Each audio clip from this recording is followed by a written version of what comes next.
am I looking for? Don't mind me. All of a sudden, it occurs to me that I haven't done like 13 different things here already.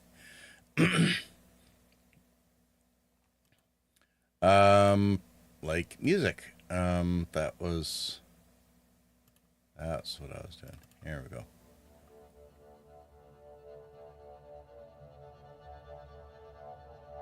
So that's why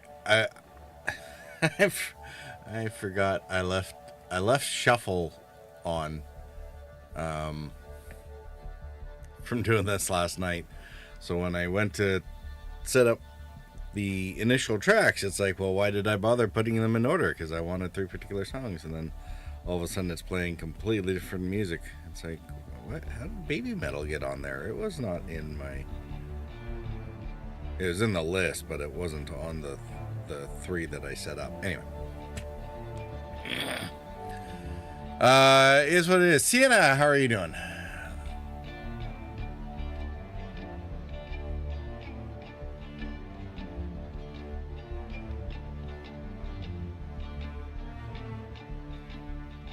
Doing good. Getting ready for work, LOL. Getting ready for work? I guess I can't blame you for that one. I should. My prediction for this CitizenCon is that they cancel the game. Yeah. LOL. Don't be saying stuff like that. Like, you're right. There's no way that would happen, but in the ultra unlikely event that something like that did happen, we'd all end up blaming you. You know that, right? Thanks for the money and support. But we're done, LOL.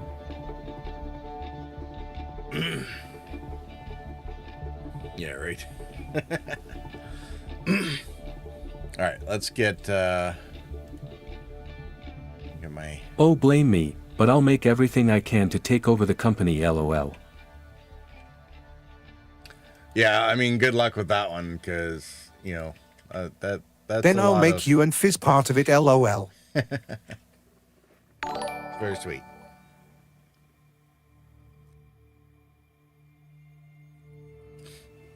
What was that? Big brain energy, LOL.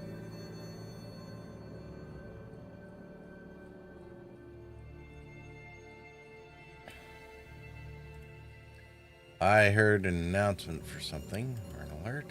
What do we get? Is there a way to watch the conference after it's been live? I'll have to catch up though. Oh, that was on Kick.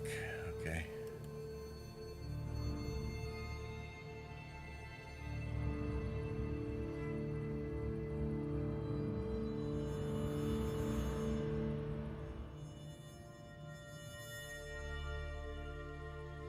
An unpronounceable name that'll probably be posting bot stuff. Lance said, "Hi-yo, Hey, everyone.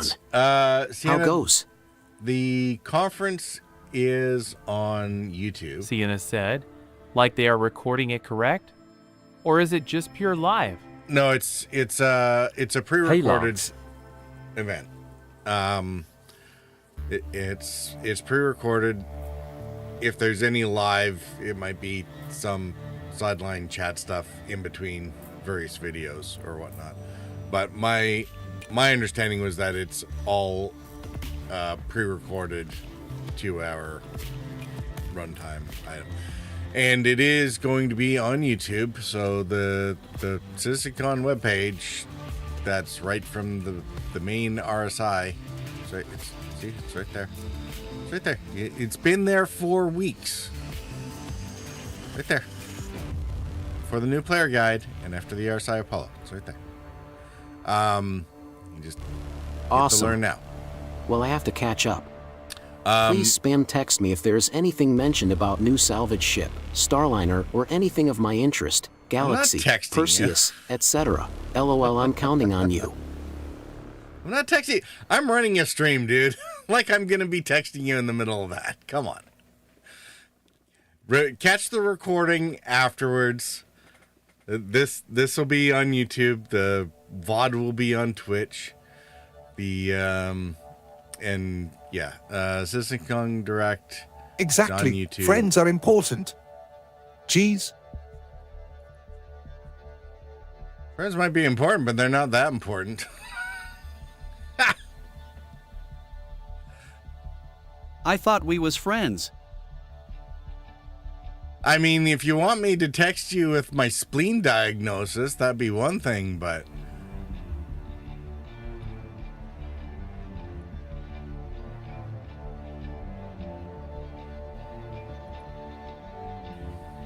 Now, is this going to show up? I'm wondering if they're going to post this as a video or if they're going to stream it. All live. good, brother. Oh, there. Just joking with you. Why so serious? Jeez. Why so serious?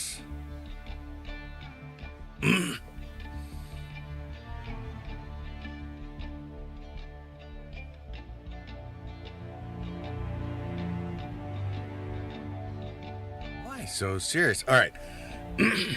Well, while we're at it, we should probably go and review our or the predictions from last night.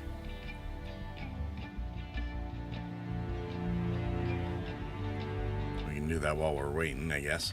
So here's something that came up this morning, and I completely forgot about this.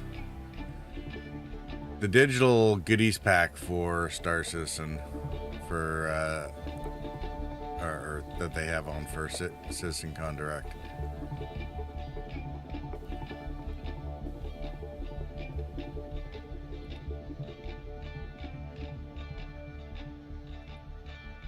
How do they?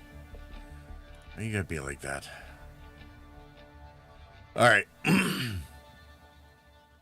CitizenCon Direct 2955 digital goodies pack.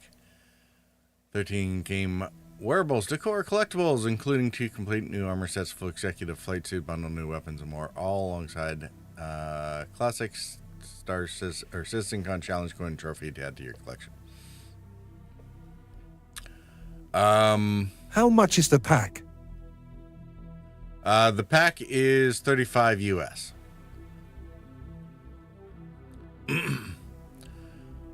Now, I think they were saying, or a lot of folks have been talking about Grabbing this it later, suit, lol. this flight suit and helmet that they show up front. Somebody, what is it? There's some link to the Paladin on this.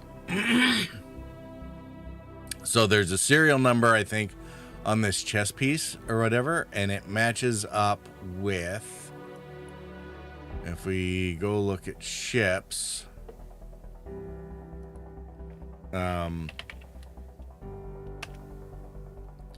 the Paladin, where is it?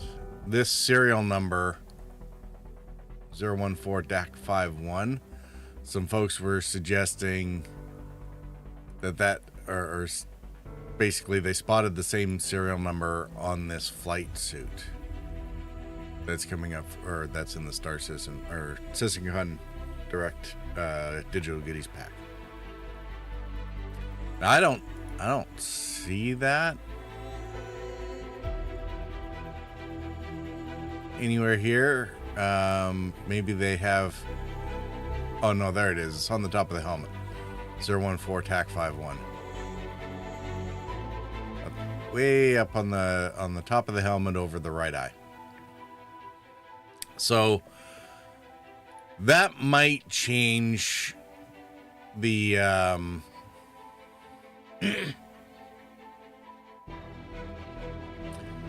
that might change the ship prediction. So, you're saying you're offering your viewers the Paladin? Thanks, No. buddy. JKJ. No, that is definitely not what I'm saying. What I am saying, though, is that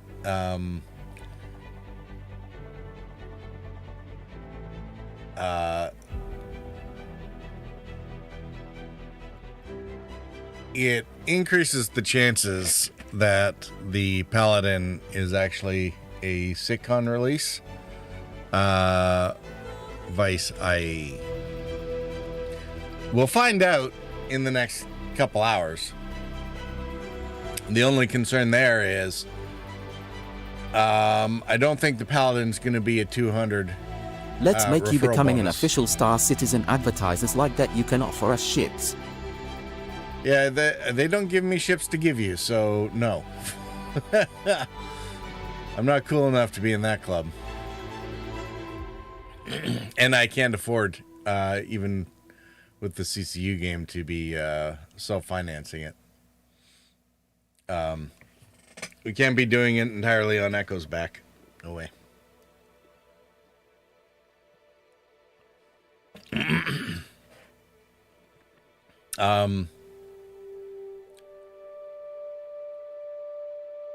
So, yeah, anyway. Got to figure out who's liable to be dropping off, because I don't think the Paladin, Hearing that, y'all? if it does release... Time to subscribe to Purple Channel. Bloody hell.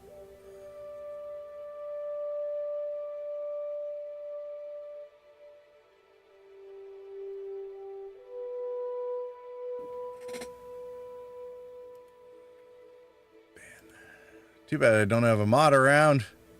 I want you to get your Paladin now. I don't have a Paladin. I have a Corsair. Why would I want a Paladin? All jokes aside, what's the Paladin again? What's the Paladin again? It's the Deemer Killer. It was a gunship that they announced. Was it, when did they go on concept? Late last year? I'm not sure.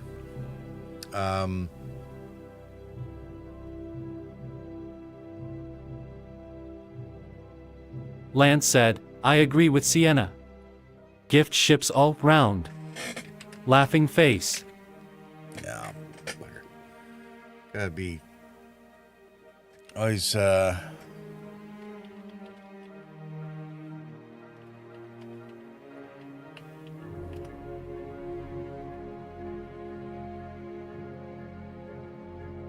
over to Star System Tools.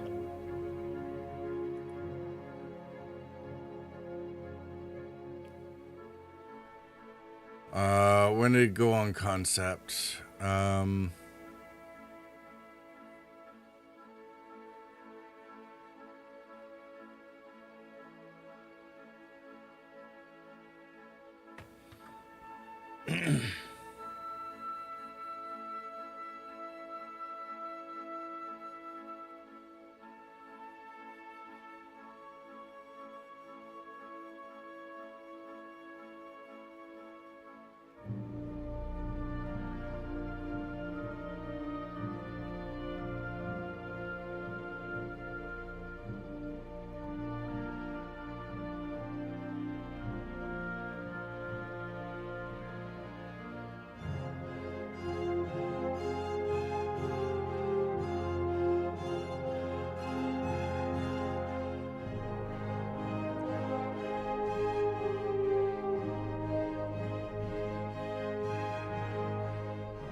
That's where I'm not sure why I bother with Kick anymore.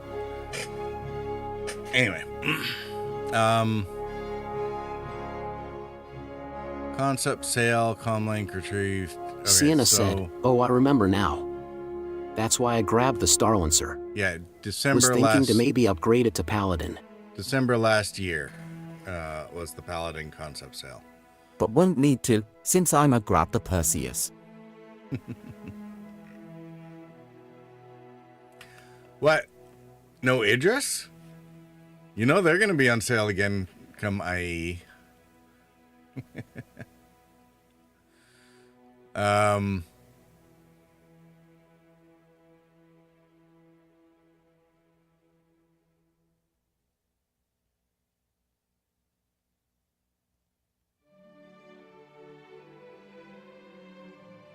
All right.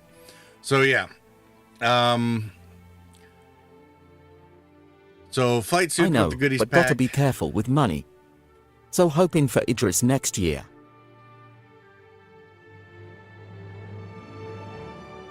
Fair enough.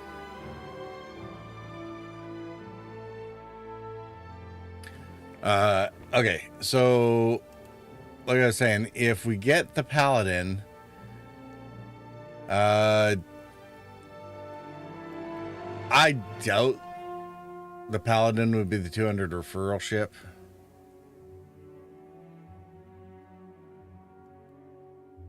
But that might, it would have to push either the Shiv or the Stinger out. What is the, if the Paladin's more than Starlancer, it's got to be up around the $300 level or something like that.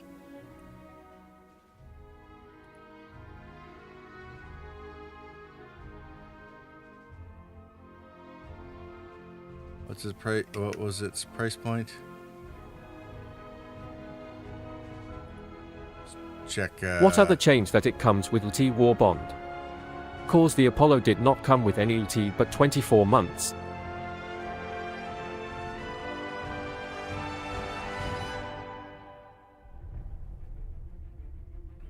Are the changes that come with an... Oh, is that chance that it comes with an LTI Warbond? Apollo did not come with LTI, but 24 months for a Chance. Warbond? No, that doesn't make any sense.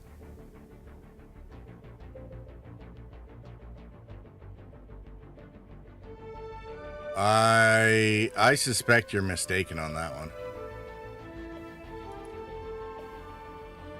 The Apollos are still for sale, right? So if we... No, it's true. When they released the Apple, it didn't have LTI. Apollo plus... Just 24. The concept did. Oh, yeah, that's right. Yeah. It's because it's been or so. You're asking if the Paladin will have an LT or a Warbond? No, it won't. You're right.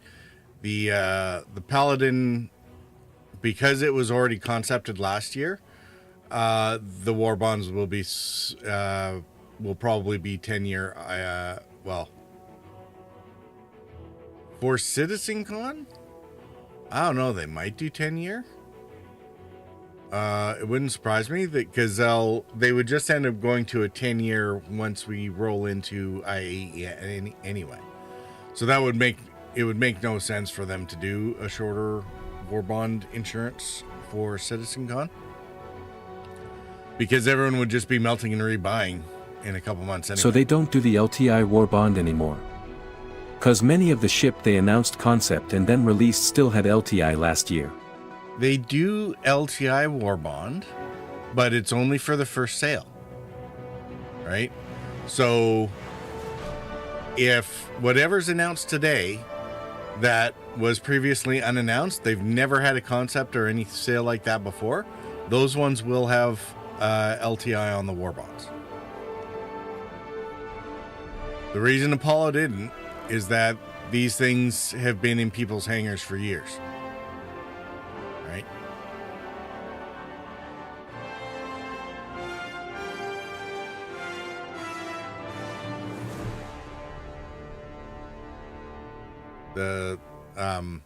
They only do it for the first sale of it. Well, you're telling me it's time for me to buy more concept War Bond? Got it. Oh, Sienna, I am not going to wait for Fizz to ban you at this rate.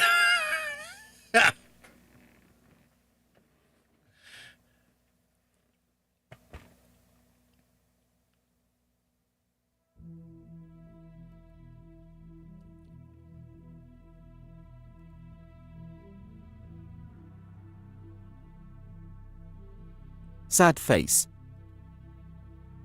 Fine, I will leave then, LOL.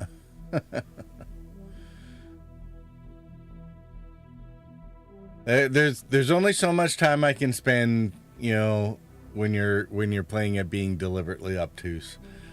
So,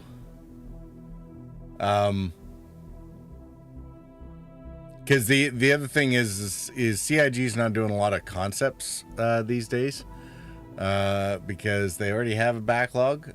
Even the ones that they announced, they haven't put on sales. Like the Starlancer build, for example. They told us about it. We know it's coming. But they never put it out to concept or up for sale. When that one goes up for sale, it will have the LTI Warbond the first time. So, where is the Paladin? That must be my bad then. Didn't realize it was only the first sale. Yeah, $300 for the Paladin.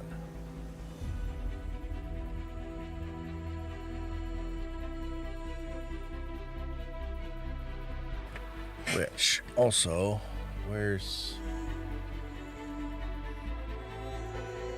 Scythe?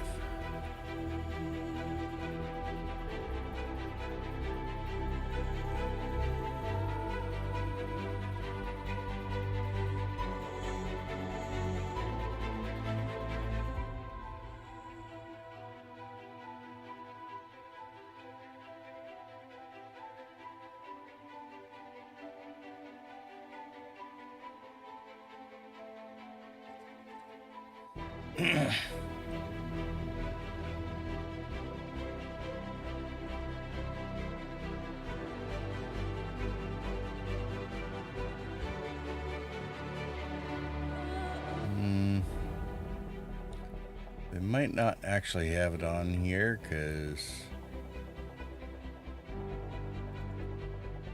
Blaze at 275. Might be that the Scythe isn't viable.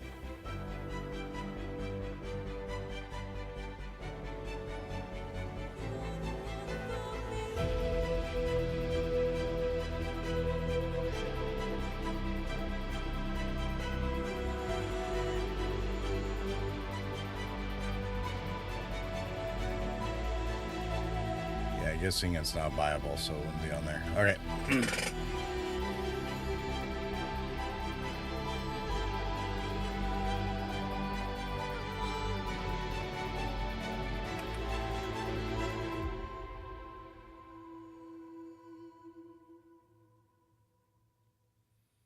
All right, we're down to 20 minutes. All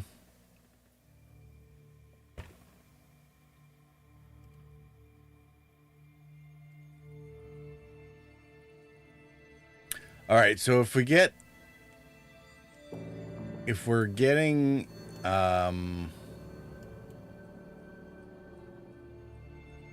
maybe they announce the shift but they don't put it up for sale and instead we get the Paladin.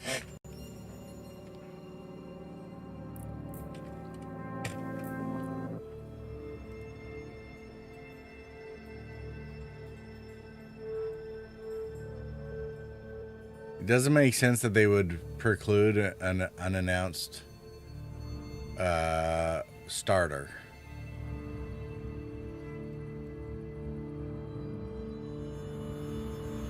Anyway, I guess we'll find out. The rest of this, as I said yesterday, they always talk about Genesis and Star Engine. They'll probably show off V5 again. And hopefully with that, they actually show us more of either Castra or maybe even some of Terra of what they're working on.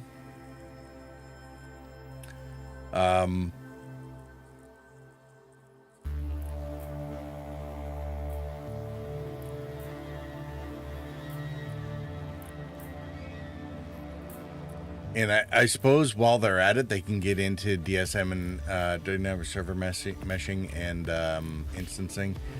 Especially since if they get that done by the end of the year, it opens up a lot of mission play, because basically going into 2027, they'd be able to start up or start releasing levels like the depths and whatnot. The Area 18 dungeons that they showed off 2 years ago, I think.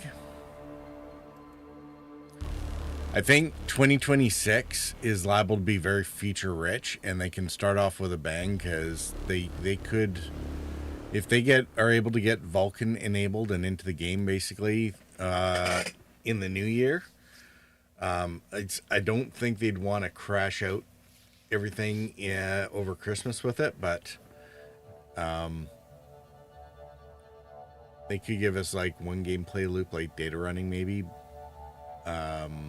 Which would justify the release of the Hermes with gameplay, because they don't mind having gameplay that doesn't have a lot of ships, but they have definitely shied away of having ships that don't have any gameplay aligned with them. So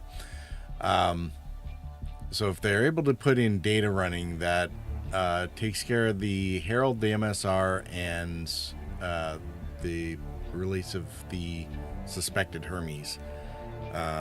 If the Hermes is more based on the name than anything else, a messenger of sorts.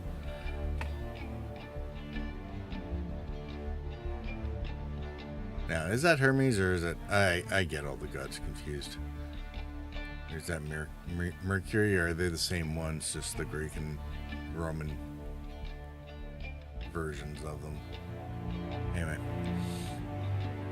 Sorry for being too goofy for a while. Didn't mean to be annoying. Was more joking around. Don't worry about Sienna. If you apologize more, I'm going to ban you for that.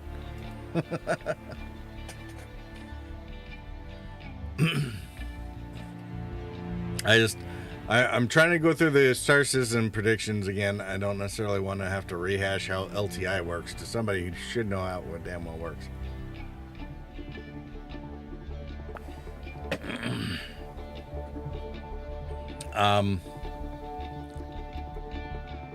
So you wanted to ban for being goofy and or ban me for apologizing? Man catch 22.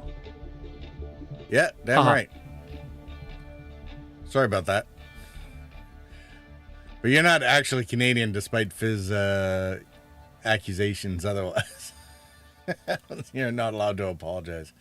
More because you're going to take up the entire stream, me talking to you about apologizing, rather than me finishing up with this, because I got, 15 minutes before the show starts here.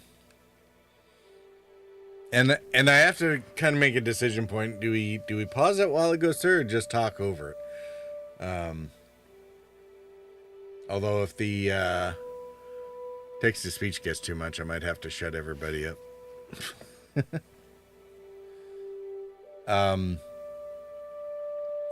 But yeah, basically, as soon as they get Vulkan in, it looks like the inventory rework was Talking way along. about that, yesterday during the show some French people talked to me in French and asked me if I was French-Canadian cause it seems my French has picked up an English accent. I have no doubt about it. And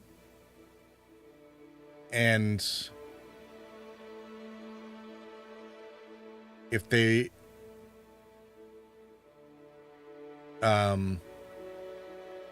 I'm guessing that they're French and not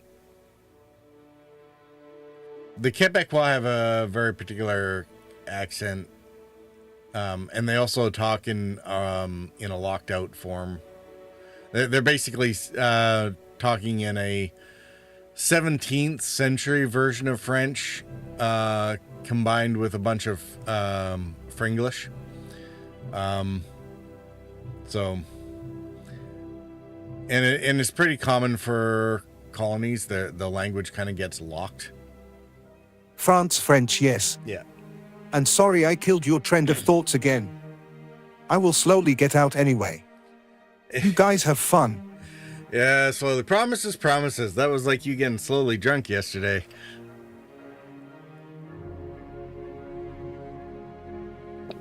Anyway. 2026 feature rich. I wouldn't be surprised if they go back to like quarterly releases, because that would allow them to do some solid work in terms of getting, even if they did like a quarterly release and plan for, say, a bug fixing stability release, say a month afterwards, So basically, if they would drop a patch with all their feature releases in a given quarter, and then basically plan for a dot patch about a month afterwards to do all the bug fixing for that particular set of features, plus anything else from the backlog they can get out of the way. And then you got 2 months of stability while they continue to build up the next patch. That might be an interesting way to run it. Because they might run it would allow them to continue to make steady progress forwards, but not have everything be busted and broken continually while adding the new things.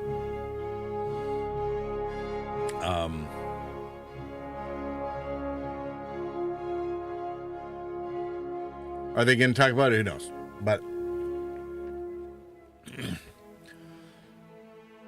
like I said, hopefully they'll gloss over the flight model and the social apps and engineering, fire, crafting, inventory. Like, they got to touch on them at all.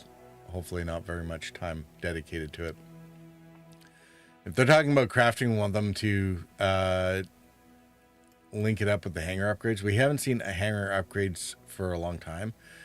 And if they have the instancing already, they're able to enable the crafting, the customization, and they can do the maglock thing where they lock down the hangar decor that we're getting ridiculous amounts of now. And that would all be pretty useful. They don't even need crafting for that to be out. The hangar upgrades could definitely be done at any time for that. And the player trading and ownership piece, like, it'd be really nice if they didn't wait until after crafting and base building to get that done. Like, the kiosks are there now, item transfers are there. We don't need to make them free at elevator base, for God's sakes. They could set up an eBay app similar to the one that we use for money transfers to go inventory to inventory. If they link that to the entitlements database, not only for the weaponry that you have in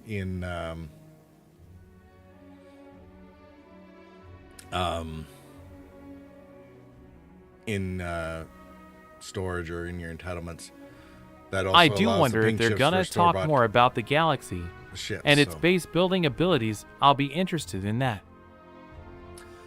I would doubt they're going to talk about the Galaxy, and I don't think the Galaxy's going to be coming soon. The reason for that is one of the main modules for the Galaxy was originally refinery. So until we get refining on ship, we're not getting the Galaxy or the Expanse. And unless they're planning on refining in the next 12 months, which actually they might do, I suppose it's possible that they might talk about refining, but that's a big question mark. That might be one of the surprise things. The refinery might also work into overhauling the mining system. I'm not She not also sure if has a salvaging module and cargo and med bay. Yeah, well, salvaging and med bay stuff is already in the game, right? So, but until they get all that's why the Endeavor is going to be like the last ship out. Because with all its modules, it needs all the game I only loops. missed the refinery one. Mario wants one so bad. Yeah. Well, I'm sure the Galaxy will be back on sale, but I don't think they're gonna. I would be surprised if they spent much time talking about it, unless they throw it up on the silhouettes for the next 12-month teaser. But I don't. If they're planning on overhauling mining, but I don't see any sign of that necessarily. I mean, maybe for late next year. I think it would be a bit much to try and put that overhaul in ahead of crafting. but they kind of need it for crafting and base building. So it's one of the reasons why I don't want things to wait till base building to be able to do all the player to player market stuff. Because base building, I think, is going to take long. It's one of those things. I think it's going to take longer than they think. It always does. So the back end, the player trading, like all that could be put in pretty much right now, even before they hook it into the dynamic economy of Star Sim. So they don't need Star Sim to be ready in order to have us selling our loot back and forth across each other. And for that matter, ship titles for the pink slips for like Pyam hangar ships and Wicklow rewards, etc., or anything bought in at New Deal or the other ones like that. So they were talking about blueprints, so I could see them. It probably would make a lot of people happy if they showed whatever they had for that off. Along with the ship stuff, the command module for the Ironclad is dependent on the engineering and probably crafting to get the Ironclad out the door for CitizenCon next year. And it's not like they need the command module to work. The Cats had it not working for a decade, so whatever. But if they showed that off, that might be on a cool enough side for folks to lose their stuff. I think it'd be really interesting if they showed off the ship-to-ship resupply, especially using any prototype of fuel hoses or whatnot that they have. And I think they should have one SCU or whatever, like fuel drums that could be tapped in order to do field fueling of ships. Where if you just take a few basically barrels out in a small out to an outpost or a developing base or whatever, you can still refuel your ship from it.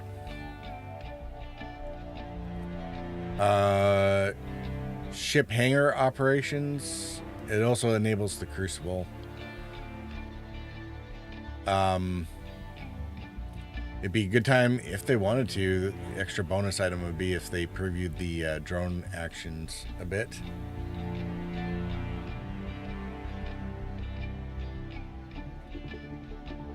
And then we got the new hostile faction with the blades. So this all comes into Nyx.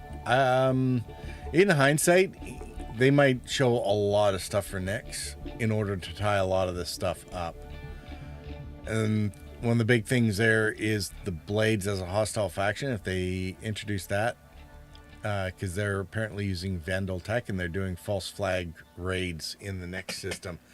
This would allow them to have a hostile faction that can lead into, similar to the Freedom Fighters this year, lead into the limited time events through 2026 without spoiling, and possibly just regular ongoing missions in the Nyx system, without spoiling the Squadron 42 aspects of the Vanduul raids in the Nyx system. Because there will be actual Vanduul raids going on. But the difference between Asperia, I think there's going to be differences between, say, the Asperia versions of captured Vanduul ships and the Vanduul themselves. Because in Squadron, the Vanduul one-on-one are basically supposed to be your starter trash mob and whatever. The blades or the size are like your, whichever the lowest grade one is, kind of like your initial Kilrathi fighter that you have to be in Wing Commander that you were taking on en masse or whatever. Because apparently the Vanduul aren't that tough solo. Like I said, starter trash mobs, they make up for it en masse. They just overwhelm by numbers. Vanduul hordes coming over the horizon. With Nyx, they also have the potential of throwing up Teach's vending stuff for the gray market, which is why we were kind of thinking that if they're introducing Nix soon, they can reintroduce Teaches. They can reintroduce or introduce this gray market seller, which is related to the Shiv ship. The reason I thought that would be the 200 ref bonus ship is because it's from Squadron, so it's one of those things that they could slide in there, but not necessarily the a Vandal Alien Tax 500 referral scythe sort of thing. So,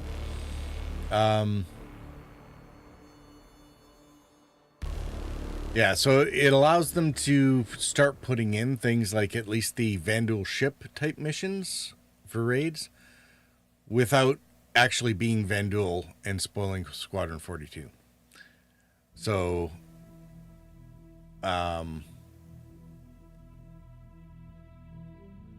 because then when they put in the ships or the actual Vandal ships after Squadron 42, they can be the paper mache TIE fighter versions, and they just have to like triple the numbers or something.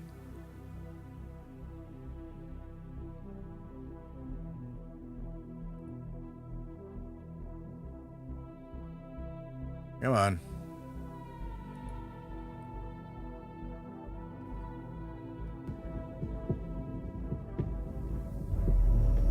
All right, I guess I can turn off my music.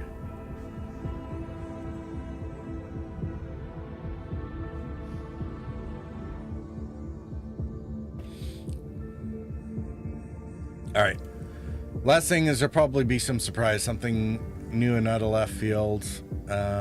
What other notes did I make last night after the stream? Oh yeah. Here's some fun little extras. Ammo field loading, similar to the field fueling off of barrels. If they showed off some of that, because that's something that they should be able to make it in basically as soon as engineering is in play. Updates on the Odyssey maybe, or maybe we'll see indications of it from the ship showdown. It would kind of make I think Odyssey, between updating mining and getting refining in the Odyssey, I'd have to double check, but I'm not sure there'd be a whole lot blocking it. It's that refining piece.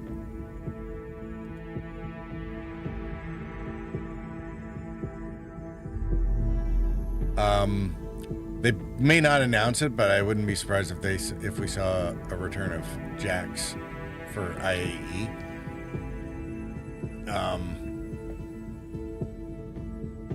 I doubt they'll necessarily mention anything at CitizenCon, but I wouldn't be surprised if we see previews leading into next month for that.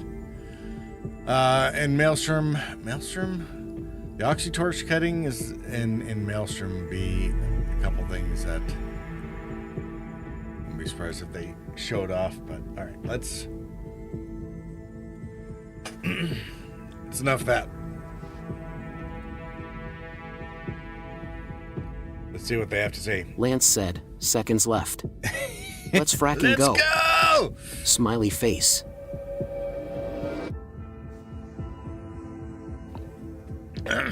Indeed.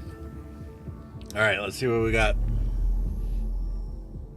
Oh, crap. Did I forget to run an ad? I forgot to run ads. This year has marked a turning point in Star Citizen's history. We have finally moved past the question of whether we can build an architecture to deliver a universe with incredible detail at massive scale, seamlessly, and where thousands of people can all play together. Server meshing has been working pretty much flawlessly at scale for the past 9 months. It has brought a more populated and active verse with up to 700 players online and in the same space at once. It's greatly increased server performance and delivered a much more responsive player experience. Not wrong. I couldn't be prouder of the team. They delivered something no other online game does presently. There may be other games out there that claim large player counts, or even the ability to mesh, but none do it at our detail, scale, and seamlessness. Of course, there will be continued improvements to server meshing and to Star Engine, but having moved past this last big technological hurdle has allowed us to finally focus on quality of life and stability improvements, something that has long been overdue. We're about to deliver our 9th patch in 10 months, with content that has brought Star Citizen storytelling into new and exciting directions. We pushed more than 24 features and more than 2,000 bug fixes. And while there is still a long way to go, the game has gotten more stable, performant, and fun as a result. Which we was see the this in player objective. metrics. More of you play every day. The daily average users is up 45% from last year, and your play time is up 15%. So more people venture out into the verse and stay there longer than ever before. And through all that, we've told the dual stories of the Frontier Fighters Assault on Pyro and the moral compromises being made to combat the regen crisis. Now, as those stories come to a rest for the time being, it's time to look forward to the next chapter of Star Citizen, where the instability in Pyro and the callous actions of some pave the way to new adventures, new locations, and new threats. Last year, we announced our next Star Citizen would be Nyx, home to the People's Alliance of Levski and bordering the Vandal threat. Today, we're proud to share that your adventures in Nyx begin not next year, but next month. Star Citizen's third system comes online in Alpha 4.4. 2 new systems in 1 year. That's only possible because of the tireless work of our development teams, server meshing accelerating what's possible, the support teams behind the scenes, and most importantly, all of you. Now, I do miss that we're not all together under one roof this year, but in many ways, we're more connected than ever. Across the globe, many of you are gathering at watch parties, 9 of them with our developers in attendance, and countless others springing up in communities everywhere, and all happening simultaneously today. So even if we're separated by oceans and continents, we're bound together by the same passion for space, for discovery, and for this incredible universe we're building together. Whether you're at home or alongside your crew at a watch party, grab a drink, sit back, and let us take you inside our up-and-coming plans for the next year of Star Citizen. All right, should I pause and run a commercial break? We'll be 5 minutes behind. Or do we just let it roll through? You can always get it on YouTube after the fact, right?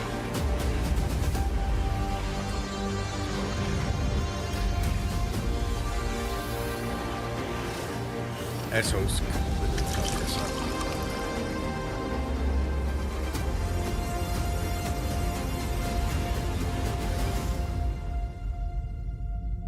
All right. I think we're going to have to hold it there. Apologies because I screwed this up. I'm going to get this stupid ad thing out of the way. The upshot is, if I do this pause here and at the end of, or at the midpoint, then we won't have to deal with this nonsense near the finale. Be right back.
I vote to pause, tongue sticking out.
All right. Let's not waste any more time with this. Should we run this screen? No.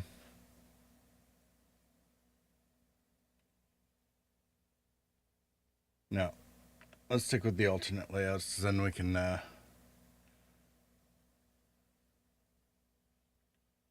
this one? No, it's this one. All right.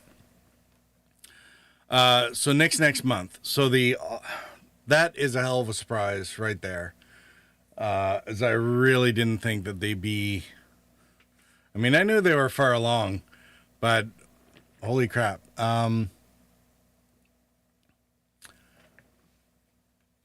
But if they're doing that next month, the awesome part about that is, one, they'll have at least 4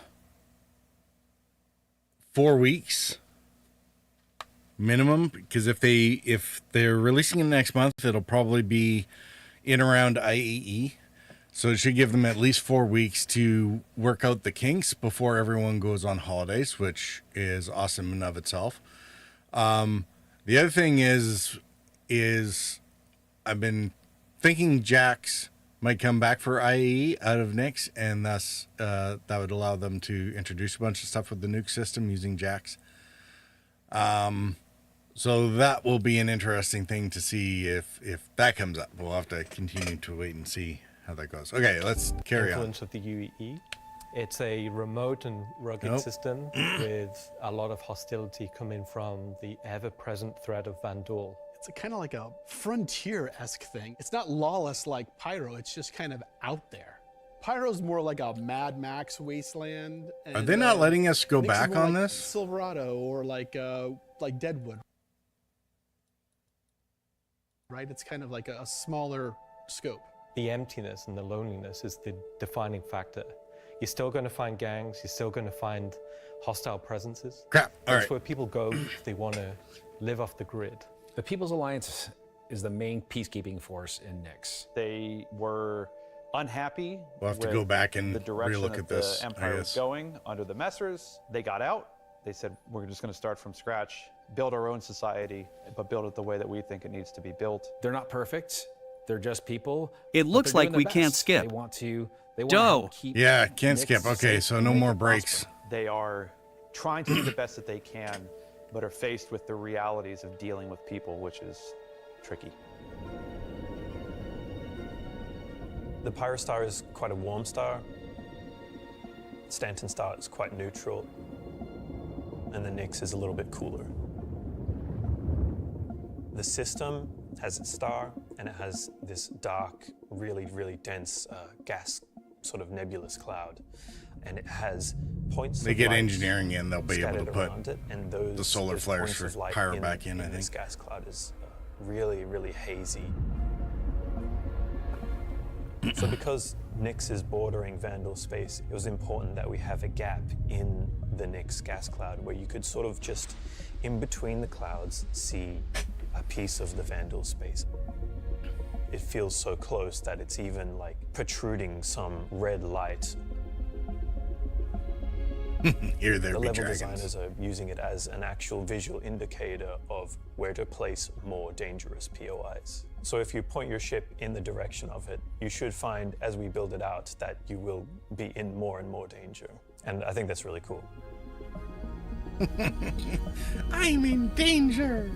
To give more atmosphere, I was testing out adding some sort of space snowflakes, essentially. So when you look towards the sun, you can sort of see that sort of like sparkle. But then when you look away from the sun, you'll see the reflections and sort of like little glints of light. A lot of exposed skin on that For the jump spacesuit. points in Nix, we'll have 2 on this release. We'll have 1 from Pyro to Nix and 1 from Stanton to Nix. It should be going from Nix to Castra, but we're essentially bypassing Castra temporarily. Hey, we want to make sure you can get there any way you want. Galatian Belt is a huge asteroid belt that is in sort of the middle of the system. The Glacian Belt is a combination of a bunch of technologies that we already had. The asteroid fields we use for planetary rings and the gas clouds, and it's combining them to make something completely new that we've just not seen before. It's full of resources that are still left unharvested because it's kind of a tricky spot for mining. It's not the easiest place to go, but that means that there's still a lot of opportunity for independent miners to go out there.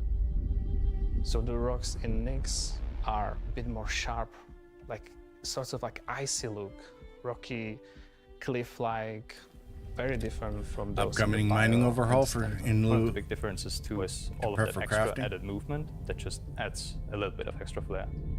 It's also a good hiding spot for people who are trying to elude capture, maybe set up ambushes, that type of stuff. Always feel way more interesting flying in those spaces than just, empty void. And as we build out the Glacian Belt over the next year, lots of places to put new content. Delamar is a very large asteroid in the Glacian Belt that QV Planet Services had built a mining base on that got taken over by the People's Alliance and renamed Levski.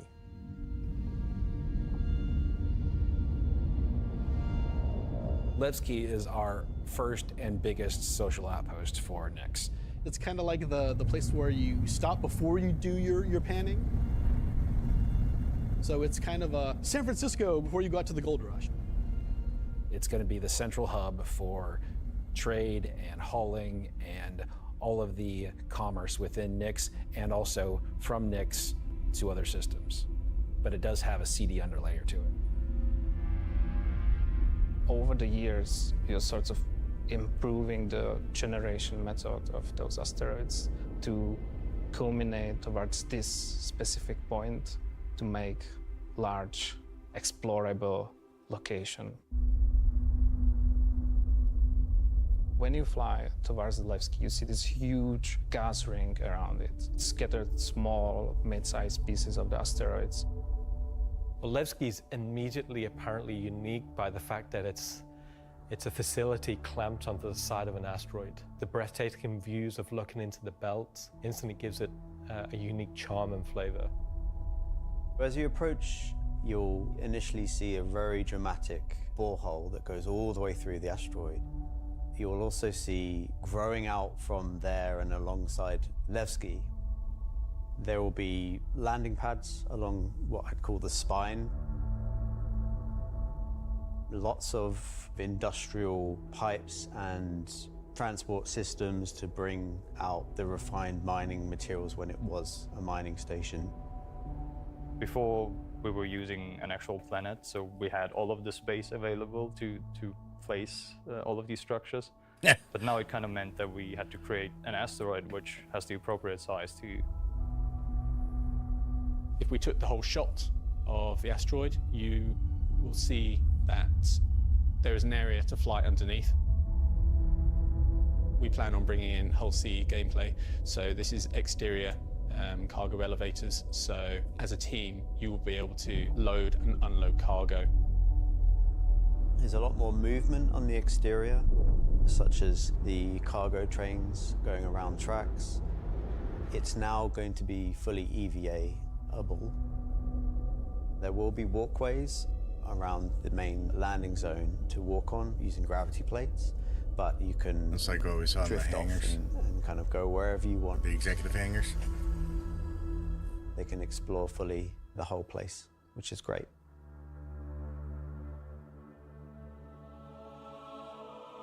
Unlike the majority of anarchists living in Pyro, there are people here in Nyx that care. It's not a downtrodden or derelict, dilapidated location. It has a sense of order. But only where the People's Alliance has people living. We've had Levski before, and we've updated it quite substantially to be more in line with the newer features that have been put in since, but also visually, and there's been a lot of quality of life fixes that we've wanted to add and bring up to like a good standard for a landing zone. Gracing the main lobby of Levski is a large statue of Anthony Tanaka, who was a child worker. And was being worked to death, all of them were. And Anthony Tanaka just had a break and just said no, and stood up against the foremen, the supervisors, the managers, the guards, and was killed for it. And so he became a sort of a figurehead. And kind of was one of the linchpin moments in seeing the fall of the Messer regime. Yes, some folks are going So if you take the back to Nick elevator up sooner the than they top thought. deck, you'll see the top view and the cargo area as well. So you can go through the cargo shop.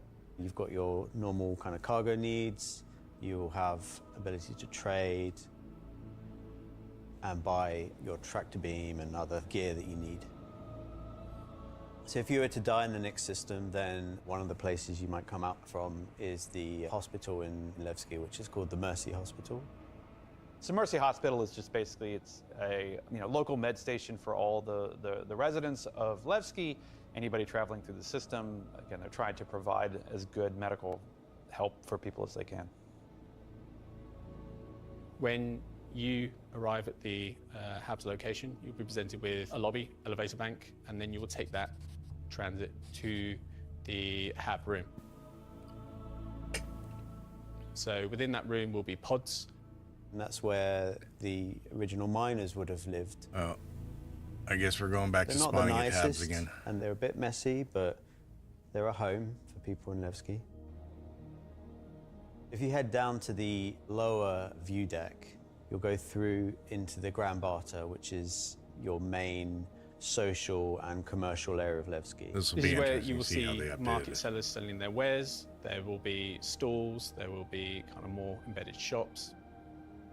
And that includes things like Corderies, which is your armor shop, and also conscientious objects, which is for weapons. There's also one of my favorite places, Cafe Musée, which is where you can go down into some of the more rocky depths and grab yourself a drink, and you never know who you meet down there. Yeah, there used to be a mission giver down there, I think. If you explore a bit more around the Grand Barter, there's other routes around and little side passages. There's another shop that's away from that area called Teachers. Teacher's Ship Shop is basically where you would go if you were looking to pick up a used ship, buy some ship parts, fix up your old ship, find some new stuff, sell some scrap. We've closed up Dumpers Depot for Levski, and everything that used to be sold there will now be sold at Teachers.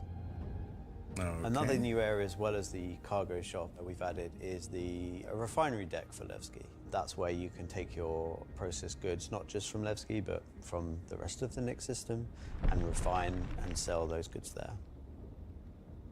As a lot of the content in the next coming releases for Nix is going to be mining related.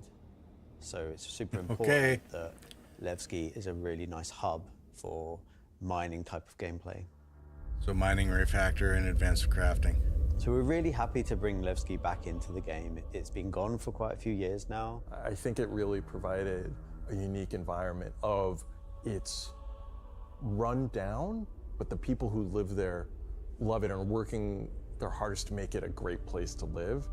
This is a location that has a lot of nostalgia for you guys, and we don't want this just to be a re-release. We do want you to go, wow. It's not going to be as complete as Pyro was when it first came out, but it's going to be our first iteration, and you're going to be able to see it grow as we work on it. Like with everything, we're always learning and improving. All right, and so that's finding similar new to what they ways. did with I Stan. mean, is there where it anything was more when- Star Citizen than just building the system while the players watch us build it around them? Going to One add a nice planetary dynamic system at a time. to Stanton and be a much more calming of style system than Pyro. The people that would have played it before are going to love to see this come back, and the people that haven't seen it before, it's going to be a great new location. This is the first time that I'm going to be able to touch stuff and kind of bring my own content to the game, and that's really exciting to me. Levski coming back into the game is a huge milestone personally for me. So I worked on the original quite some time ago, so seeing it come back and updated and improved and better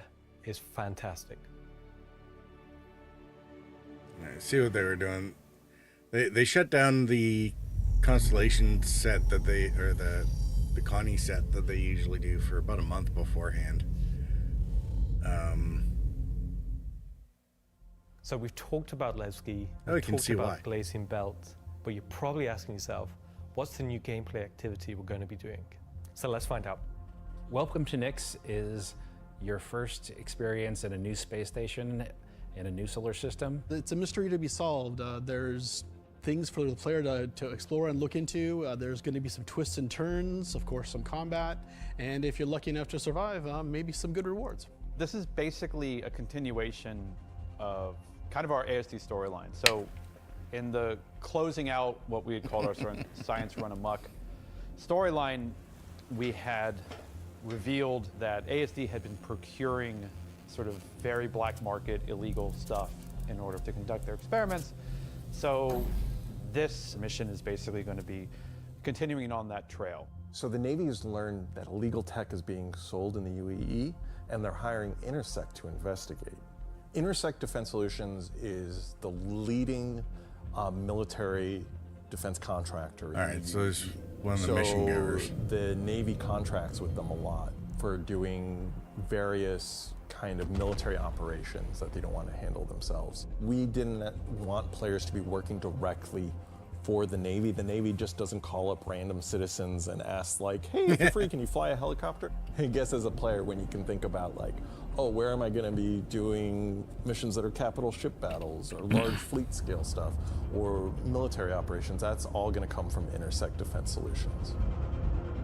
Intersect have discovered the source of the illegal tech is in the Nix system and an old abandoned QV Planet Services logistics station that's come back online.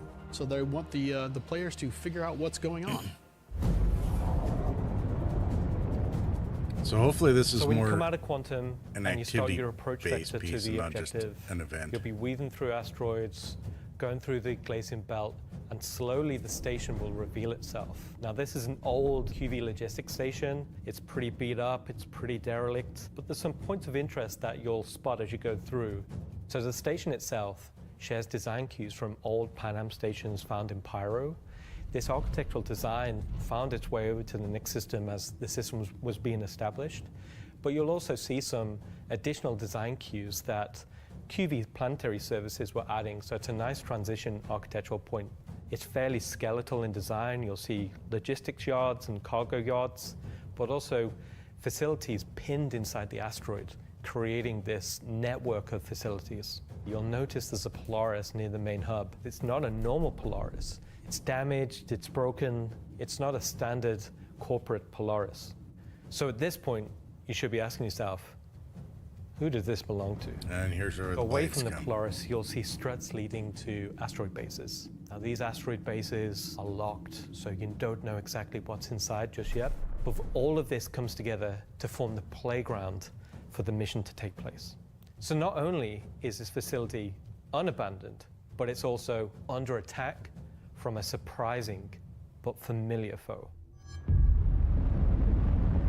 Are they actually doing the Vandal, or are they doing... Oh, there's our Stinger.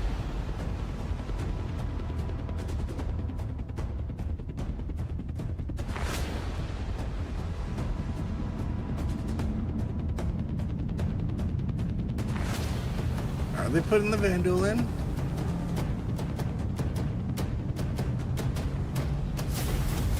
For the first time in the PU, the Vandal.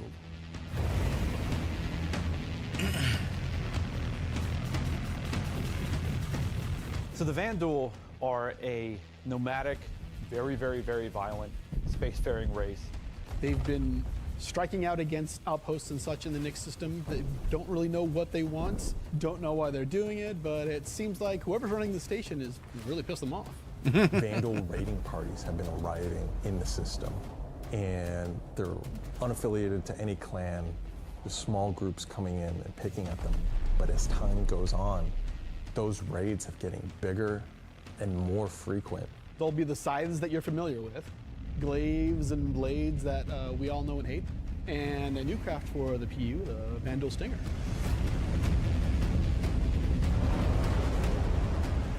You will be contacted by some civilians on arrival asking you for help. So at this point, you have a choice. You can either bug out, mission over, or join the fight. This will be the first time since the PU launch that you'll be able to fight against Vanduul aggressor ships. This fight will be intense.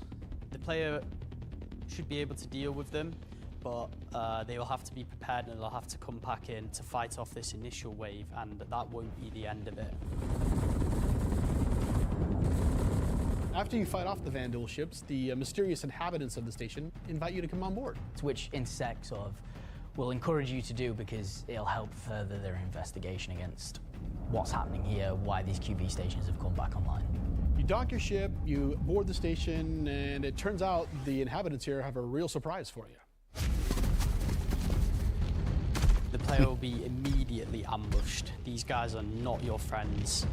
Shocking. Of course, it's not going to be easy because the people that are inhabiting the station are going to fight you every step of the way. The fight will be challenging, but this definitely will be the warm-up phase of this mission. This will be the players getting a sense of what exactly is going on there, who these new people are. They'll be in unfamiliar armor. They'll be wielding unfamiliar weapons. And we want you to get a sense that you are in a new place, in a new territory, fighting a new faction. What a surprise, we're gonna get ambushed. So after you survive this initial ambush, you get back in touch with Intersect, and obviously the question is, who are these people? Why are they attacking? Why are the Vanduul attacking them? At this point, there's more going on here than anyone thought. The directive from Intersect is to explore the station and collect as much information as you possibly can. Along the way, you're going to get to explore some new areas. It's not just the space station. There's the disabled It's a capital moon. ship. There's asteroid bases nearby with obvious installations there, other forces that the Vanduul have been attacking. There's a debris field. Explore the locations in any order you want and try to find out who these people are and why the Vanduul are after them.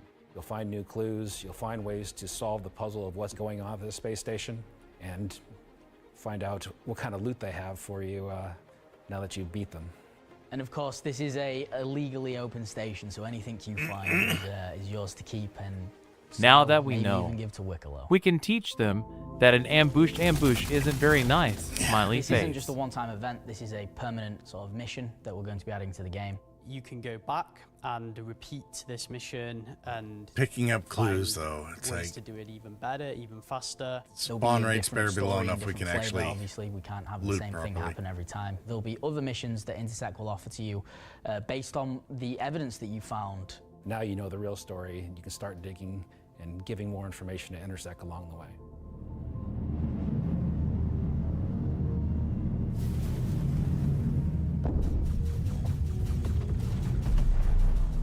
I'm super excited to finally see the Vanduul in the PU. I'm excited to bring cool Vanduul ship combat to SC. Players in the PU will now get to face down these awesome ships and get a taste of like we already have it in Arena Commander, where you get to fight the Vanduul swarm, and being able to do that in the PU is going to be, I think, a heck of a lot of fun.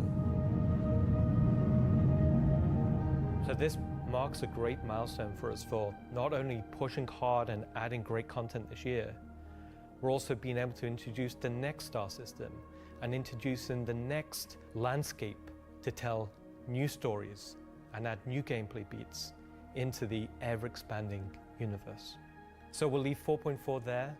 If you're at one of the watch parties, please raise a toast to the great work that all the teams have been doing this year. And I'll be right back in just a few minutes to look ahead at some of the things coming in 2026. Well, huzzah for that. Hello, everyone, and welcome to the Voyager Bar in beautiful scenic Orizon, where the staff of Cloud Imperium Games Manchester is gathered for their very own CitizenCon Direct watch party. As the dozens of such events happening at locations around the world, we've gathered today to watch this sneak peek at just a little of what the next year of Star Citizen has in store for everyone.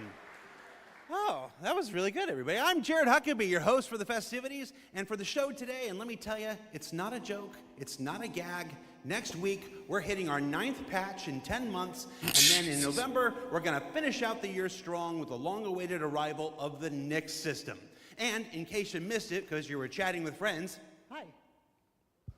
It's not the lawless wasteland of Pyro many folks have been speculating, but an independent system with its own set of rules and laws and multiple ways to get there. It's an exciting time for everyone at Cloud Imperium Games because, as the architects of our persistent universe said at the start of the show, the foundational tech that we've been building for so many years has now unlocked us to bring more to Star Citizen than ever before as we continue our journey towards 1.0.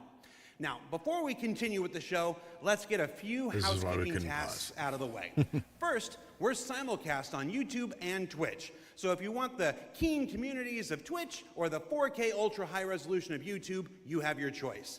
Second, throughout the broadcast today, we want to see and hear what you have to say along the way, and you can tell us on social media by using hashtag CitizenCon. We're especially interested to see any photos from those watch parties that are happening across the globe, and we're going to find some way to bring a few of them into the broadcast later in the program. Third, we've also had a CitizenCon contest going for people to create their very own slice of life in the PU videos, and we played the winning entries during our pre-show countdown. The offerings were super varied. The idea was to work with a team to show the life of a miner or a hauler or a bounty hunter or whatever. But one guy just said, I'm going to make a video about how awesome I am. And I respect that. So shout out Nocturnal Revenant. I don't remember if you were one of the winners getting an L21 Wolf from Kruger for their efforts, but you won the coveted Disco Lando Complete Narcissist Award. Good job. And to all the winners, I'm sure someone will either be in touch with you about your wolves or they'll just show up on your accounts. I really don't know how that process works. Probably would have been good to find out before the show, huh? He's so afraid. Either way, if you missed the pre-show and are curious if you won, you can check the replay after we're done here today. Life Miles said, bring sexy back. Hey, I Life just Miles, how you realized that doing? my bosses, Chris and Sandy, are sitting in a movie theater watch party in Switzerland right now. A completely captive audience. So real behind the scenes here. This is especially torturous for Chris right now because he's super excited about the next segment we've got coming up. Aren't you, Chris? And you're just sat there right now, forced to watch and listen to anything I say. Do either of you regret that decision so long ago? All right, so I've probably pushed my luck enough. Sure. Let's get to the next thing. When Nyx arrives next month, it'll have Levski, the Glacium Belt, and the new Welcome to Nyx operation we just discussed. But throughout 2026, we'll also continue to build the Star System out with new features and new technologies that will not only set Nyx apart and give it a unique identity from its sibling star systems, but continue to set Star Citizen apart from other video games altogether. Now at this point, if you're running one of the watch parties, you're going to want to crank your speakers up for some brand new music from the Maestro Pedro himself, and let's take a look at some of what the next year has to offer for the Nyx system. All right. Mining refactor, are they gonna wait on the planets until At Cloud Imperium V5? Games, we believe art inspires the best technology. And through the development of that technology, it pushes us to create even better art. When Genesis comes to the persistent universe starting next year, it will change how you experience every world. And not just in the building of the new planets for the Nyx system. We will also go back through Stanton and Pyro and reimagine them through the lens of our technology. Previously, and more traditionally, we'd create slices of biomes, like deserts or forests. This approach moved us forwards and got us this far, but solving the scale was always tricky. And for Star Citizen, we like to do scale on another level. Issues like seeing tiling from our height maps from high altitude, or the unpredictable blending when two biomes connected, were common. But ultimately, things just never felt right. Our worlds were gorgeous, but to us, they still sometimes felt like interpretations. Now this was a super hard problem, which we needed to solve at the scale for Star Citizen requires. We challenged ourselves to emulate nature in the most believable way, and not just on a planetary scale, but to our level of detail.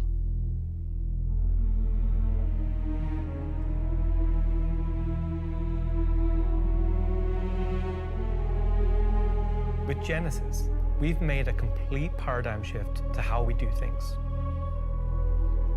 biomes are now created based on the physical data sets, with the assets being spawned whenever and wherever the correct criteria is found.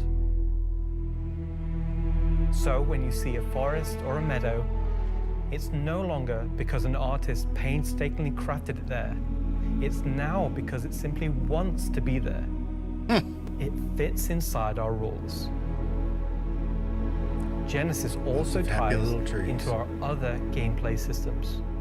Our new planets are built from the information we create for our different datasets, like height maps, humidity, temperature, soil type, soil amounts, geology erosion data, to name but a few. This means you can now tell where to find valuable minerals as the geology looks like it would be suitable for it. Where scree piles exist below sheer cliff faces, and where rocks have broken off over time due to erosion. Lance said, we can find all the happy little, exactly, laughing face. The ability to direct the look and feel we want. The attention to detail from the tallest mountain to the smallest flower is still our core DNA. This will also lend the way for them to put in. We can now keep that detail-orientated mindset as we focus on the quality. Subterranean mineral deposits. And it provides the quantity. For the surface mining. Life Miles said, glad to see you dudes are back. Hey, Life Miles, thanks. Exploration and adventure. Good to see you too. Discovery in the purest emotional form. We want you to find that perfect place with the planets providing an abundant resource to harvest. This is a major part of what exploration is for us. We want that feeling of finding a corner of the universe that you'll fall in love with, and where you want to settle down and build your Lance said, good to be back, Life, smiley face. Now I'm going to hand you over to Will to go deeper into what we have built. Said the dreaded word exploration, but he did contextualize it. As a reminder, some of the visuals you'll see will evolve and change as we continue our technological development and hone in. This valley does look pretty effing amazing, though. But are you going to be able to parkour up that mountainside? Thanks, with a Ian. horse? So, in case it's not already clear, Genesis is our name for a group of technologies that are improving our ability to build worlds, refining those that we've already created, and ultimately expanding our persistent universe to the scale and quality that we all expect. I work on planet tech, so let's talk about how that's continued to evolve since our presentation last year. And instead of just highlighting some really cool biomes that we can create, let's go ahead and show how all this work applies to the upcoming planets of Nyx. So there are 3 planets in Nyx. Nyx 3 is a gas giant, and I think it's blue. It's not going to surface. I don't really know. Nyx 2 is a yellow, toxic. It's got like this high pressure atmosphere. He builds it's like the a engine. very volatile planet with high risk reward gameplay. It's going to have some really interesting biomes for you to discover, but for now, just know it's going to be dangerous, because today we're going to focus on what we consider to be the hero planet of this system.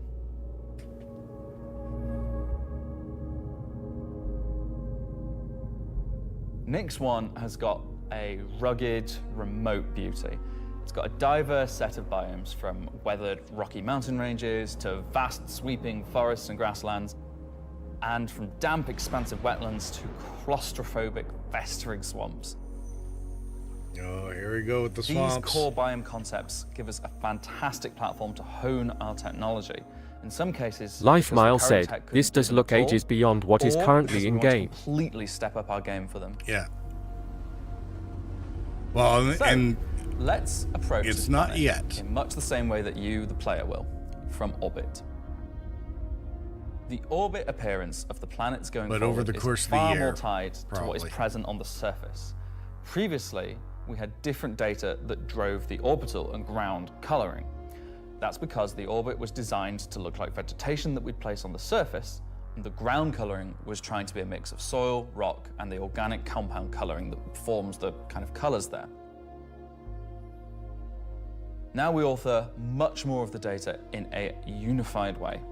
When you look at Earth, you see blues and greens for ocean and vegetation, and brown or yellowy tones for sand and soil. We wanted to keep it as simple as that. The same set of textures and data that define the color of the soil, sand, and rock on the ground are used to create the orbital look. We then assess the presence of vegetation and competition between different species on each part of the planet and use that to blend in tones of green, including variations due to species health and the I have a current Halloween season. party going on in the This house, creates a so if I far don't more get you, complete I'm image. around. All right, no Allows you worries, to Life Mile. identify features, Enjoy geology, your and Halloween potential party. points of interest, all the way from space. We're gonna carry on with this party. Let's go down to the surface and start with something closer to what you're used to, but in a whole new light. It's for the girls mostly, LOL. Yeah, no, I get it. It's all good. Is there a chance to get dressed up and bob for apples and stuff? When we approached the surface of the planet, But yeah, we every wanted to start by CitizenCon focusing talks on just about the soil and rock. the planet attack. One of the things that was missing from our terrain previously And engine was stuff, simply so- feature LOL, I complexity. send you a pic of my costume. Looking at our Sounds contemporaries, good there, we Lifeline. lacked detail. Lance at the said, ground scale. have a great To time, combat this, life. we've added a new layer of data. Enjoy. That layer is medium tiles.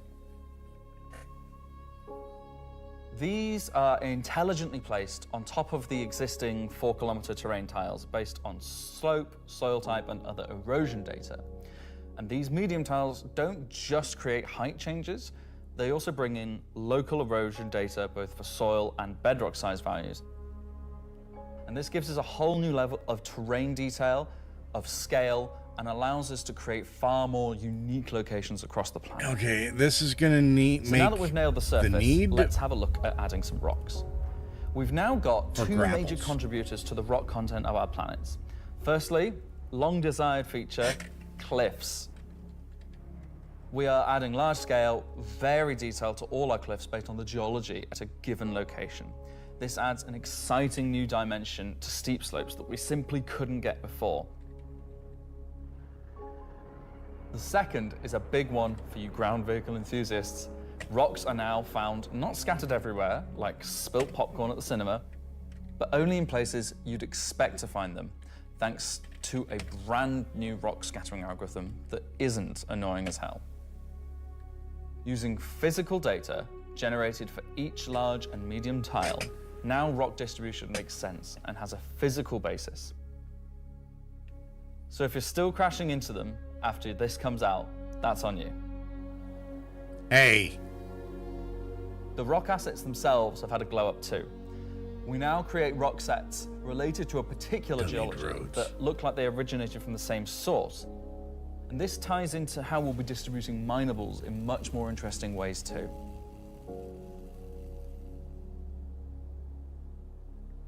So now that our base terrain and rock scattering looks good, let's add some vegetations and explore some additional biomes. LiveMile said, I am looking forward to the new mining. Next one's forests Oh, and indeed. grasslands. They haven't full of talked about trees, various grass species, it in detail rock yet. formations, They might be leaving it open for and they're a found in all sorts of elevations, ISC mountain later valleys, on. open plains, and dense meadows. Lance said, recorded that quote for future reference. start to add a Tongue bit of sticking out, fresh you know, water, in case you they try to begin blame the game transitioning again. into more wetland type biomes. And while forests I'll just are pretend I super didn't cool, hear him. let's focus on the grasslands and wetlands today. So, how are we making these look so great? Obviously, we've had grass before, but never meadows of it. Need swimming. Because until now, we haven't been able to spawn grass in large enough quantities or effectively represented at distance. So we're stepping up our game in terms of spawning, shaping, and shading grass. Want to bet they use their hair technology With for this? Genesis, we now leverage GPU LiveMile spawn said to create swimming vast would be dope. quantities of assets across all biomes, Lance said, Whether it be already clipped dense the part where meadows you did laughing or face. more complex collections of ground cover like you can see in these wetlands.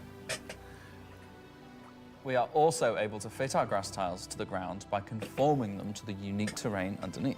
Now we can finally cover complex terrain shapes with grass and ground cover LiveMile assets, said, and as a "You have result, they are whiskey now in that mug?" gravity aligned, meaning No. each blade is oriented No, it's as just you'd coffee expect, today. not sticking out like before. Although with some of this news, I might have to throw a shot of Bailey's in there. Next, let's take a look at how we light our grass. Now, as in real life, the shading of a grass blade, or indeed a whole field of grass, is lit very differently to like a flat surface. We now use a solution that shades meadows of grass far more like fur or hair. And this, if you think about it, makes sense. At a distance, a field of grass is far more like a carpet or cloth than a flat surface. This improves how our grass looks from a near perspective, as well as bringing us nicely into how we're solving the distant representation of grass. So let's talk about the distance problem.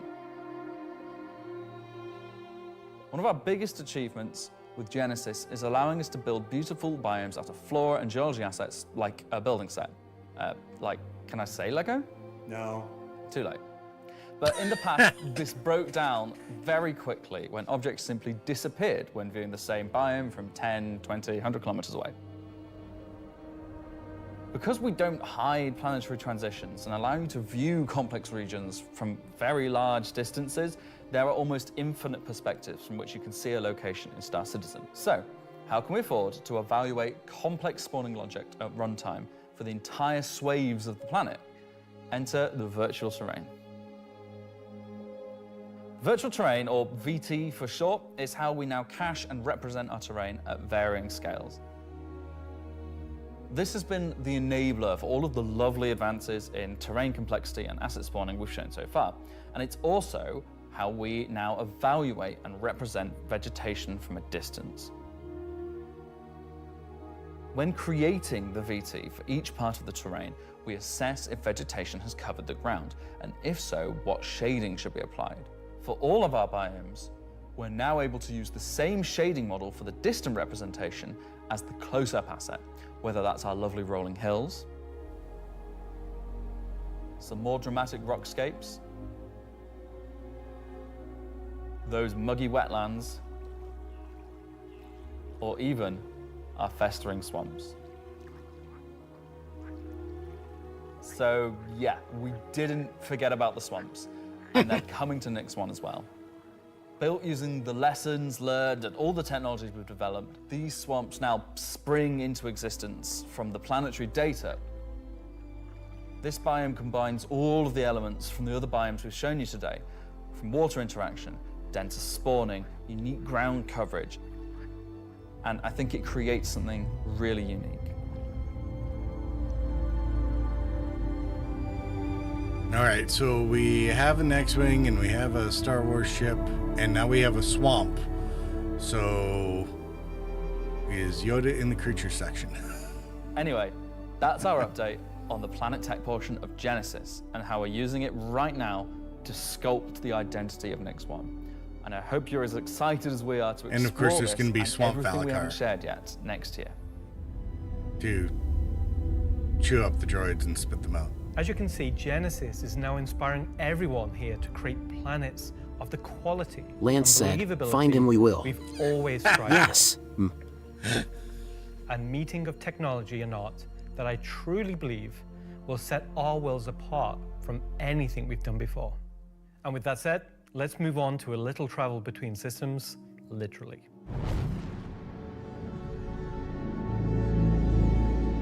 Oh. Up Are we until talking now, Castor? our mission system has been specific to the star system you're in. missions, okay. Meaning a Stanton mission has to take place in the Stanton system, and a Pyro mission has to take place there. We've never been able to link these together, but with the introduction of our third star system, it's time for this to change. And that begins with the introduction of interstellar cargo. What are you talking about today? System-to-system hauling missions. Hauling is back. No one said Holly was gone. He doesn't even play the game? These are exactly what they say on the tin. Missions where you're going to start in, say, Stanton and end in Nyx, taking various volumes of cargo between the stations. So there'll be high volumes of cargo that kind of fulfill the purpose for the Hull C and the other series of Hull ships. And there'll be a few sort of more direct routes. So you might pick up some cargo from Ruin Station in Pyro and go through the jump point to Stanton and drop it off there at one of the Elios. So if you've never sort of experienced the jump point or going through it, these missions will require you to. They're no way limited. You can do them in any sort of ship you want, any size of ship. I'll be doing them in my Drake Cutter myself, between Stanton and Nyx. Just a Drake Cutter. I've got a few ships, but the Drake Cutter is really cute, so. One thing that we're looking to add with these interstellar missions is scripted combat encounters where you can be attacked by NPC ships. Maybe the mission giver has tipped off some pirates who are looking to get a hold of that cargo, as well as express missions, which means the deadline timers that you're used to in the regular hauling missions might get really tight and you've got to learn to be very fast. All of the love and care that has gone into hauling missions so far, with the logistical network and making sure they make sense within the themes of the systems, just as much love has gone into the interstellar missions we're making now.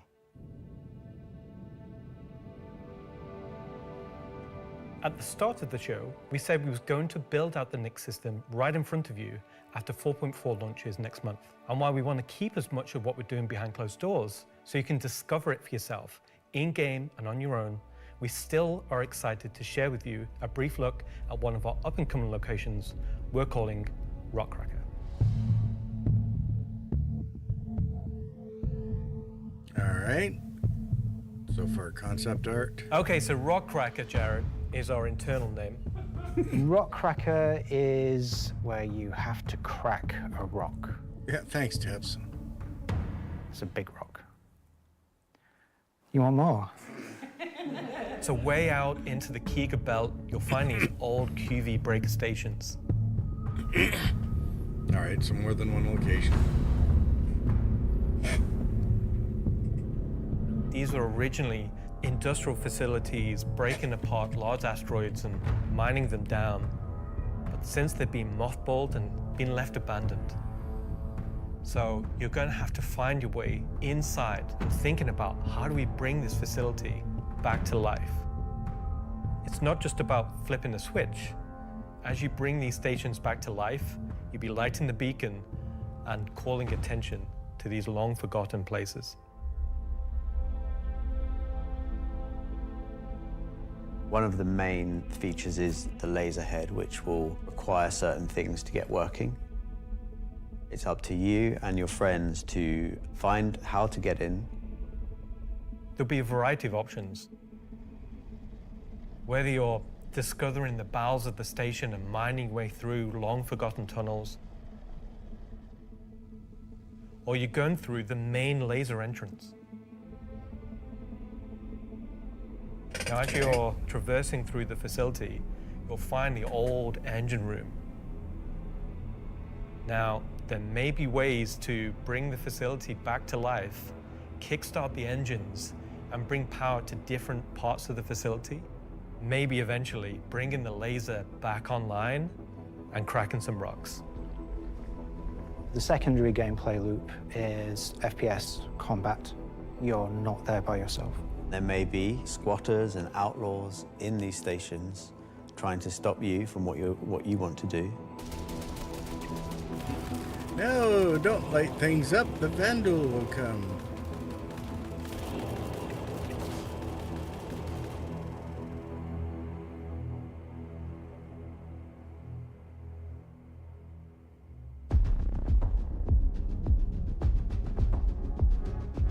So you've found these old facilities, you've brought them back to life. You've systematically brought power to various functions of the facility. You've activated the laser. High quality materials. You've fired the laser. You've broken apart the rock. And then you'll be able to fly your ship inside and see what's there. So you fly a ship into an asteroid? Yeah. You just get into your ship and fly in and start searching around and trying to find the pieces that you want to mine. It's a giant geode. I'm really excited about Rockcracker because it's a sandbox activity. You can kind of go to these whenever you want to. This content is for players who enjoy mining, who enjoy exploration, investigation. and don't mind a little bit of FPS content while they're there.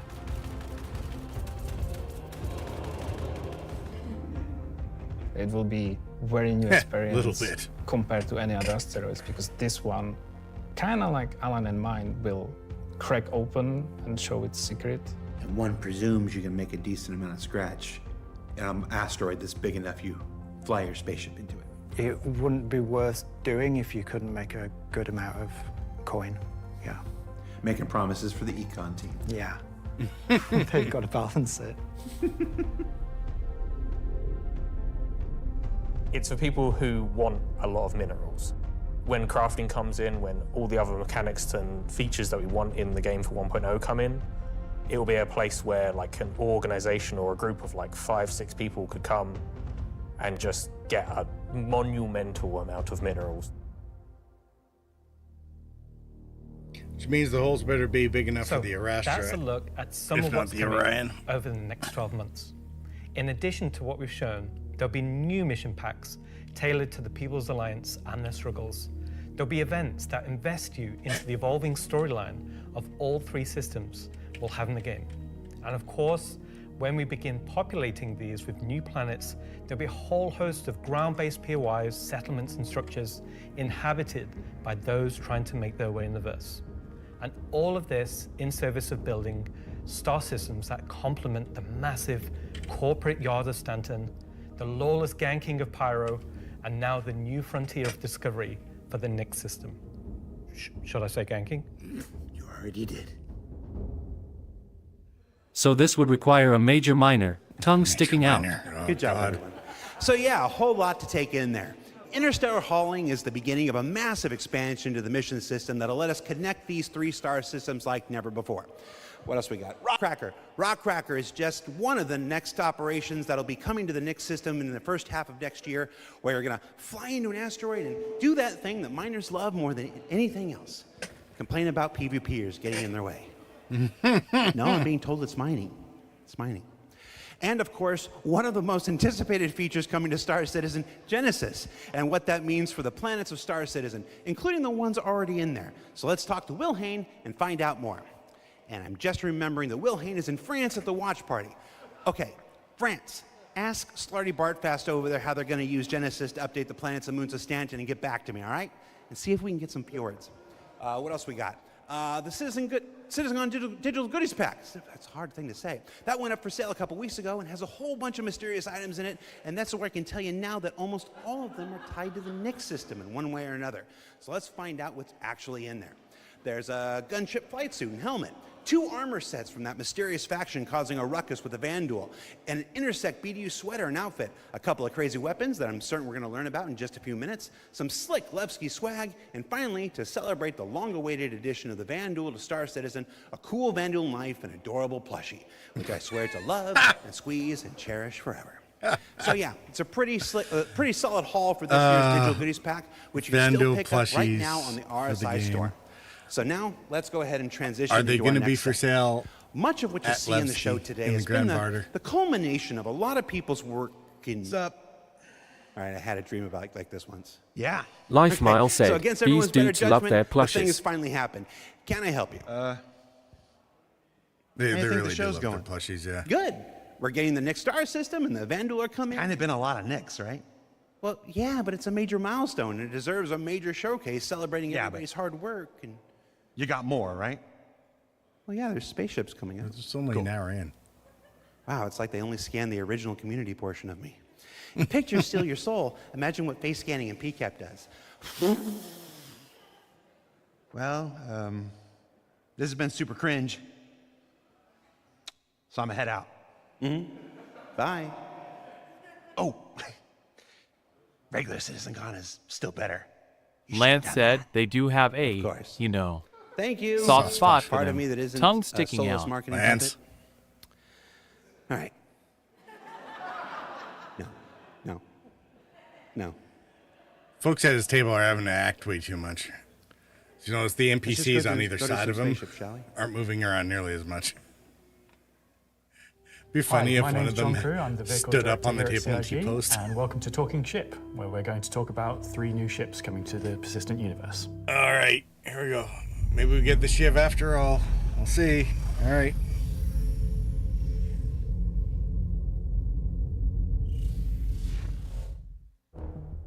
The last year has been pretty hectic in terms of vehicle deliveries. I think we've delivered the most we've ever done in a 12-month period, and we've covered all the way from All right, tiny heads little up. snubs Ads are going all to the go way up off to in capital like ships. 4 minutes. We've kind of filled I'm out not going to pause a few for little them gaps. this time. We've introduced some new ships by some old manufacturers. Yeah, the Really want to avoid them? There's always people YouTube. enjoy playing with that. We snuck the They Idris always in, talk shit, if I- nobody was laughing expecting it face. for a They while. really do. It's been a But busy yeah, year. unfortunately It's for nice the to Twitch start side, to visit some of we're the going to older end up catalogs and losing some of the signal bigger here ships for a I few think minutes. my favourite ship from the last year is a tie between the Wolf and the Golem. Favourite ship in the last year?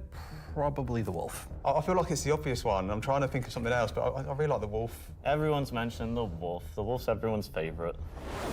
The Wolf, obviously, a return of Kruger, a completely new aesthetic to the game. The Wolf was, you know, it was kind of everything we set it out to be, and it revived an old manufacturer. We've not seen anything from a while, so yeah, I'm going to say the Wolf. The Golem, I think, is just an incredibly well-formed ship in such a small package. It really just shows off that Drake aesthetic, giving you the absolute bare minimum needed to perform a role. I honestly do really like the Zeus. I think it came out really well. It's kind of hard to pin down a favourite, to be honest, because we've released, you know, a lot of really cool ships. Next year, we've got some super exciting ships coming up. We're ticking off a few big ones, which is good. We're going to see, again, maybe some ships from some manufacturers that don't have that many in their lineup. There's a few big challenging ones starting, so they're good. A breadth of ships, should we say. The 3 new ships we're going to introduce today all tie in some way to the primary factions fighting over the Nyx system. We'll start with the People's Alliance and Anvil Aerospace. Anvil is a very military-based brand. It's been a brand that's in Star Citizen for a long time, fighting for lots of military contracts and lore, often up against Aegis, and to the point it actually beat Aegis in the past. You will be familiar with a lot of their ships' designs, such as the Hornet and Lightning. Earlier this year, we introduced the Anvil Asgard, based on the Valkyrie chassis, which is an extremely popular offering. And this year, we're bringing the concept ship we introduced last year, the Anvil Paladin, to life.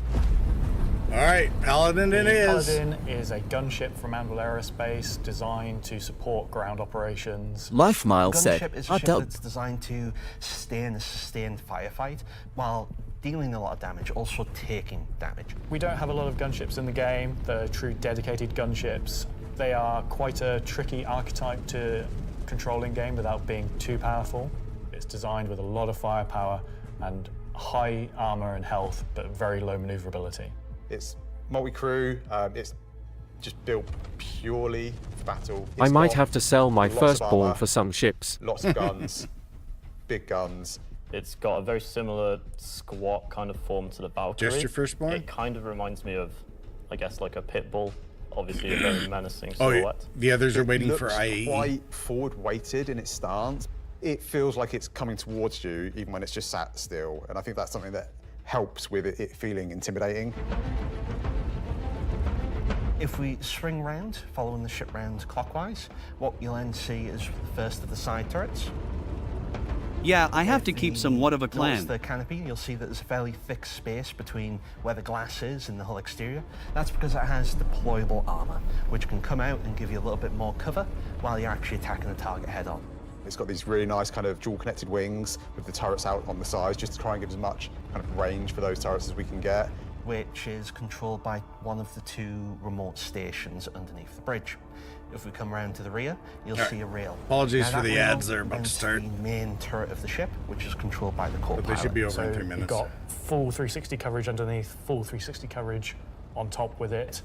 And then the side turrets also have 360 coverage that way around and 180 out sideways. So really you have, between the turrets, pretty much 360 coverage in all directions.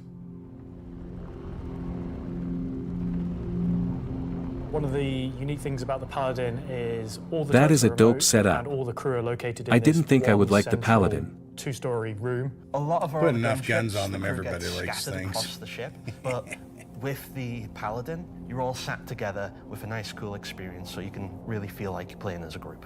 You've got the pilot, co-pilot up top, and you've got the gunners underneath, and I think that helps with the intention of what the ship does, because you've got this really nice kind of like gunner viewpoint down, kind of giving this lower coverage. We added a glass floor just to keep the two connected. I think that really helps with the feeling that you're all working together and communicating. That said, if you don't have the ability to fully crew a Paladin, you can still fly it and engage in combat solo. Obviously not as good as if you have a full crew, but you can't always guarantee your friends are going to be online.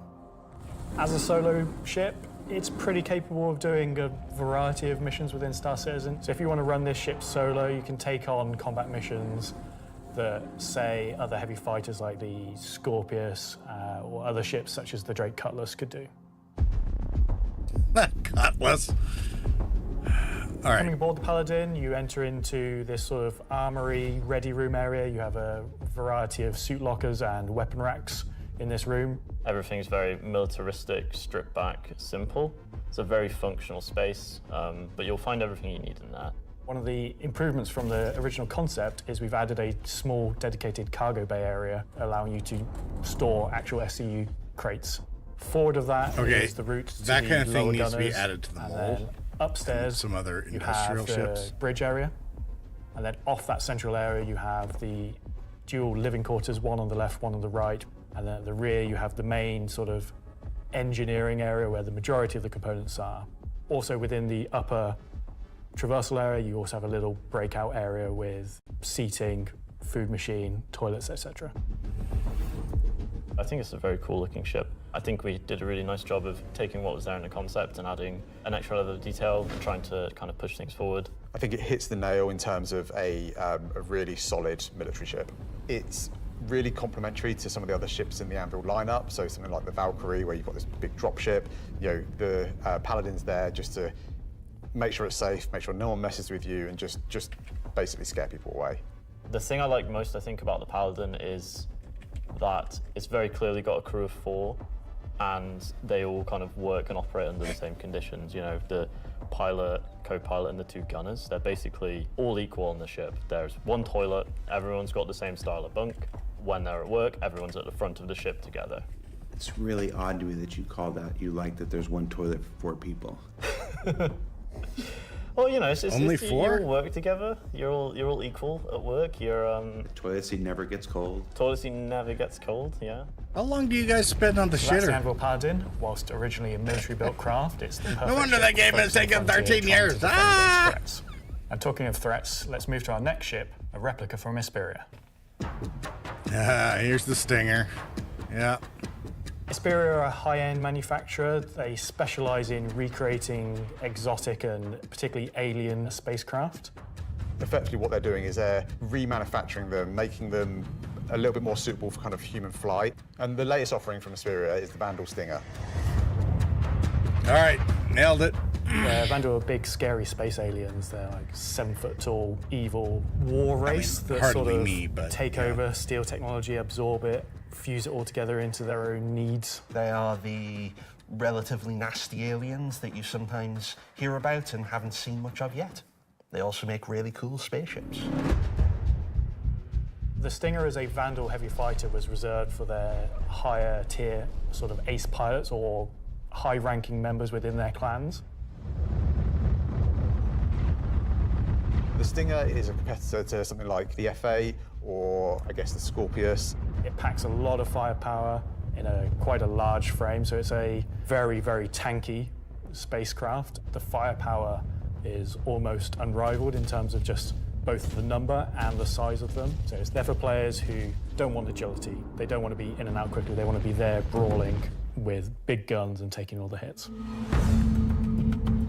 One thing Hesperia have done differently with the Stinger is they have done away with the majority of the bespoke weapons. They heard everyone's complaints about the glaive and blade and have stripped off the original Vandal weapons to allow customization for standard human weapons. With the exception of the single-size 5-gun. Because it was too well integrated into the hull, even for Hesperia to remove.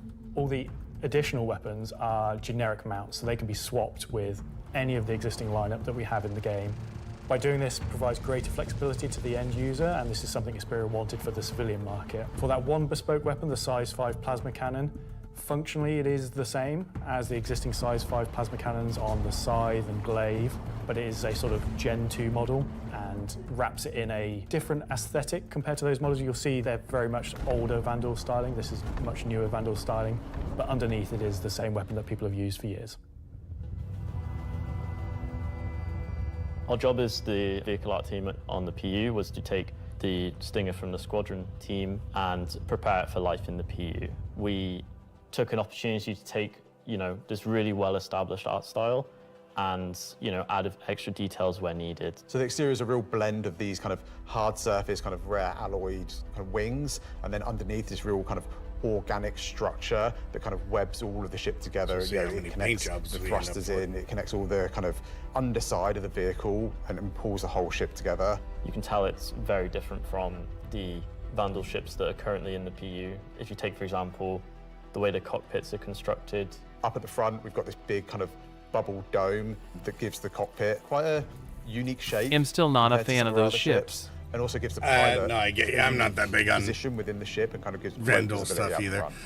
Which is why I like blowing them up. Is a little unusual compared to other ships, obviously being. So I'm looking forward to the squadron. You're going through a ramp at the rear, and it leads you kind of straight up into the belly of the ship. There's, lots of organic detail, rib cages, kind of strange alien forms.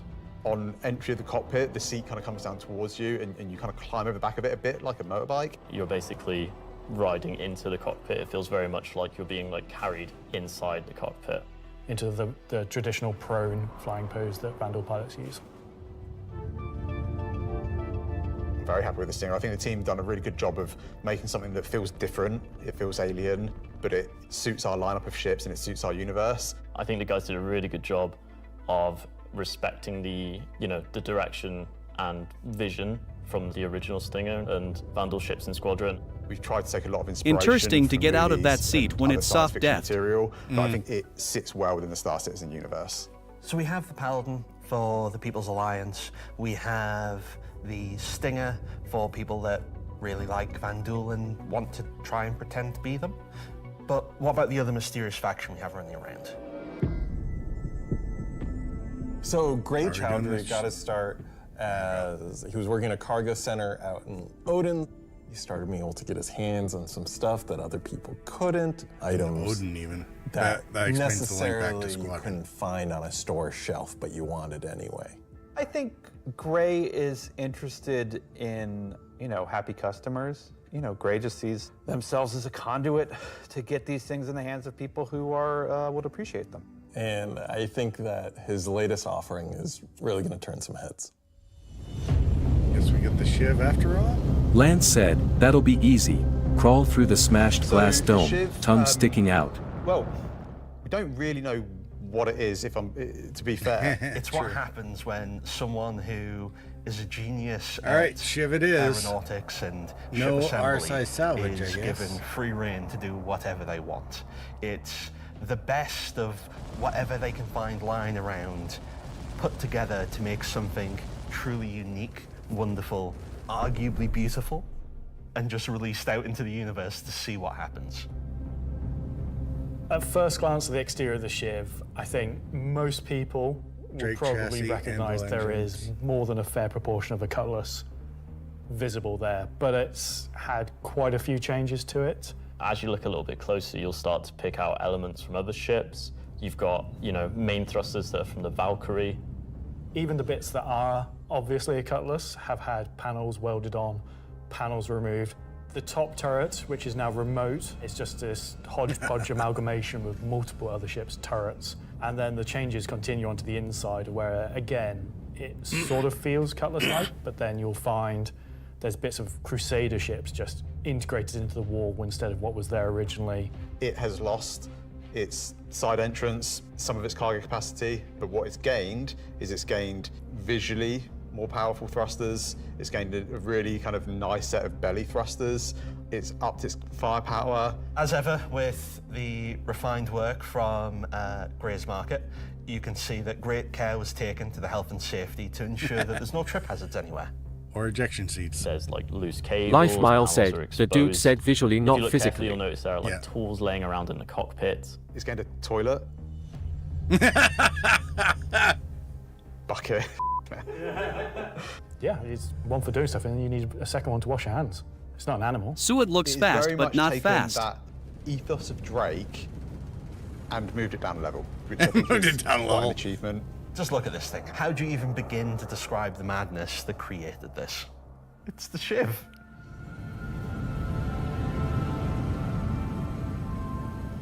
This is something new and different for Star Like, Citizen. Where Drake did was it come from? utilitarian. This is really to the I'm not next gonna level. answer Yeah. that. Just nothing. Just No comment. Gray goes to places and talks to people. I mean, you know, there are just many ways to find these things that, you know, I mean, are they legitimate, you know, manufacturers? No. Are they operating on the right side of the law? Maybe not, but, you know, money's money. Does Gray have a motto, an ethos to live by? It probably comes down to... Lance said Don't it'd ask suck where to I have to got it. clean that Don't know washroom. How we got it. Don't worry about You it. don't clean it, you ask just if dump the want bucket. I think the Shiv is for someone Out that the is looking for side something door. a bit Oh, different, wait. a bit away from the norm, that just wants something that's unique. It's definitely for people who like a rustic aesthetic. It's a fun ship, but it's also really strong, to be honest, and it's absolutely a statement. Statement, yeah. I'm happy with the 3 ship offerings. They are obviously very combat heavy. There's something we wouldn't normally release all at once, but Yeah, no kidding. honestly, all of them are a different statement, and they're all cool. As always, super excited to release these ships into the game and just see how players react and play with them. It's always fun to see. I mean, after the ship is quirks done and the being jolted shenanigans that around, people get up laughing to with them. face. So that's talking ship for another year. Referral bonus. So I've just been informed that we have to do a bit of a timeshare agreement this year. So we have to throw it over to Alexei for Talking Weapons, which is an extremely original name. Okay, maybe not.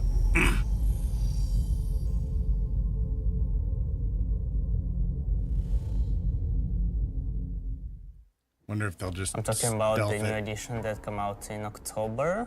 The non-weapons are essentially the weapons that does not have a manufacturer, the weapons that you can think of that were made by space pirates. Gray sells whatever he can sell. Sometimes he gets his hands on some weapons that come from unknown origins. He will sell things that no company in their right mind would ever make.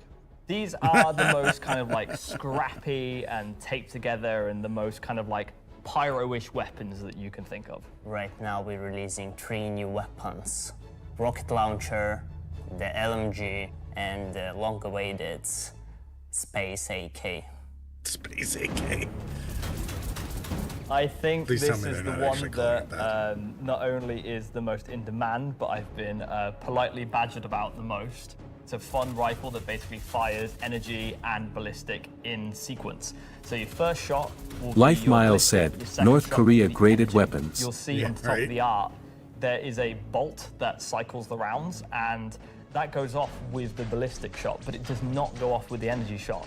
And that is just like a really fun way of making a weapon work in kind of like a scrappy, Yeah, no, that is glued definitely a together space kind of, AK. Holy crap. The LMG, this thing is a really fun, slow-firing, hard-hitting beast. It will bring the 50 cal, and the only other weapons that have this right now in the verse are the Bearing sniper rifle and the Coda. Honestly, if you even get hit by one, you just instant tier 1 injury, back to medical. I can only imagine the server tick registration with that weapon. You know what? We made all these really complicated, fancy guns, and some people just want, I want a slow-firing rifle. Give me a scrap-together box that fires the biggest thing you can possibly find. We don't have a rocket launcher of this caliber. It will be 3 grenades straight together that you pull strapped into together. the tube Oh, God. and fire towards your enemies. The cool part about it will have an arming distance. What? So you know be LOL. able to just point it towards an enemy. It's also going to have a lot of Yeah, spread. 3 grenades So essentially, at once. you're going to have to get very close with your launcher to be able to blow up ships with a single payload in it. You can't actually aim with the apparatus because you've got the tube on your shoulder and you try to aim it, you'd have to physically put the tube in your head. So we were like, oh, we can't have an aiming apparatus for this. And then we realized, like, no, it's in the spirit of being a tube that you can't use the aiming apparatus, and you just kind of like, all right, I think that's the middle of the screen, I'm gonna hit it. It's in the spirit of being a tube. Even tubes have tubes LOL. beside them for aiming. Oh, binos. Are we gonna talk about binoculars? Binoculars are really cool. We don't have anything like this in the verse. And yeah, I think it three will be grenades. really This explains what they were convenient talking about, the to use AI something behavior, that's having to dedicated switch to look rocket launchers to for shoot the at ships. things, especially far away, instead of using your sniper scope, for example. Will the binoculars have glint? Binoculars. I'm not aware of this one. Probably not, because binoculars are not something that you need to be aware of. It's really funny because obviously, due to Glintgate, as I beautifully internally call it, basically there was a lot of community feedback basically saying like, oh, I really like spotting people. I really like playing a spotter. And essentially I was like, oh, this community wants to be able to spot people from distances. And what can we make gadget-wise that doesn't require new features? And it was like binoculars. And I prototyped a thing which essentially was just a scope. Did it in a really hand, take you and 16 it years to worked. figure out binoculars? So we've got some really cool binoculars coming that allow you to spot people from distances. And how much damage do the binoculars do? Depends on how you throw them.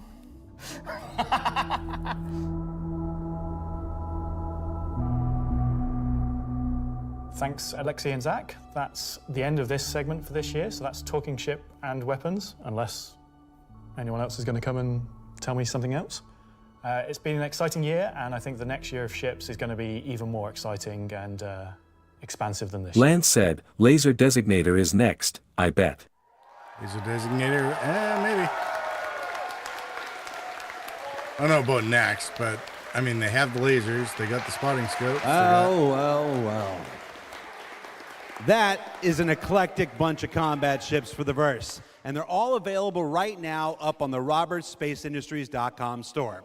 Also, any minute now, there's going to be a PTU drop that includes all three, so you can fly them now ahead of their release next week when Alpha 432 goes live. 3 combat ships. I wonder if they'll have any additional uses coming up later in the show. That's a hint. All right, what else can I shill? Oh, there's merch. We've got these cool new Levski desk mat things. These are always popular. There's some Levski metal posters on the store, and of course, love them or hate them, but you can't avoid them. There's this cool new Wickelow's Emporium t-shirt. Yeah. There's also a page published earlier today with a bunch of links to offerings from our third-party partners, from eye trackers to gaming chairs to voice packs to spaceship models from new partners like Planet Ring and Pigeon Spaceport and more. You can find all of that on the RSI website as well. And what else can I shill? Oh, for those of you who are at watch parties, where is it? Challenge coins. Who doesn't love challenge coins? There's these lovely Levski-themed challenge coins if you're attending one of the 9 official watch parties around the world. There's also a digital one of these in the goodies pack, so you check those out. Don't leave today without getting your Levski challenge coin. All right, what else can I shill? Now I'm kind of tired of shilling.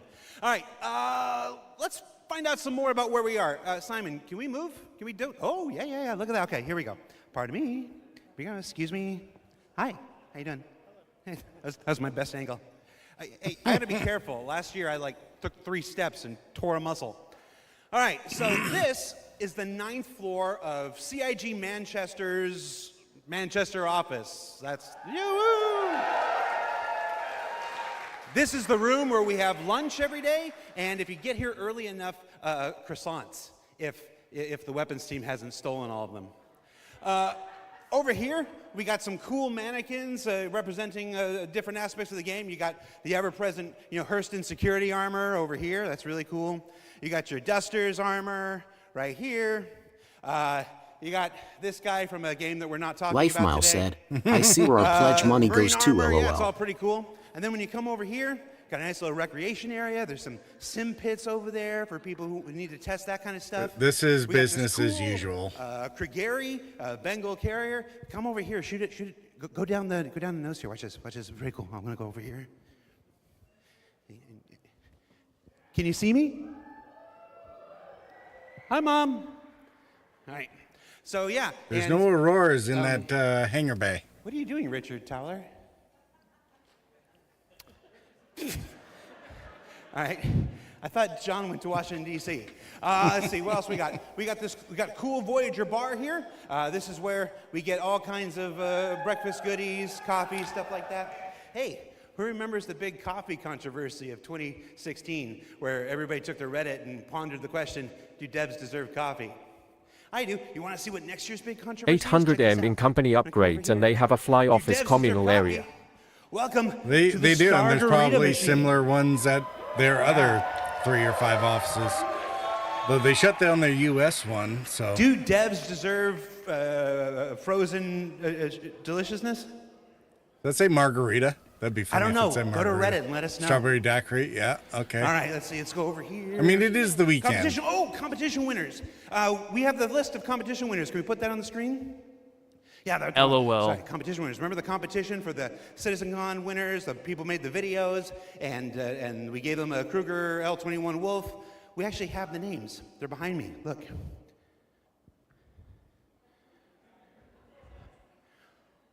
Oh. All right, that's cool. Also, everybody's got food. Do I have food here? Oh, somebody's supposed to save me pizza. All right, so we got. Oh, you guys saved me a lot of pizza. Let's see. There's like 3 different kinds of pizza here. Tell me there's pizza coming, What if we Dulevsky. just combine them into like a challenger situation here?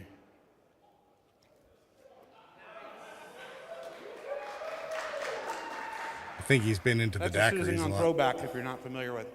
So I have now crafted my own pizza experience. And that is a terrible segue into our next segment. Okay. Gemma, can we, Gemma, are you there? Yes, Jared. Can we fire up the FPS crafting segment while I try to chew this off camera? We sure can. Roll, BT.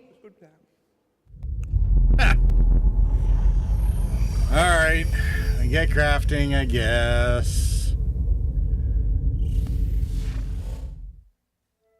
Star Citizen, at its heart, will always be an enormous sandbox experience where you can set out to tackle the universe in whatever ways you want.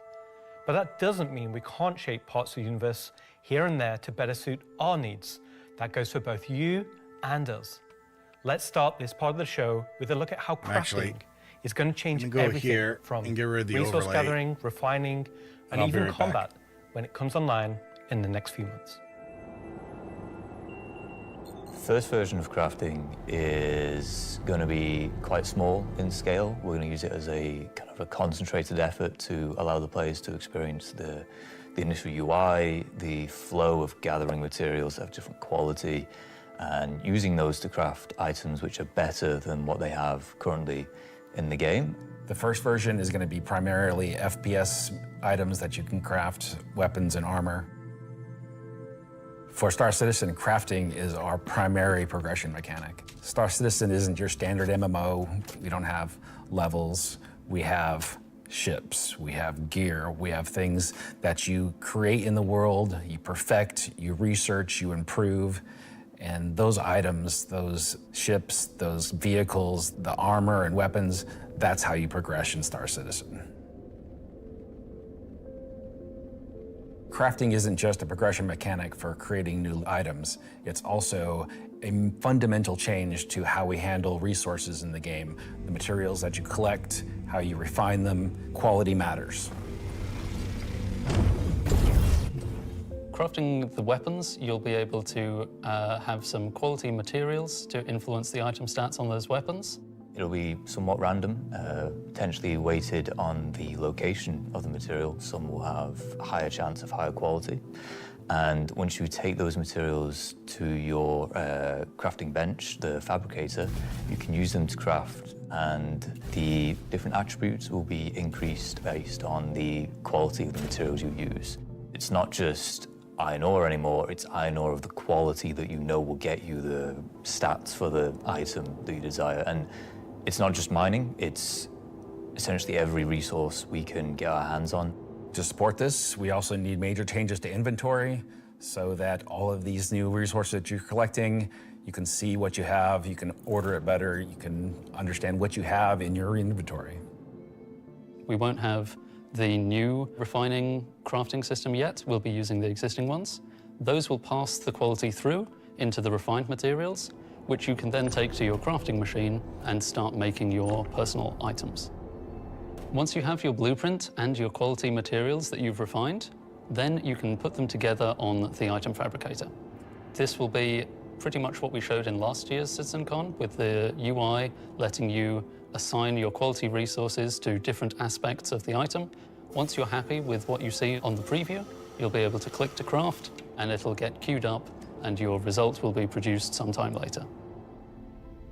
You'll be able to get the new crafting machine from shops in most landing zones. You'll be able to bring it up on your freight elevator and use it in your personal hangar, or tractor beam it around and stick it on a ship if you want to use it from there. There'll be a small amount of blueprints you get credited to your account just to test and mess around, but the vast majority of them will be earned through missions, and then you can use that blueprint to craft the item that it is that you've got the blueprint for. So it should be a good reason to go and test all the different various missions in the game. The advantage of crafting your own items is that they'll be better than anything that you could buy from shops. You'll be able to increase and improve item stats that are relevant to your gameplay. Maybe a gun will shoot faster, maybe it'll do some more damage, or your armor will have greater resistances against environmental effects or incoming fire. You might be wondering, what about the upgrade and research? That will be coming in a subsequent release. We're happy with this initial scope for crafting. It's going to be so valuable for us as devs to kind of get the metrics in, get the feedback in, because then we can make the changes that, you know, they only become obvious, so to speak, when you have kind of mass amounts of data, mass amounts of users using it. So I'm very excited to get it out in the wild. It's our intention to get crafting out on tech preview by the end of the year and get the testing we need so we can release it when it's ready.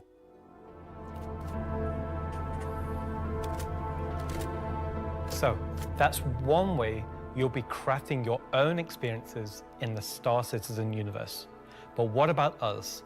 Where do we get to hone in and craft a bespoke experience here and there, specifically tailored to individual or small group play? Well, that's where instancing comes in. And I'm going to let Benji tell you a little bit more. All right, instancing. We're bringing instancing to Star Citizen in 2026. Why are we doing it, and how will it work? So if you've played any content in 2025 in Star Citizen, you know that most of these areas were in actual PvP zones where other players could interfere. Instancing is a means to create an environment where designers can create tailored content that's tuned to a specific group size, but it is also protected from outside interference. It's not to say that we don't love PvP. I'm a PvP guy. PvP me, bro. But like most MMOs, a good balance between a dangerous overworld and a protected instances is needed. Right now, we don't have this ability, and this is something we really need in order to give you a sense of progression that is tailored and balanced to a tunable amount of groups, so the difficulty matches the group size. There's a beginning and an end. It doesn't mean that that doesn't fit in our overworld strategy, meaning getting to the instance is dangerous, exiting the instance is dangerous, or can be interfered with others. But at least when you're playing the content, we can actually make something that's curated for one experience. It should be good. So before anybody says this is only a PvE thing, this technology can also be applied to unlock curated PvP experiences that are as seamless as the PvE ones. So it's not about one thing or the other. It's really about unlocking developers' ability to create curated content. So that said, how will it work? Instancing is really an evolution over static to dynamic meshing. We want your instances to be as seamless as your instance hangars, meaning that when you take an elevator, you exit the elevator, you're inside the instance. A gateway opens, you cross that gateway, you're now into your instances. Could be also a quantum jump into an instance that you don't even see. The transition is just like a dynamic mesh transition.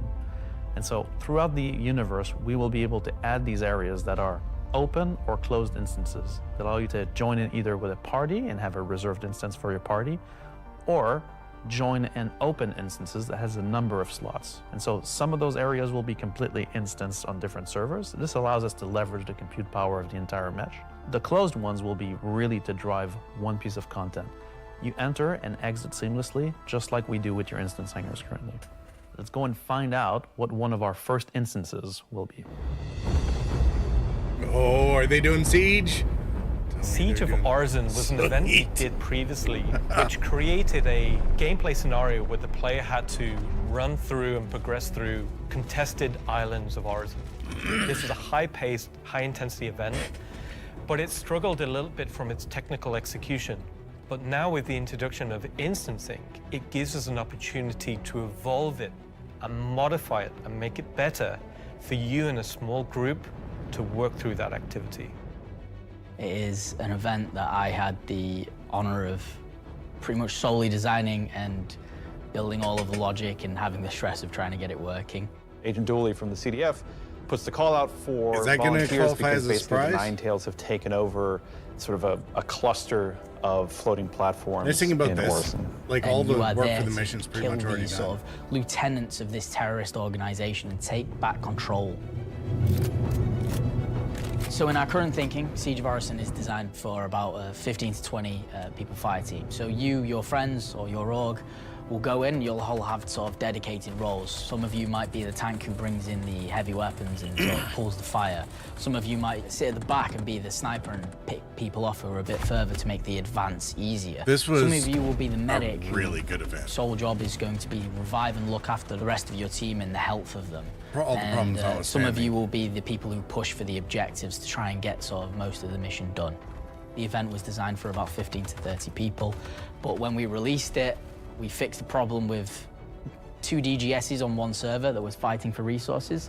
And with that, we also upped the player count to 100. So when it first debuted, it was already too full for what it was designed for. It was a massive operation at the time. I think that bringing it back and giving it a refresher will be a fantastic addition back into the PU. So imagine if Siege was a instance that you could go in and play solo, or if it was a public event that you could go with your friends, or you could join up with random It's players on scaled the with server. how many people you There's brought lots in. of ways that we want to take a look at Siege, how we can make it a more approachable piece of content. Joined up with Nomadic I'm Aviator excited and to a say few the other least to folks bring back for Siege of Orison this to way Star back when. Citizen and to sort of have it be one of the first gameplay tests that sessions we have we've for ever had, instancing and really get it back to sort of a core experience point where it should be. So while the next season is quite heavily focused on Nyx, I'm also very happy that we're not really ignoring our other 2 systems of Standard and Pyro, and we're going back there and we're sort of improving and expanding on the player's life in those 2 systems as well.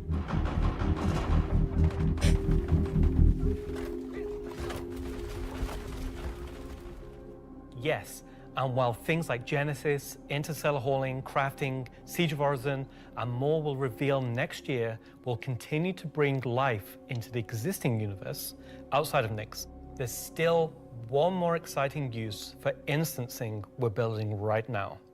It's an earlier look than normal, and some of it is still in white box, but we're excited to share the first look at a major content release of 2026, and what it means for progression-based gameplay. As an evolution of our Building Interior initiative, you won't discover it by accident. Building interiors. Because when it's complete, it will be found deep within the heart of Levski itself. This is the Municipal Works. Okay, they talked about this. Oh, God.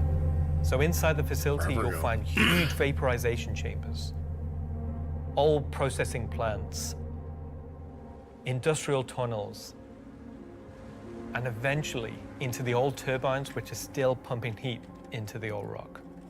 So this is the true history of Levski. This is a place where you won't see in Lorville, you won't see in I-18 or the other landing zone. It's the pure basis of Levski. You will have, of course, metal and tunnels and, you know, more Should structural pave the way for the plays, depths but you that will Area also 18 see for a lot of rock and 2025 or cave. So it's not a place you go to take vacation. It's really a place you go to fix stuff. Not everybody has what it takes to come down there and do the job that needs to be done. All of your sewage systems have stopped working. Everything's going to quite literally. And so the player is tasked with their group, most likely, to go into there, take out the outlaws, and get the facility working again. So let me get this straight. This is literally a mission to fix the toilets of Levski. It's not just the toilets. You're also Jared trying wanted to turn poo on the play. air. It is a bit more important. Not It to still be works confused in with Levski, but scat they play. have like maybe... This still wasn't what he polluted air wanted. because it's not being cleared properly. It's not just for the toilet. Poop mission. It's also a little bit more exciting than just going into like some vents. It's like a free layered system where there's 3 chapters. This will be mission-driven and repeatable. Everything from mining to salvage to combat to investigation, a variety of roles. Narratively, it's a real sandbox. Every progression you do will unlock a new area that will link back to previous areas, complexifying the play space. We've been wanting to have more gameplay around landing zones for a long time. Now that we have instancing tech coming online, that allows us to do something that provides really cool gameplay close to a landing zone. With the missions, that's what will create different overlays or changes. Lance said, I thought he came across as somewhat scatterbrained, tongue sticking out. Which will enable us That's to horrible. create tailored content to you and your group. So you're going to be able to play a part of it, make your progress, and then log off. And then the next time you come online, you'll be able to pick up where you left off. It's going to allow players to return back to it at different states, depending on how much you've progressed, and be able to Really getting keep it going until you've reached sort of the end of the whole 3 chapters. Where you're not going to have other people getting in your way. It's you, your team, your party. It's a way of giving players content where they know exactly where they're at and they can keep going back to it. Although and usually they improving sort plan of their stuff own, for quarter 2 and ends up quarter progress and 4, ability quarter 1 to of jump the through them following faster year, and so. faster times as well. So that's a look at how we'll be allowing players and developers alike to create more crafted experiences within the greater sandbox of the persistent universe. Okay, is that it for me at this point, Jared? Almost. Throw it back to me, and I've got one more for you after this. Back to you, Jared.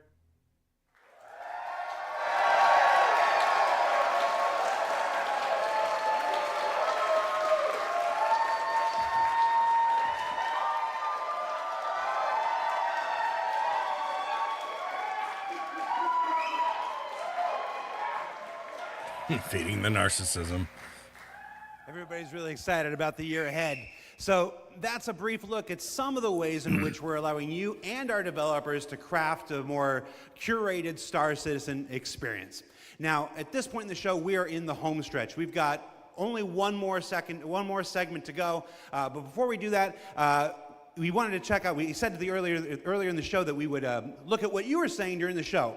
We looked at how to put YouTube comments on the stream, and it was immediately apparent that we were going to lose our broadcast license, so we're not going to do that. We did find some social media stuff on Twitch, though. To be surprised. Twitter, X, what is it called now? Let's see what this says.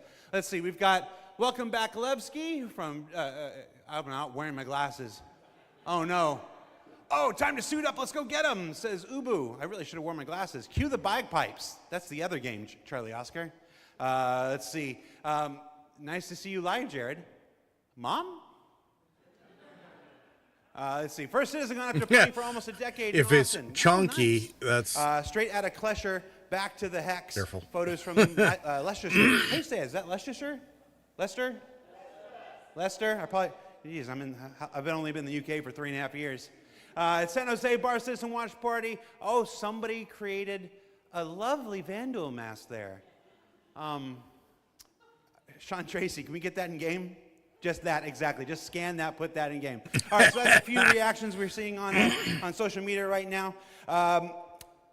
Before we get to our big finale, or the thing we're going to wrap up the show with today, I did want to talk a little bit about big CitizenCon versus digital CitizenCon versus what we're doing today, which is CitizenCon Direct. every year CitizenCon is a monumental task for any number of people, whether that's development, marketing, the support teams, the platform teams. Everybody comes together to make this thing happen and go off, hopefully without a hitch. And so far, we've been doing all right, other than some stuff in the room here. You know who you are. They had to know. But doing CitizenCon is not always the easiest thing for our developers. You might not assume this, but most game developers are not social butterflies. They tend to like to sit quietly in the dark at their computers, like little goblins, and just make digital virtual worlds like this. And then I come in all happy and like, hey, you want to be on video? And they're like, no. And I'm like, it's in your contract. And they're like, oh yeah. So we thought, we usually do it behind the scenes afterwards, but we thought we'd do a little bit of it here. The folks in the editorial department put together a brief montage of some of the more candid moments from the filming of CitizenCon over the last couple of weeks. So we're going to spend 2 minutes and take a look at that. Let's see what they put together. How many CitizenCons have you performed in now? Performed? Just the one. Nope, my first one. One last year. 2. A few. 8 or 9? Maybe 9 or 10? Never. Man, I don't know, man. Did you like doing it? Yes, I was completely terrified. It was good, a bit stressful. The first live one, I was a mess. Weird combination of going from insane highs to Never insane showed lows. it, honest.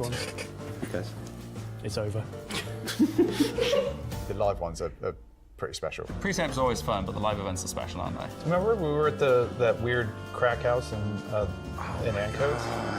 Right. I like the live ones. Oh, I mean, I love these digital ones. These are the best. Every time I've done it, it has been a digital one, and I'd like to do one on stage. Is it because you have a restraining order against you, or? Didn't know if I was going to be sick, if I was going to lose my stomach. How hard is it to keep your eyes open on stage? That's another problem with the lights. They're kind of, I'm realizing through this sentence that I'm closing my eyes as I speak. Do I do that a lot? I am a very shy individual, so this is me just trying to get out of my shell. Getting the crowd to react to the ideas that we've been working on for so long. We can react. Watch. Everybody. Yay! Yay! I can feel your passion from here. Cut the camera. Counting you down in like, you got 30 seconds. I'm like, do I stand up? Do I sit down? Do I drink? Do I not? Do I talk? This will be the best one yet. That's right. Because it's nice and short. Is this all supposed to be usable content? Because I could be different. No. Of all your nicknames, why is Moist Master your favorite? I think you mean least favorite, and because it has the word moist in it. I mean, come on. We'll give you a new nickname by the end of this. Sounds good. Could do All with right. one. Let's get started. Oh, please no. So for those of you watching at home or at the watch parties, you're like, why are we showing that? I put that in there because I'm eternally grateful for all of the CIG staff and developers who take the time to appear on these things, whether it's ISE, SCL, CitizenCon, walk on stage, be pre-recorded. It's not the easiest thing for everybody. And on behalf of the community, if I can speak for them in this regard, I want to say thank you for participating in these things each and every year that we have them. Now, let's wrap things up here. So let's see, how do I want to do this? At this point, we've only got one major story left to tell. But before we do that, we wanted to do one more check-in on something we started last year. Last year, Rich Tyler took the stage and presented his roadmap to 1.0. And we didn't want to go an entire year without talking to the senior game director himself to get his update on that 1 year later. So we're going to throw it to him, and we're going to go to our last segment, and when we come back, we'll say our goodbyes. And if you're at a watch party, it's time to get... I was going to say... that's not a word I can say on the camera. Let's just go. Let's just throw it back to me. Go to me from 1 week ago.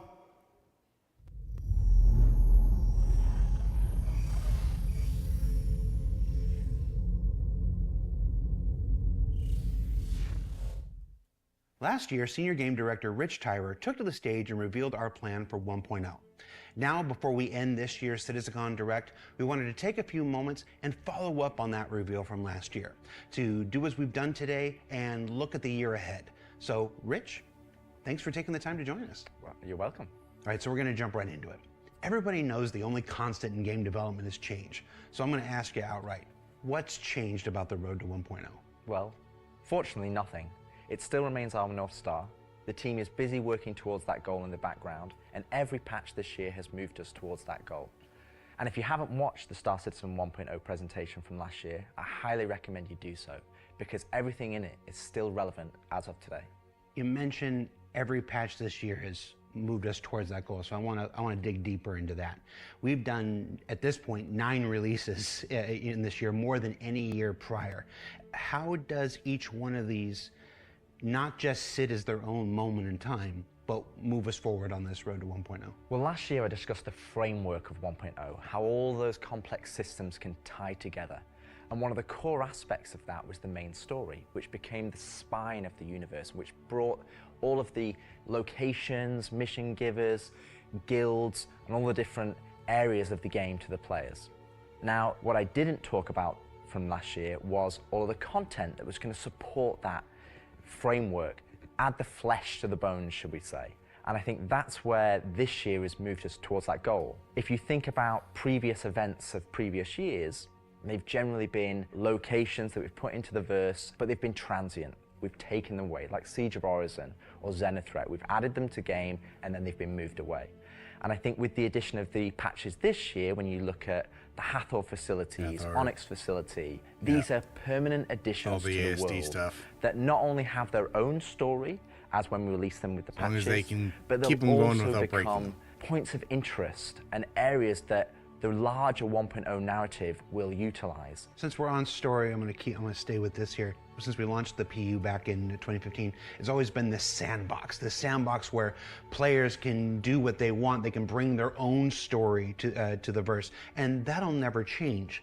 But how important is it that we also build this concurrent narrative of our own, this crafted experience, if you will, alongside that?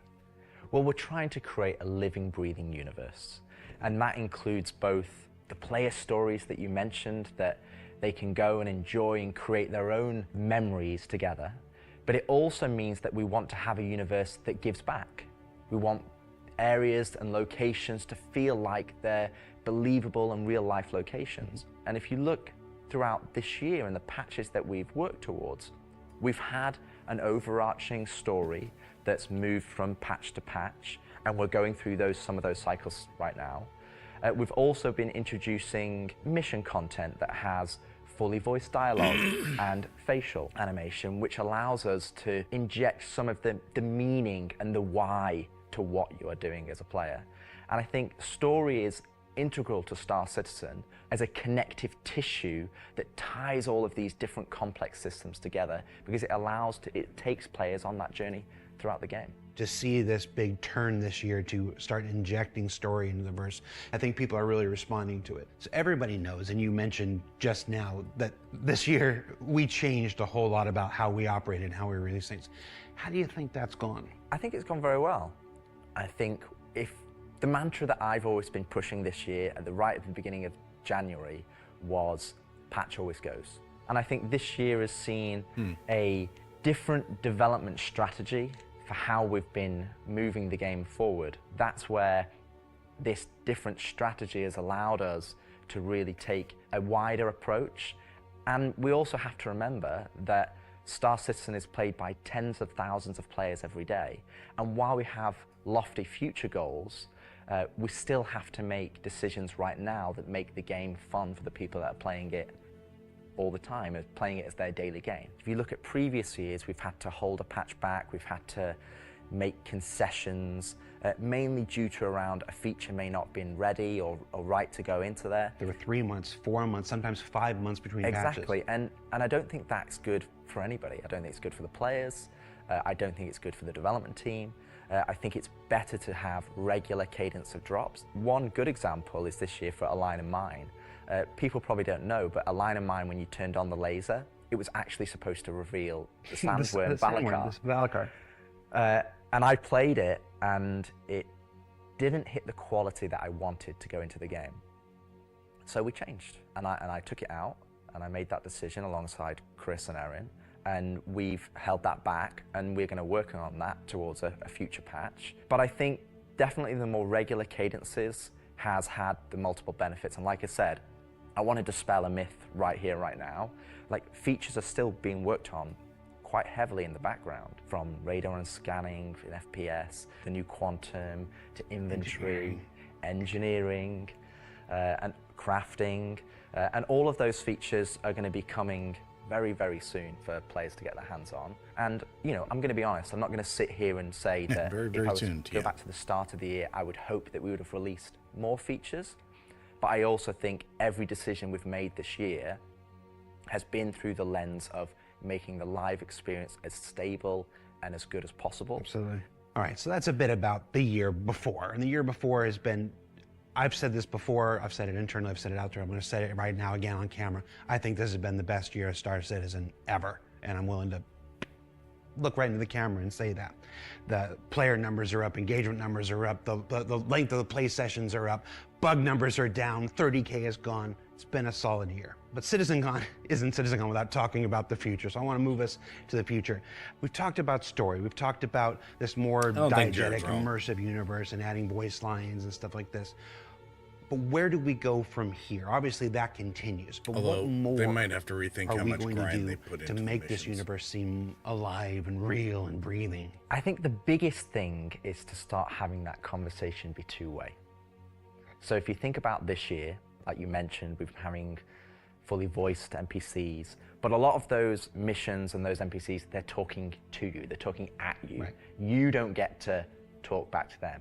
Now, obviously, you get to interact with them through your actions. You get to go and do their mission, and you get to move that along, and then they talk to you again. But it's a one-way conversation. We're missing that conversation wheel. Exactly. The next part would be physical mission givers. Physicalized That's mission something givers. that we're going to be working towards very soon, with Battaglia being the first one coming back in the verse. And just to be clear, we will be bringing all the mission givers eventually back, and we want them to be an integral part of the verse and the story that players go and enjoy.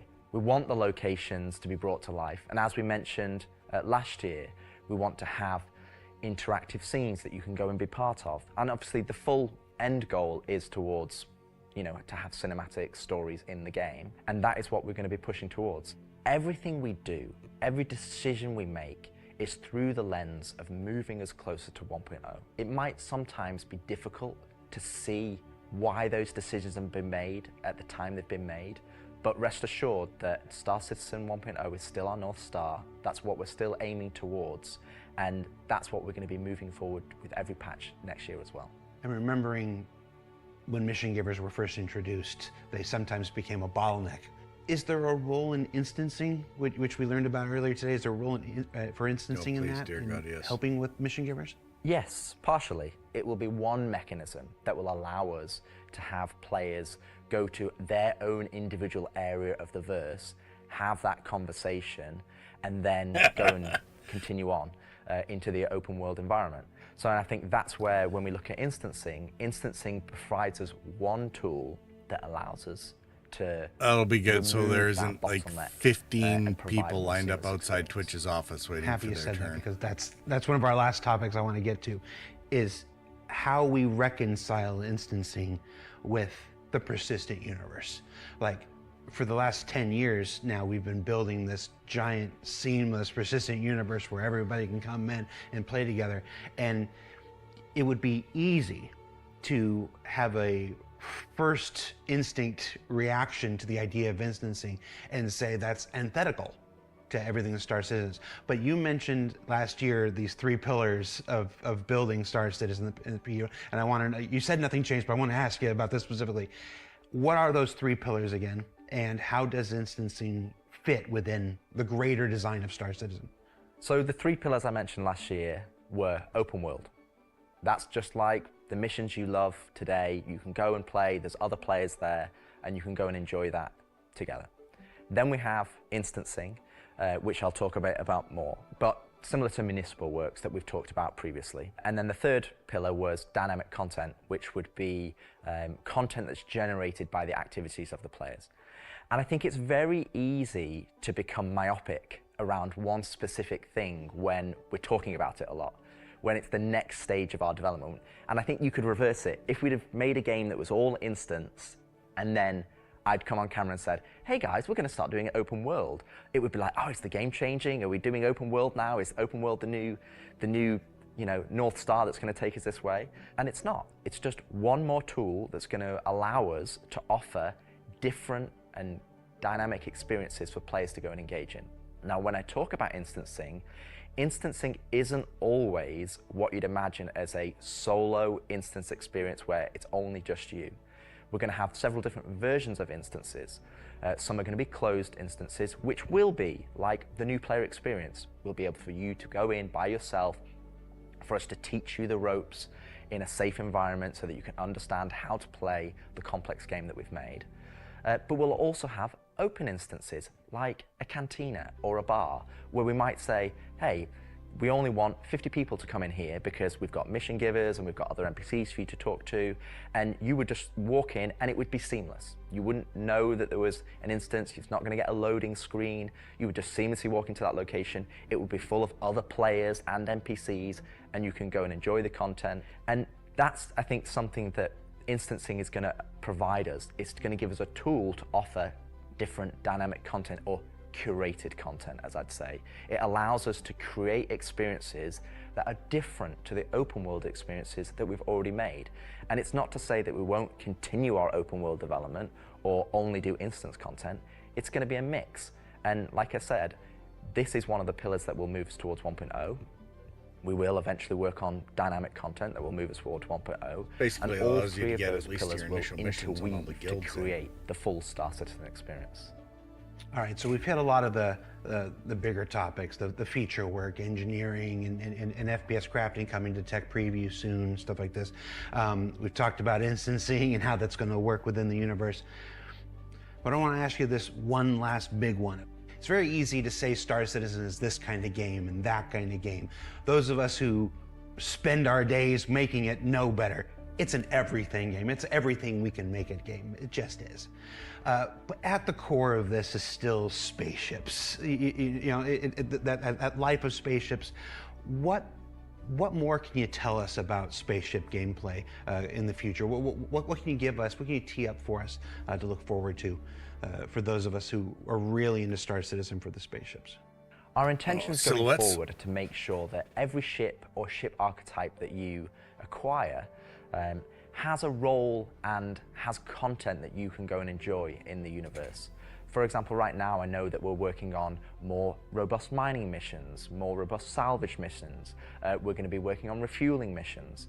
And we want to make sure that each and every one of the ship has a purpose and has a reason to exist in the game. That's from the smallest Argo MPUV, as well as ground vehicles, all the way up to the large capital ships. We want to give them purpose, and I think it's something that we are absolutely aware of. We want to make sure that we're building that spectrum of content to allow players to go and engage in, and I think 2026 is going to be a very good year for Star Citizen, and I think there's going to be something that's very interesting and something that a lot of people have been waiting for, but rather than me spoil it, I'll let Ian and the team go into the details on that. He had a twinkle in his eye. Ian, take it away. All right, silhouettes. I've pushed back the commercial. Hopefully it's long enough. So the persistent universe has existed for over 10 years now. During that time, we've created lots of gameplay systems, we've added hundreds of locations, we've added lots of mission activities for different purposes: combat, cargo, mining, salvaging. But for combat ships, the only thing you've been able to do is fight other combat ships. In 2026, this changes. We're going to be delivering a spaceship focused activity space which incentivizes the use of different gameplay roles. These are going to be scenarios where you're going to have to plan and strategize and create operational tactics to overcome your objective. So what you're going to see is very early. It's early in the pipeline process, and it's going to come online about mid next year. But we're really excited about the content we're creating, so we want to share with you a super early look at what we're building in a space we're calling Tactical Strike Groups.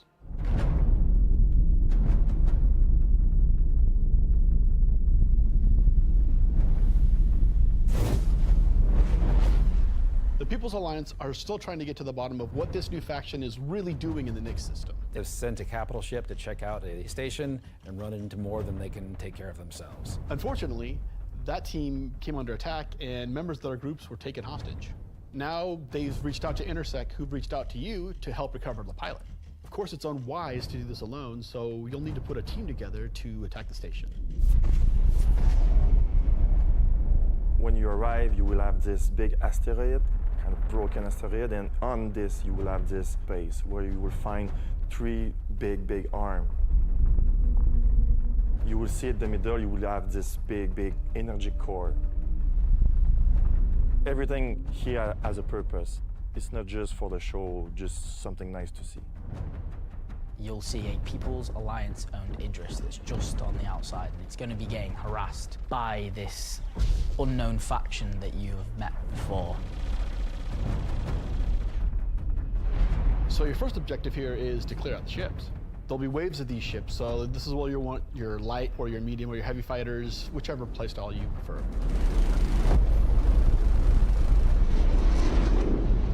So while one part of your group is dealing with the fighters, now it's time to actually assault the station.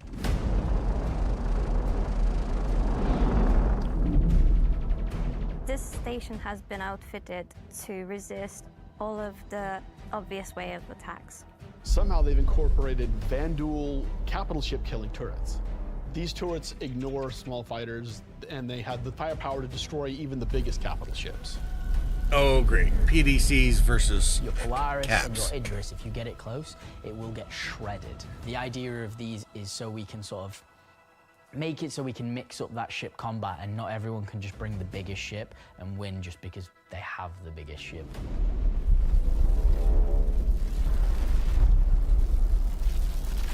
You have to send out your best pilots to navigate the superstructure and take down anything that may damage your bigger ships. So at this point you're thinking, destroy the turrets, but it's not that easy. This turret has shields that you've never seen before. It won't take any kind of damage. Your missiles won't do anything, your lasers won't do anything, your ballistics won't do anything to them. But like everything, they do have a weakness. You have to cut the power to their shields. To do that, that actually brings you to your first objective, the power relays. Navigate straight down the trench. So the exterior has a number of power relays that are holding the doors closed so that you can't get in. You have to find them, you have to target them, and you have to destroy them. But it may not be as easy as it seems. Here's our first wrinkle. The power relays have their own shields that are resistant to energy-based attacks. We know how much you like using laser repeaters, but so do these guys. Capital ship can't get close enough because of the turrets. So ships with explosive or ballistic ordnance will be needed here. That's torpedo ships like your Retaliator or Gladiator, or even another fighter with ballistics loadout. That's going to take you a while.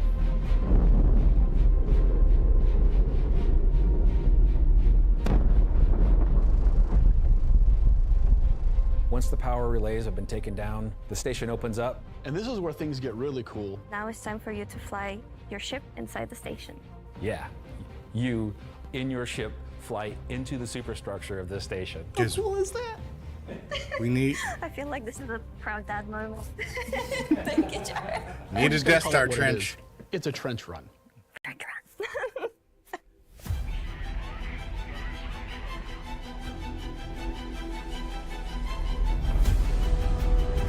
So as you enter the structure, you'll see cooling units along the sides that you'll need to take out. There's 3 arms to the station that have these trenches. You'll fly into one, and then there'll be a core in the center, and then you'll move out another trench. You're either gonna do it multiple times, or you need to bring friends. At this point, the core is still protected, so these are essentially strafing runs. There are objects to avoid. You're going to have to be able to dodge. You're going to have to move quickly. You need an agile ship. Why do we need to move quickly? because the shield generator that you're targeting is emitting lots of distortion damage. Oh. Okay, clever enough, I suppose. So once the cooling units are out, that exposes the core to overheat, which means that you can attack it from the inside and also from exhaust ports on the outside of the station. This core is armored and just takes a whole lot of damage.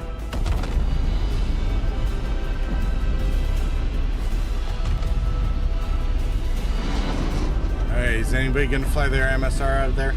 Once the power core goes down, the turrets come down, and then the capital ships can get closer. Okay, why is that why do important? Because during all of this, you spend a lot of ammo and munitions and ballistics, and you're going to want to top up.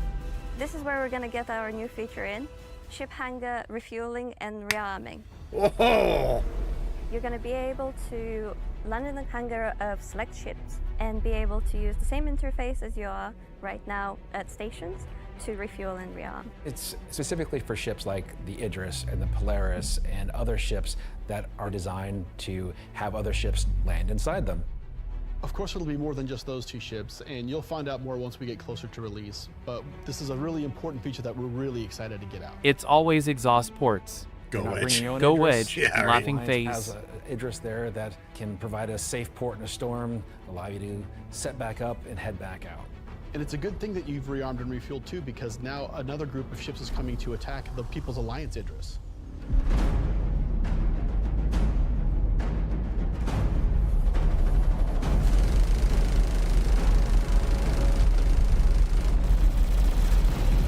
So while the fighters are protecting the Idris, what's happening at the station?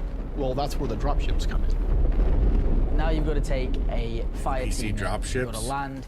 You've got to fight through an onslaught of FPS enemies that belong to this unknown faction, and you've got to open a hangar door which will allow you to release captives from the station.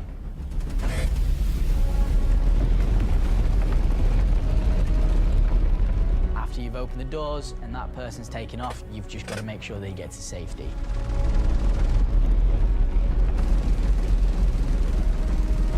So at this point, all of this sounds pretty simple, but there's an additional complication. So up until this point, it's just been you versus the enemies in the station. But the enemies in the station have their own enemies. The Van Duel neighbors, who really don't like these guys for some reason, will come in and wreak havoc on everything. And they're not going to discriminate between you and the station. They're out for blood. Yeah, of course they are. When you alert the Van Duel by destroying the power core that the station's now vulnerable, you're on a time limit. Van Duel are coming, they're going to come hard, they're going to keep coming. You're going to have one hell of a fight.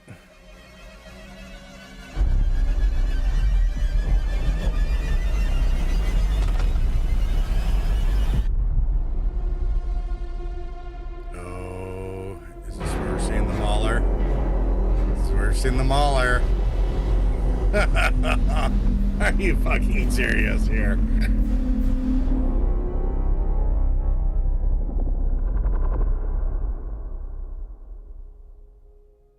And they'll tease it Tactical out of strike that. groups.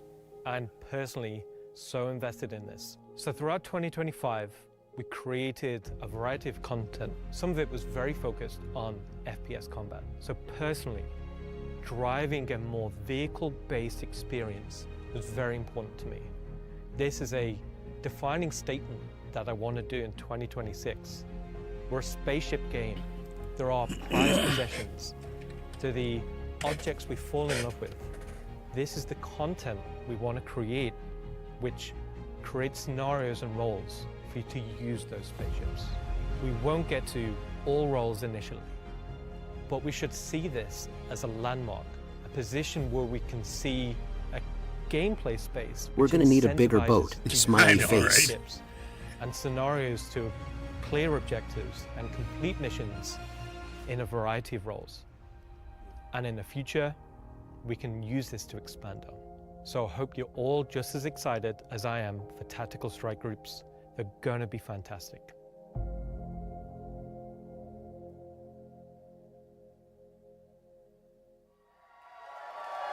I'm thinking end of the year, maybe?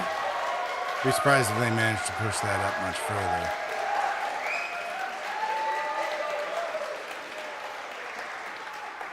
Okay.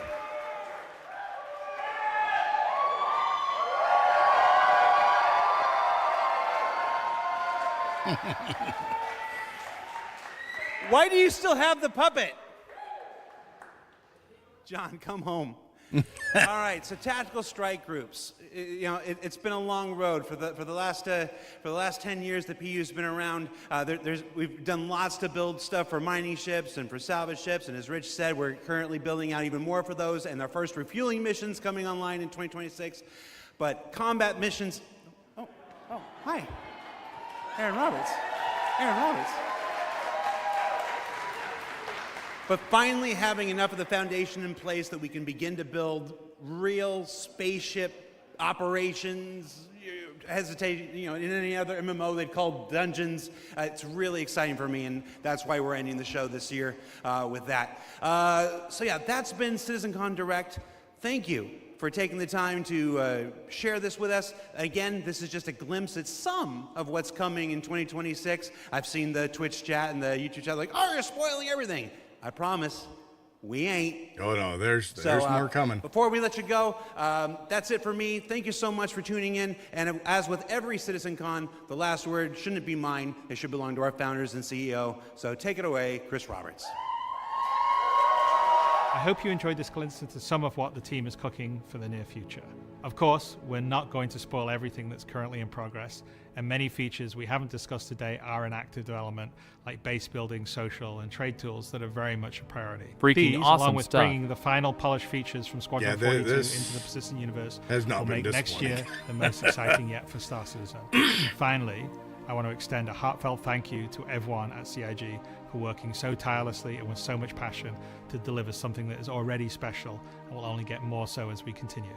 And of course, to all of you for making all this possible with your support and feedback. We couldn't do this without all of you, something that I and the team appreciate every day. We are very lucky to be allowed the time and the money to build a game of all of our dreams, something that is only more apparent as the video game business becomes more monolithic. We are one of the few large independents left standing, and there is no way we would be allowed to dream as big as we are on an original game and take the time to achieve that dream if we were part or funded by any of the few remaining mega game companies. So thank you, and I look forward to seeing you all in the verse this coming year.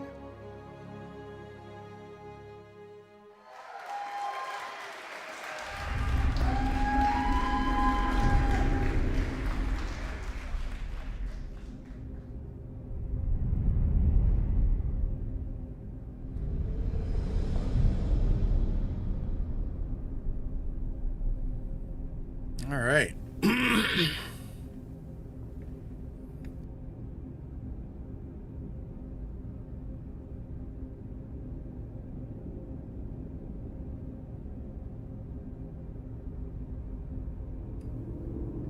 Well, that was definitely something. All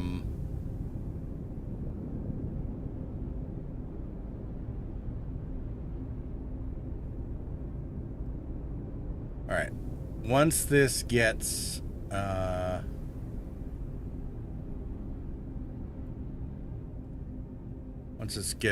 through its thing, we'll backtrack and try to pick up the first 5 minutes that we missed early on.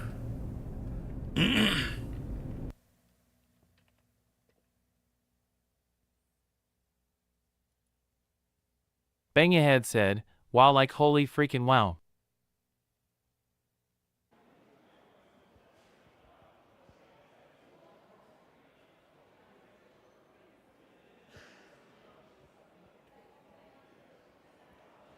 This is an audio test. Deliver a universe with incredible... Okay.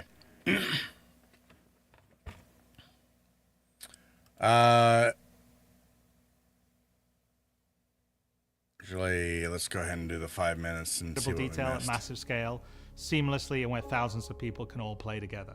I don't Server think anybody meshing has been expected working that. pretty much flawlessly. No, I don't think so either. Next month, I really wasn't expecting that one. And I said there would be a left field surprise, and I think there's a couple things that qualify for that. They didn't spend a lot of time rehashing With ground the that's foundational coming technology soon as now well in place, either. So the content development of the game is no longer restricted, allowing us to forge ahead with building out our first 5 star systems. Nyx will see the much-loved Levski landing zone added back to the verse, while also bringing you one of its most iconic landmarks, the Glacian Belt. Here, you'll experience a new combined arms operation. Yup, I did say Nyx announcement, but not next and new month. adventures for you to discover. With Yeah, this I was edition figuring of our first 3rd quarter, star system, we're like also going January. to do something that's at the heart of the entire Star Citizen experience, and How you that doing, is Bang? to build it right in front of you. As we have done this year, with the addition of several major locations, such as the Hathor facility or the Lazarus complex, we will continue to unveil new Nyx content throughout the year. It's a slightly different approach to how we deliver Pyro, but we feel this gets the content into your hands sooner and shows our intent as we continue our march towards 1.0. I'm so incredibly proud of the work our teams have done and are continuing to do, and we're excited to have you on this next step of our journey. And as with any journey in Star Citizen, that begins with a little story.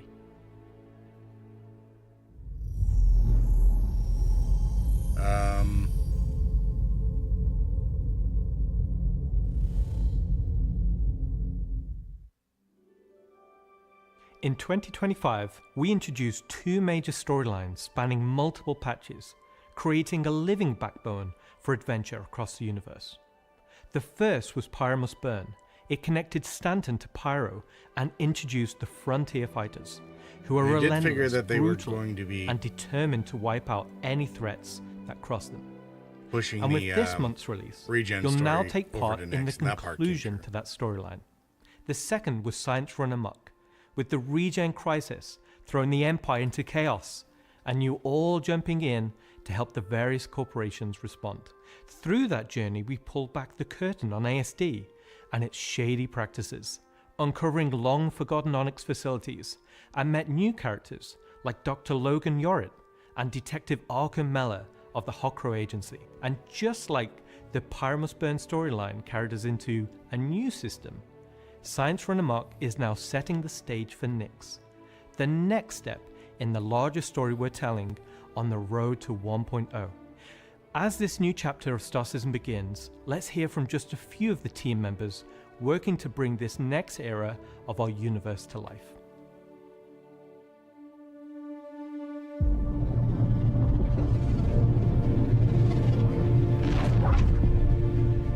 When the Nyx system was first discovered, the United Empire of Earth, the UAE, came out and did scans and kind of found out that the system wasn't really worth settling. The planets were too hard to terraform, the resources were too tough to get, so they opened it up. And one company saw opportunity where the UE didn't, QV Planet Services. And so they expanded into the system and tried to mine as much as they could, making a very slim margin by the sheer quantity of resources they were pulling out. The system itself sort of ran its course from sort of a large corporate interest perspective, and then was mostly left abandoned. Now this ended up being the ideal situation for the People's Alliance, who were a group of revolutionaries who were trying to overthrow the dictatorship of the Messer regime that was going on in the Empire at the time. So they went to the Nyx system and established what became known as Levski. They wanted to make it everything that the UEE wasn't at this time. There's a fair amount of animatics in this. They set up what they saw as their ideal society, where everyone's voices would be heard, where everyone would be equal. But they've fallen onto hard times. So Nyx today is kind of at an interesting point in its history. Now that the UEE has kind of transformed itself into a democratic society, what is their role? What are the People's Alliance rebelling against? And they still see the Empire as being inherently unfair. They see their role as still trying to create a free and fair society. But on the other hand, they have more problems than ever, and there's new threats lurking around every corner. And they have to ask, are they prepared to handle that? Or do they need to turn to the UEE for help?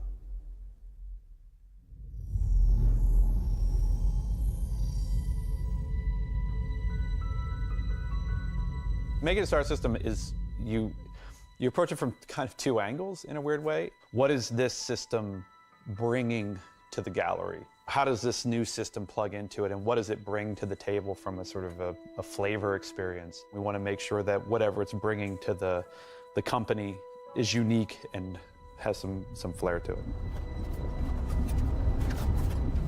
So the Nix system is a remote system where people want to go and live free outside of the pressure and influence of the UEE. It's a remote and rugged system with a lot of hostility coming from the ever-present threat of Vandal. It's kind of like a frontier-esque thing. It's not lawless like Pyro, it's just kind of out there. Pyro's more like a Mad Max wasteland, and Nix is more like Silverado or like Deadwood, right? It's kind of like a smaller scope. The emptiness and the loneliness is the defining factor. You're still going to find gangs, you're still going to find hostile presences, but it's where people go if they want to live off the grid. The People's Alliance is the main peacekeeping force in Nix. They were unhappy with the direction that the Empire was going under the Messers. They got out. They said, we're just going to start from scratch, build our own society, but build it the way that we think it needs to be built. They're not perfect. They're just Lance people, said, but they're Nix doing their is best. basically They want Firefly, to- they wanna smiley help face. keep Nix safe and make it prosper. They are trying to do the best that they can, but are faced with the realities of dealing with people, which is tricky. The Pyro Star is quite a warm star. Stanton Star is quite neutral. And the Nix is a little bit cooler. The system has its star, and it has this dark, really, really dense gas sort of nebulous cloud. And it has points of light scattered around it, and those points of light in this gas cloud is really, really hazy. So because Nix is bordering Vandal space, it was important that we have a gap in the Nix gas cloud where you could sort of just, in between the clouds, see a piece of the Vandal space. It feels so close that it's even like protruding some red light. The level designers are using it as an actual visual indicator of where to place more dangerous POIs. So if you point your ship in the direction of it, you should find, as we build it out, that you will be in more and more danger. And I think that's really cool. All right.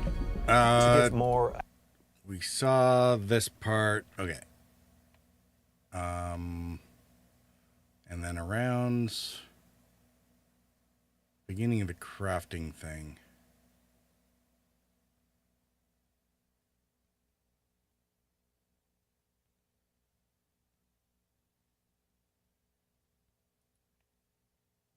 The cannon, functionally it is the same as the existing weapon work in kind of like a scrappy, glued together kind of aesthetic. The LMG, this thing.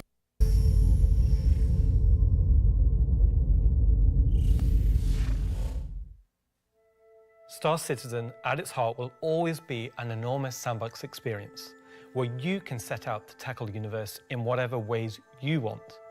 But that doesn't mean we can't shape parts I of the missed the universe part about crafting here and there because to I better had to suit take our a break needs. at that moment, That goes so. for both you and us. Let's start this part of the show with a look at how Bang Wai had said is the gonna ship, change which is the one that everything looks from like half a resource cutlass, is gathering, only refining, and even $150. combat when it comes online. Which kind of in the makes next sense few because the Cuddy is. First version of 110, I crafting think. is going to be quite small in scale. We're going to use it as a, And it's kind of an concentrated up-gun effort version, to allow the players to experience 110. the initial UI, the flow of gathering materials that have different quality. We'll and take a look using at the those to store craft here items afterwards which and are see what we better come than what they up have currently in the game. The first version is going to be primarily FPS items that you can craft, weapons and armor. For Star Citizen, crafting is our primary progression mechanic. Star Citizen RGR. isn't your standard MMO. We don't have levels. We have ships, we have gear, we have things that you create in the world, you perfect, you research, you improve, and those items, those ships, those vehicles, the armor and weapons, that's how you progress in Star Citizen. Crafting isn't just a progression mechanic for creating new items, it's also a fundamental change to how we handle resources in the game. The materials that you collect, how you refine them. Okay. This is one of the changes that they were talking about, in that they're talking about the asteroids now being one material. So when they do the mining rework, they'll be able to put asteroids in different sizes, because they're of course they're going to have to eventually make them bigger for both the Arastra and then even bigger again for the Orion. But they were talking about making it one material only, so that you can see here this one's like copper and inert, and that's it. RGR I'm and not minerals sure will how I finally feel mean about that. something. Well, I mean, the minerals will finally mean something, and I'm not sure how, like, this isn't showing the quality, but I'm not sure if the quality comes in here or if it comes in with one of the refining processes.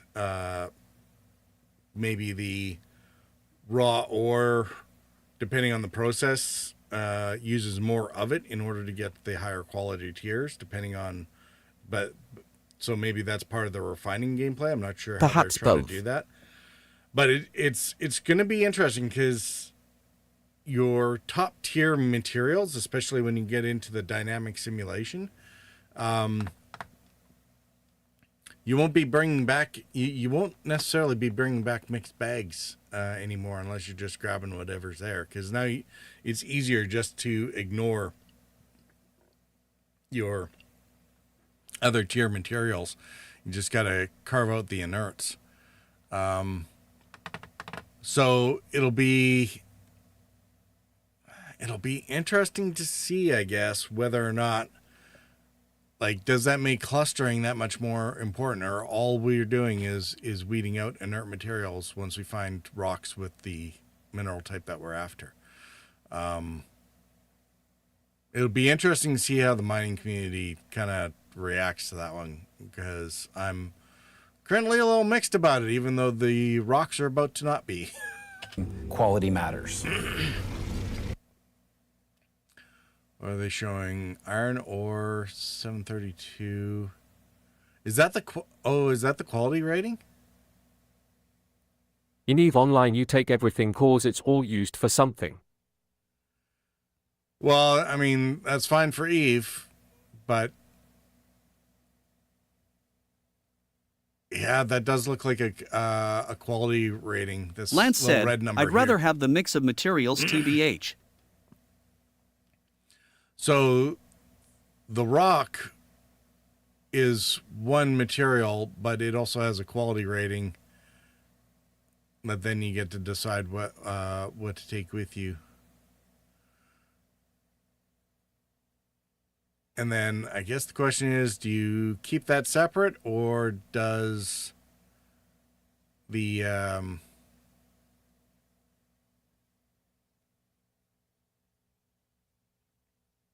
or does this quality rating kind of blend the averages between the different component amounts? It doesn't look like it's doing it here so far, but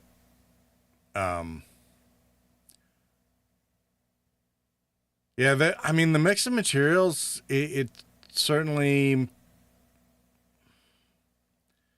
there's certainly some gameplay elements to it that I think are liable to be lost if they go single composite rocks or single material rocks.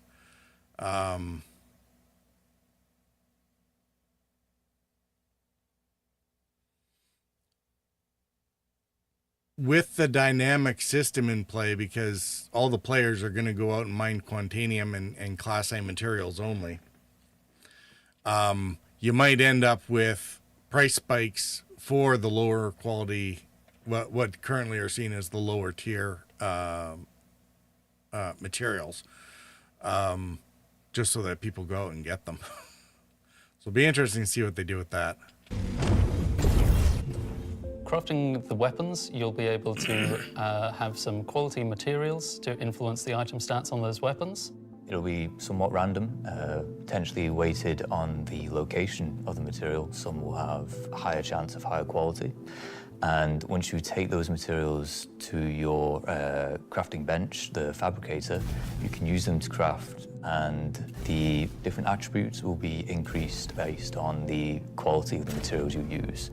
It's not just iron ore anymore, it's iron ore of the quality that you know will get you the stats for the item that you desire. And it's not just mining, it's essentially every resource we can get our hands on. To support this, we also need major changes to inventory so that all of these new resources that you're collecting, you can see what you have, you can order it better, you can...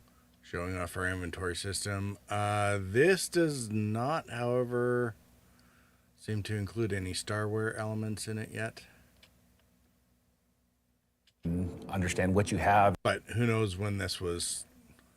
Who knows when this was put, recorded, so... In your inventory. We won't have the new refining crafting system yet. We'll be using the existing ones. Those will pass the quality through into the refined materials, which you can then take to your crafting machine and start making your personal items. All right. We won't have the new refining crafting system yet. We'll be using the existing ones. Okay. Those will pass the quality through into the refined materials, which you can then take to your crafting machine and start making your personal items. Once you have your blueprint and your quality materials that you've refined, then you can put them together on the item fabricator. This will be pretty much what we showed in last year's CitizenCon, with the UI letting you assign your quality resources to different aspects of the item. Once you're happy with what you see on the preview, you'll be able to click to craft, and it'll get queued up, and your result will be produced sometime later. You'll be able to get the new crafting machine from shops in most landing zones. You'll be able to bring it up on your freight elevator and use it in your personal hangar, or tractor beam it around and stick it on a ship if you want to use it from there. There'll be a small amount of blueprints you get credited to your account just to test and mess around, but the vast majority of them will be earned through missions, and then you can use that blueprint to craft the item that it is that you've got the blueprint for. So it should be a good reason to go and test all the different various missions in the game. The advantage of crafting your own items is that they'll be better than anything that you could buy from shops. You'll be able to increase and improve item stats that are relevant to your gameplay. Maybe your gun will shoot faster, maybe it'll do some more damage, or your armor will have greater resistances against environmental effects or incoming fire. That'll be useful. You might be wondering, what about the upgrade and research? That will be coming in a subsequent release. We're happy with this initial scope for crafting. It's going to be so valuable for us as devs to kind of get the metrics in, get the feedback in, because then we can make the changes that, you know, Bang Ahead said, free ammo has a certain appeal. Obvious, so to speak, when you have kind of mass amounts of data and mass amounts of users using it. So I'm very excited to get it out in the wild. It's our intention to get crafting out on tech preview by the end of the year and get the testing we need so we can release it when it's ready. All right, so tech preview by the end of the year. That's one way you'll be crafting your own experiences in the Star Citizen universe. But what about us? Where do we get to hone in? Okay. So, where did I put crafting? The mobile units, they showed off.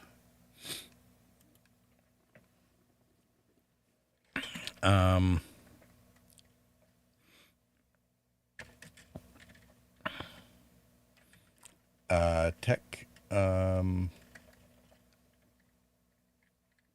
of year.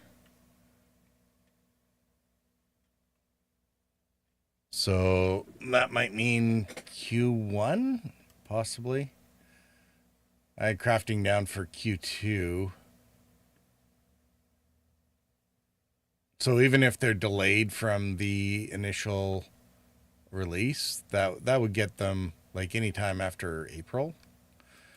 It's a safe bet, but yeah, it might be that they're able to get that in earlier, especially that tier 0, or sorry, the tier 1 version that they were showing off.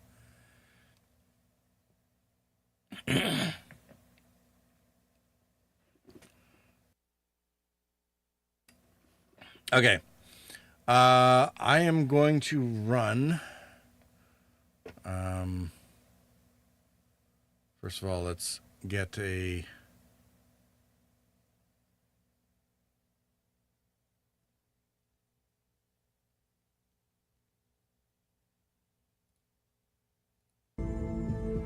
Everybody moves their permaspawn to Nyx. Hi there, I'm Scooter Lee Scooter from the beautiful Brio's Breaker Yard on Damer. Now, some people think Brio's is still a rough and tumble kind of place, but that just ain't true, Bo. Brio's is a safe environment with fun for the whole family. And we don't just sell gently used spaceships, we also do ship repairs, ship detailing, ship paints, and even weapon swaps. So when you need your next ship upgrade, you come on down and you tell Scooter sent you. Y'all have a good evening. I might have to go through those on my own time there at some point. All right. I'm going to leave this on the screen while I do an intermission here. And then we'll come back. We'll look at the ship, or we'll look at the pledge store, and we'll kind of go over the predictions and see what we missed. All right. Be right back.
So what are we thinking? I think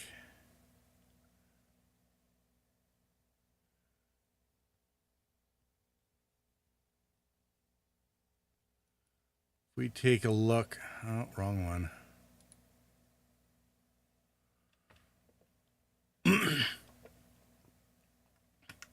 Okay, so Holy Fudge, instead of Q1, we're getting it in 4.4 in December. We are getting 4.4, or sorry, not even December. We're getting it in November.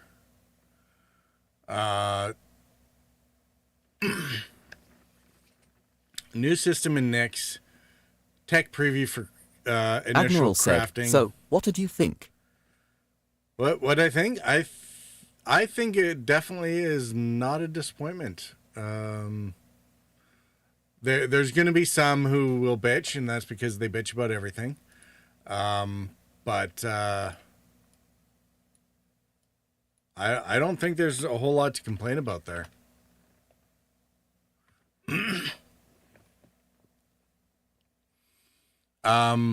It is unusual that there isn't a small, medium, large, or starter, medium, large ship, but they acknowledged that, doing 3 gunships at once. So yeah, the updated prediction for this morning, based on the flight suit, the Paladin, the Shiv, and the Stinger, tying all 3 of those to Nix is really kind of interesting. I don't recall them mentioning much about Vulcan, so kind of missed there. We didn't get anything about Castor or Terra, and that's fine. I think we get what came in with Nix, and especially since they're opening up Nix, but they're doing similar to what they did with Stanton, where I'm salty we didn't get anything about Percy. Percy? Well, it doesn't make... If there was going to be anything about the Perseus, they might have slid it into like the background graphics just to make people run insane. But the thing is, the Perseus is almost out. And so using the screen time on an extremely limited 2 hours... yeah, they basically didn't talk about any or much of any of the other ships, did they? What?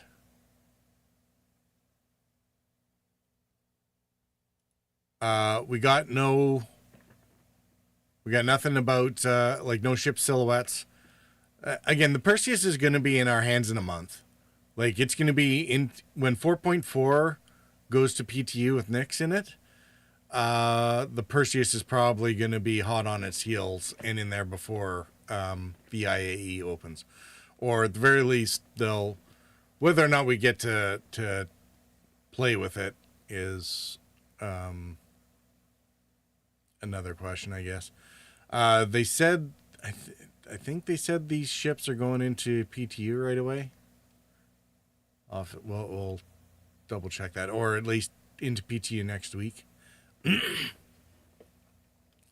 So yeah, we did not get the salvage ship, which means that that's going to IAE.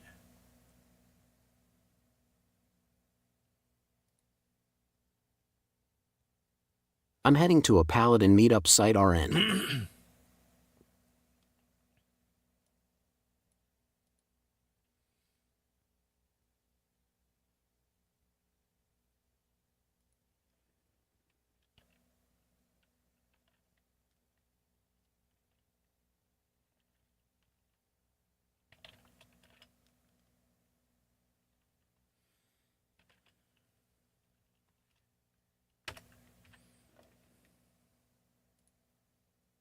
All right, so missed that one.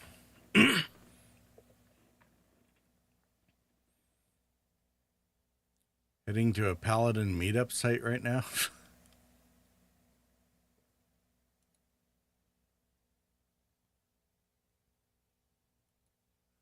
All right, so we'll have to update that. I'll have to update the timeline elsewhere at some point.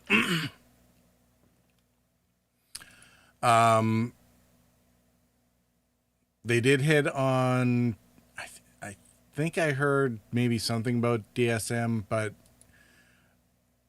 or maybe they skipped over it, but either way, instancing, I think, relies on DSM. So they must be planning on getting that out sooner rather than later. Putting in Siege of Orison and then developing, like I said, most of Siege of Orison is already in there. So they just have to basically port it over to the instancing setup and maybe shift some of the stuff on it. But, you know, they don't need to build it all from scratch. Like all the assets and everything pretty much are already there. And that could be really interesting. And then that'll give them extra time to build out the municipal works for Levski. They're talking about going back and redoing all the other planets under version 5 once they get Genesis ready on that, which is awesome. The inventory rework, they did a glancing show, but not any details or glancing mention. Same thing with scanning. I don't think they showed off any scanning. Hacking, did you hear anything about it? I don't think I did.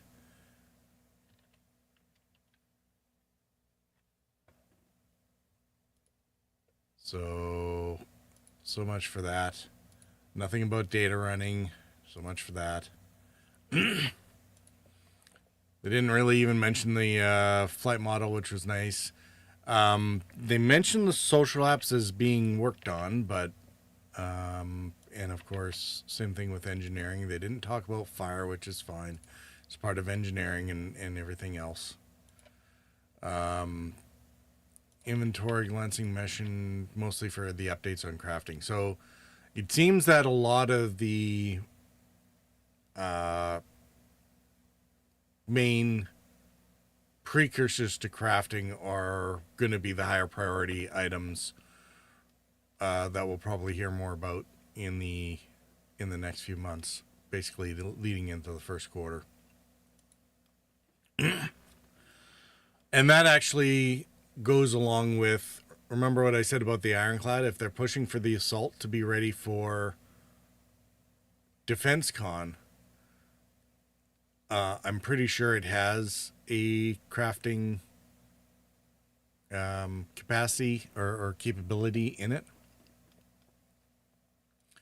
They showed off ship ammo, which would seem to align itself to the repair reload. Oh, they mentioned that too, didn't they?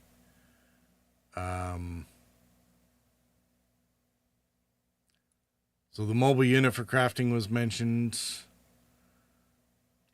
They didn't talk about hangar upgrades, player training, ownership. They kind of mentioned they did talk about blueprints, but they didn't show anything off.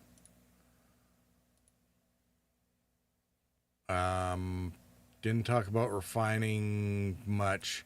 They did indicate overhaul of mining.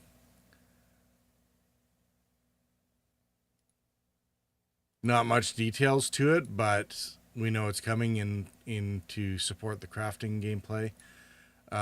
Didn't do the command module.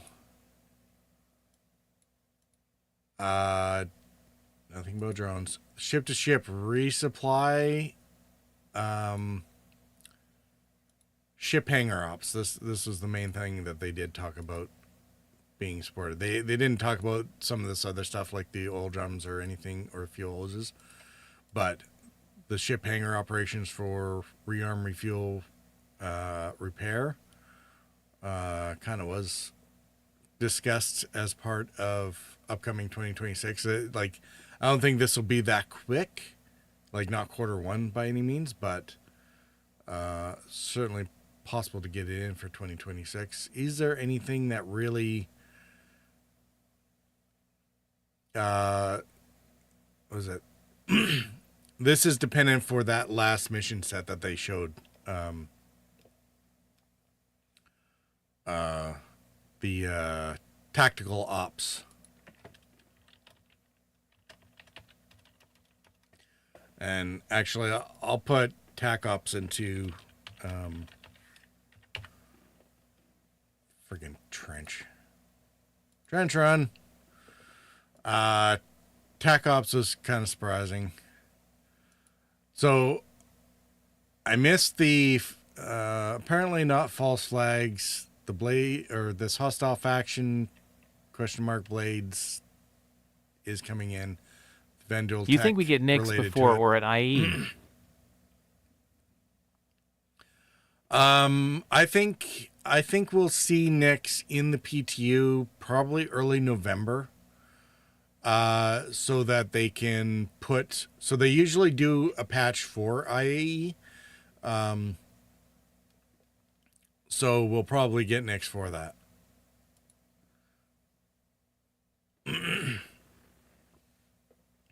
So yeah, we don't get the spoiler thing is not there. The Vandal tech we saw a little bit with the TAC Ops thing, but with this mysterious hostile faction, but apparently it's not the false flag raids, but rather it's probably something else that they're doing related to the ASD.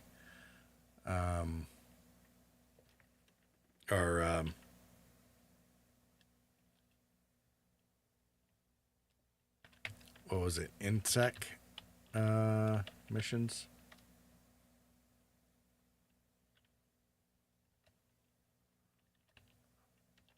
Welcome to Nix. Mission set.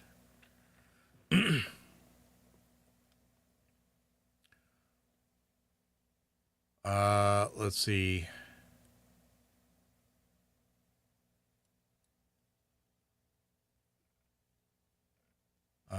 Timeline is something I'll have to go through later.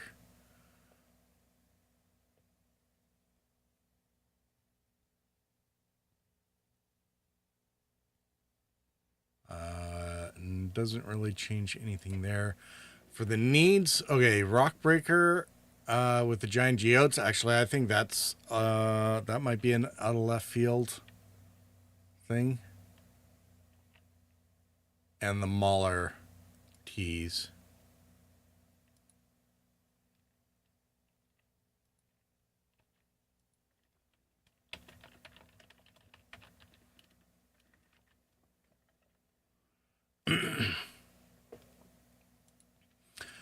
With the cliffs that they brought in and the wetlands, like the swamp, figured that with that they're going to need the swimming. With the cliffs, they need like either EVA jetpacks or grapnels, climbing ropes, something like that. Instead of the vaulting platforms that are marked up. With the Paladin, putting in a mini cargo bay, it's like I really want them to add that kind of thing to the Mole and a bunch of other ships. The Mole, the Prospector, basically anything with a changeable mining head should have some sort of factor for either the capacity for the Mole to carry it as cargo and or actually that might be another thing. Crafting station.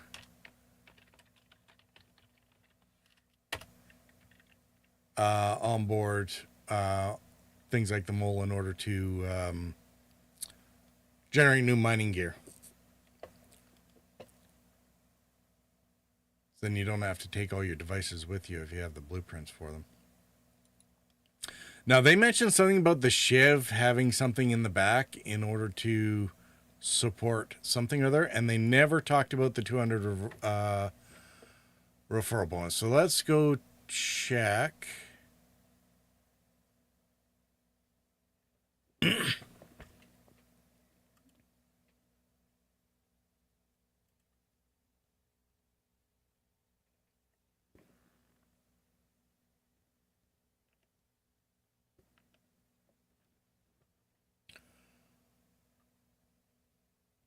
Gray's Market Shiv, etc. Tracker.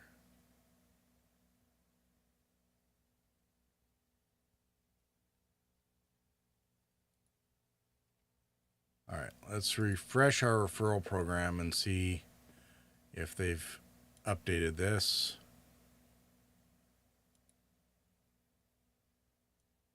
They have not. Why have they not? Now, and Jared also teased something about it in that there was a Did they change their mind? I don't know. Unless the details on this used to say that this would be this would be announced at CitizenCon. I really didn't think it would be the Stinger because it doesn't make sense to have a Stinger ahead of the Vandal Scythe at 500 recruits. The Tumbrel Storm is, I think, $75. So yeah, 200 recruits.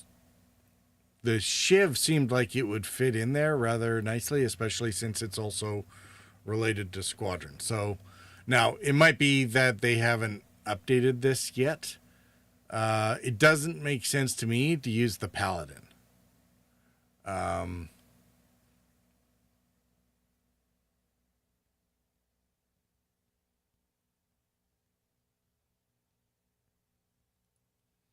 right.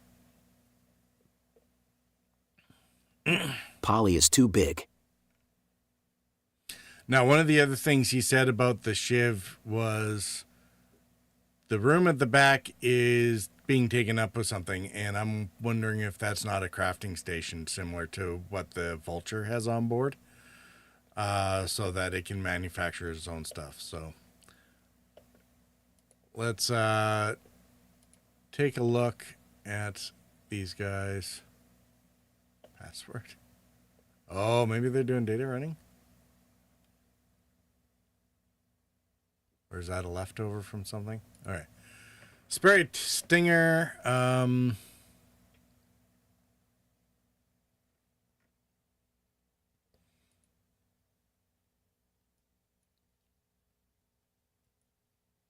Guardian Black Widow. It'd be funny if Black Widow was like white. Now, is that different than the factory standard? A little bit. More red and less bronze. Mamba. Bit Viper. Death Stalker. Alright. Size 5 bespoke plasma. 4 size 4 lasers. 2 size 2 lasers. And is all that facing forward? One pilot. Oh. No wonder this thing, like, solo to tally. Good Lord. All right. So, called it 10-year insurance on this. War bond 290, otherwise 315. So it's the same hull value as the Mole.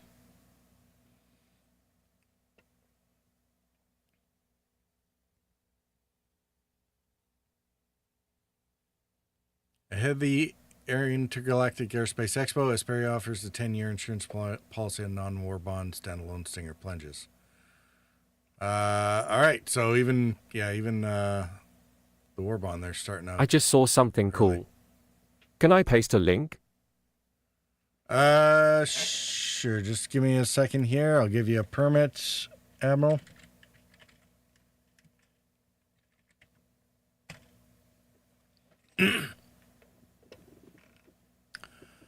Paints and a war bond upgrade. So, the CCU Notice game what is ship gonna is in the have- background.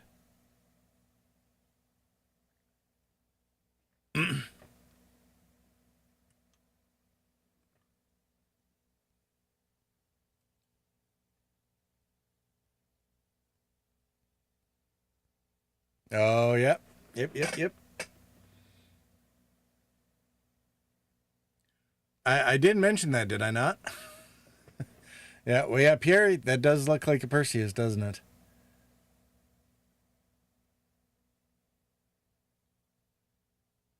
Hard to see. I mean, we know it's coming. It went into final art already, but it's lining up for If you did, the time I wasn't for, here or wasn't paying attention. I mean, fair enough, Admiral. I think I was talking about last night. I totally bought one. The person we were talking about last night too, I think. Because when I was going to the ships here, worked it through yesterday. It just went into Lot 0 and final, basically last month. I'm saying I bought the desk mat. Oh, okay. Fair enough. Yeah, but the IAE release date was, or release was where the Perseus is predicted.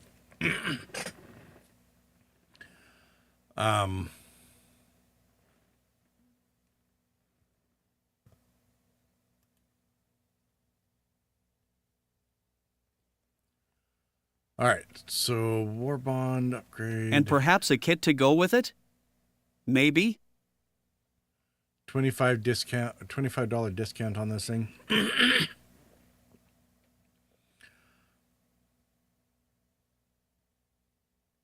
So if there's anything more expensive than a mole, because the mole just did a war bond sale a few months ago. If you have anything worth more than $315 that you want to get eventually, this sits nicely in there. Because it'll give you a $25 discount going from something at $285 or less up to the $315 mark, and then you can carry on from there. So a whole bunch of Warbond CCUs for future chains are definitely instead of getting something mole driven. All right, Anvil Paladin. We already looked at this. This was already a $300 ship, I think, initially. And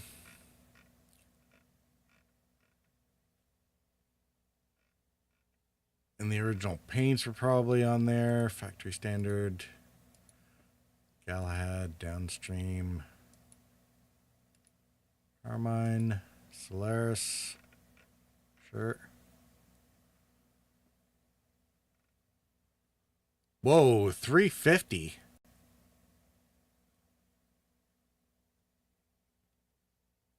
Is it that much the last time around? How much did that go up?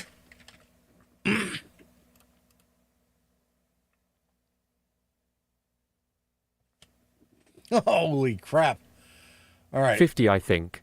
Yeah, so the standard edition, when they first concepted it, was $300 with a 260 war bond. So if you got a Paladin CCU back then, it's now worth $50 more. Which is where concepts actually come in pretty handy. Sorry, 260 was the standalone price. Warbond Edition CCU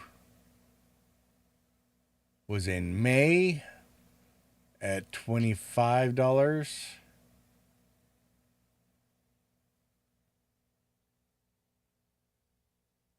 Huh. I'll have to double check. I wonder if I got a Paladin CCU somewhere. Because if it went up in May, I might have. Depends on if I thought that it was going somewhere.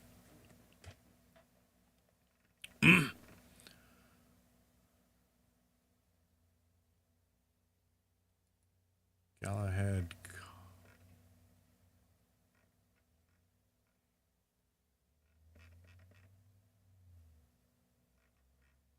So what? Solaris. All right, so the Solaris is probably the chairman paint. Or concierge.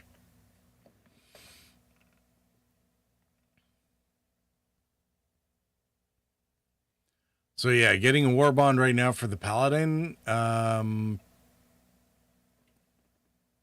saves you about the same amount, but it's in a different part of the CCU chain now. So that's going to be interesting. That's the thing with concepts, right? They keep jumping in price. All right, let's take a look at the Shiv. Best of the worst. Oh, okay, this is a very different branding look. We forge the ships, you forge your rep. Go where the parts are, no matter how dangerous. If you want your ship to fit the most troublesome tyrant out there, and we're the ones to hammer it together. The dirtiest hands make the coolest ships, and our hands are never clean. Guts gear, that's the Grey's way. This market, we proudly present our latest space-ready build. Our blood, sweat, and oil, more than the sum of its stripped parts, the shuddersome Shiv. Use it wisely, or not. All right, let's take a good look at this.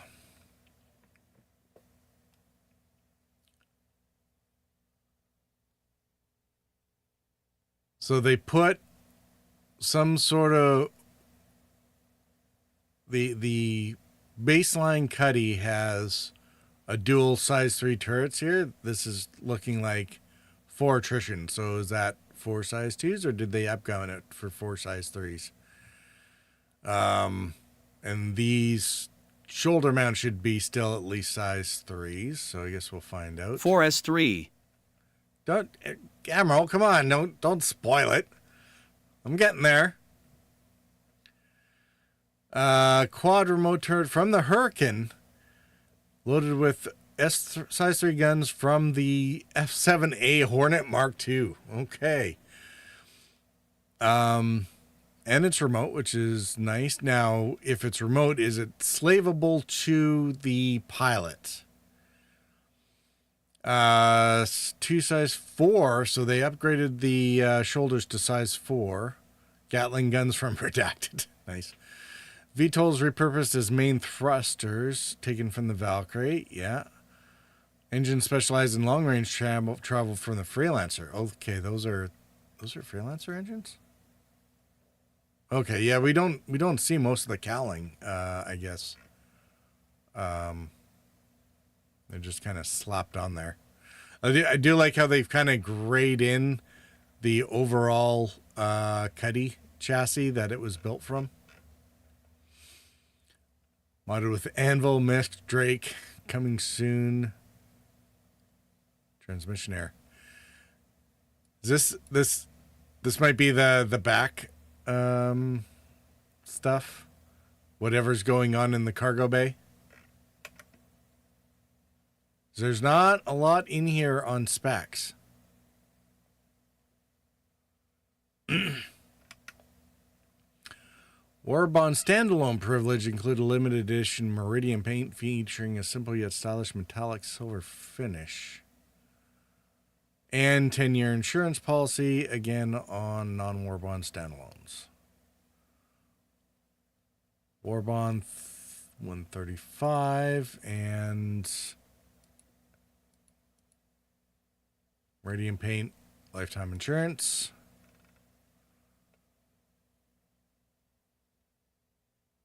Free paint pack.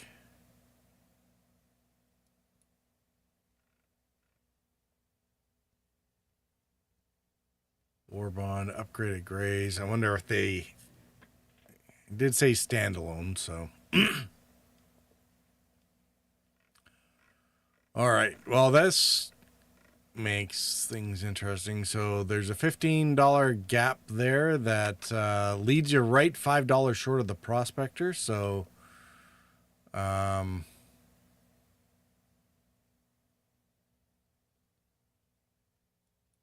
this one's sitting at $350.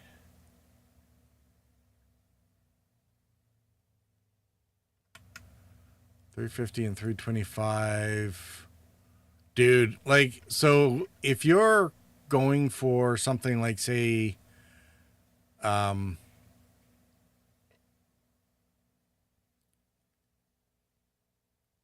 if you're going for something like Perseus or Polaris in in the next IAE.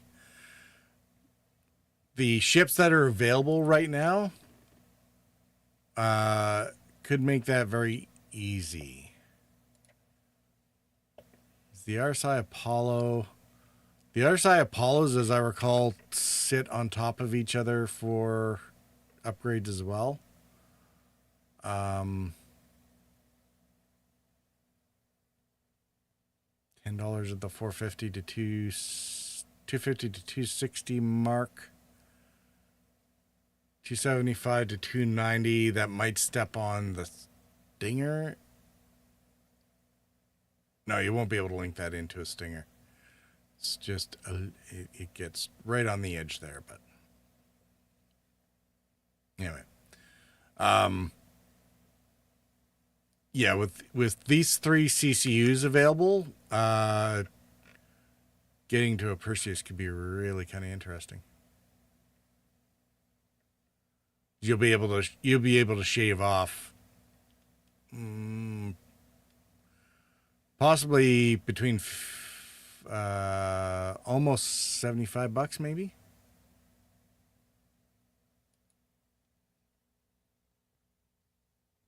Because there's $25 here that don't interfere. $315. It would be $10 to gap over to a Paladin. $325 to $350 on that, so you save $25 there. And the Shiv actually enters in underneath the Stinger, saving you $15 there.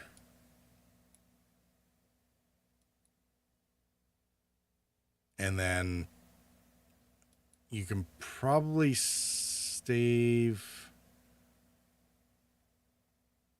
I don't know if you can use the Apollo for it, but there'll probably be a war bond in the IAE that'll fill in between the Stinger and the Shiv.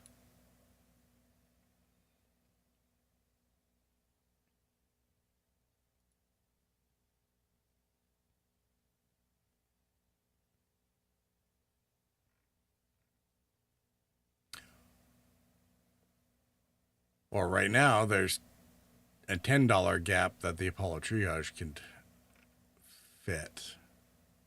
It's just you won't give yourself a lot of breathing room for any other items in there come AE. So I love it. If you're playing the CCU game, there's a lot of potential there. All right, Star Citizen goodies have been updated. Trophy, Levski coin, Vendel plushie, Stronger Together poster, retired drill head, Wrecker helmet, core, legs, payback, okay, Wastelander outfit, okay.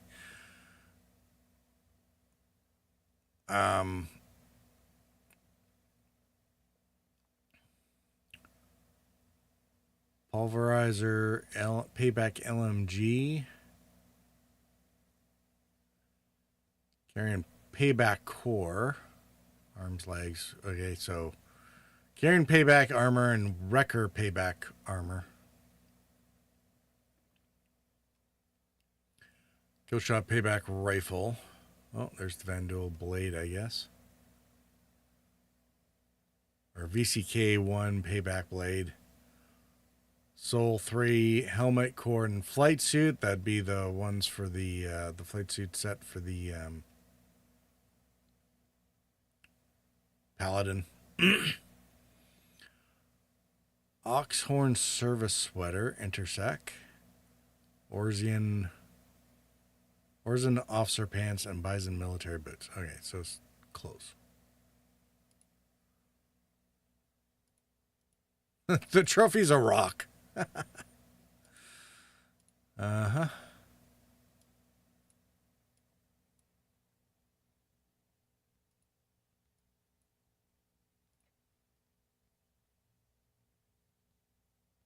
All right. Yeah, sweater, pants, boots, got it.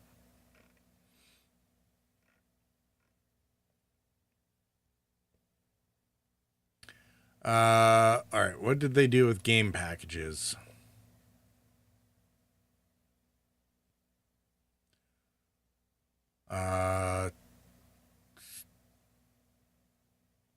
Duelist CitizenCon starter pack.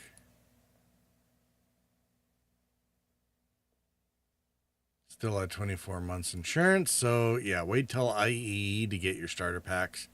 There will be better sales, and especially if they are going to bring back the Aurora to set it beside the if they're updating the Aurora, they should be able to bring it back into a starter pack competitive with the Mustang. I mean, 56 is pretty good for the Avenger. I mean, sure. Although it's only 2 years, like I said, 24-month insurance, right? You're right. That is a pretty deep discount. That's a $25 discount, which basically means that you're getting Star Citizen for free anytime. So the Star Citizen download for the starter packs is generally $15 above the cost of the ship, or the value of the ship that's included with the starter, right? More or less. So any discount at $15 or more, you're doing pretty good. So even the generalist, you're basically getting Star Citizen for free, right? Because if you go to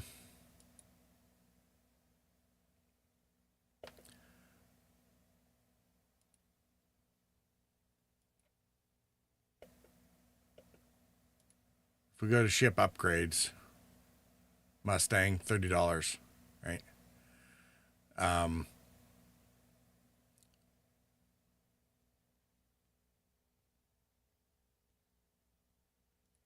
Whereas the starter pack is $45, right?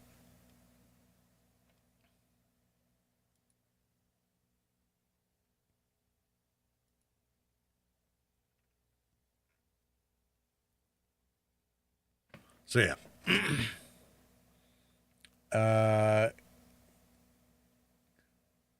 Good stuff. So let me check on Discord and see what we're looking like there.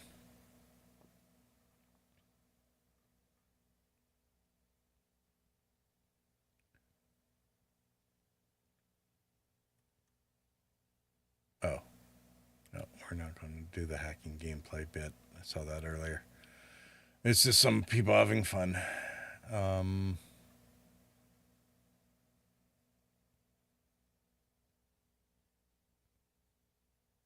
Okay, so the Anvil Paladin, 10-year. Sperry Stinger, we went over that. Gray's Market Shiv, went over that.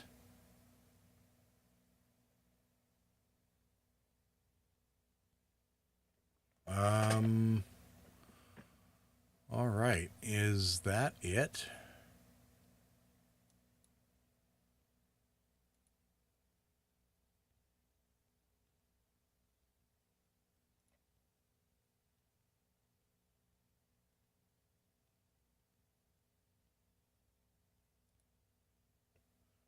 See what people are saying in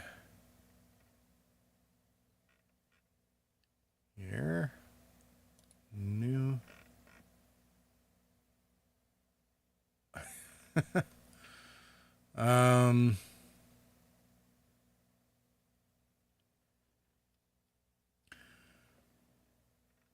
Blah, blah, blah. Yeah.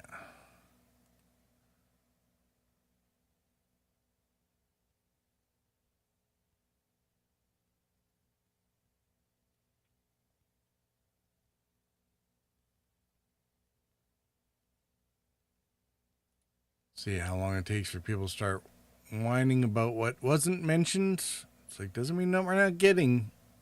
See? Like, right away. Like, really, dudes?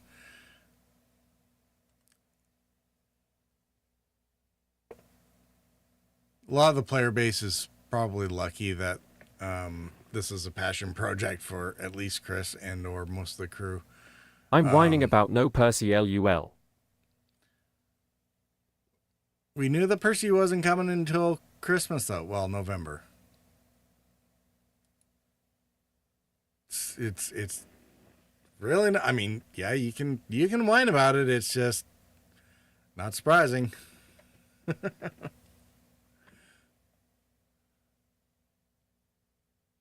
Not really sure why anyone would be.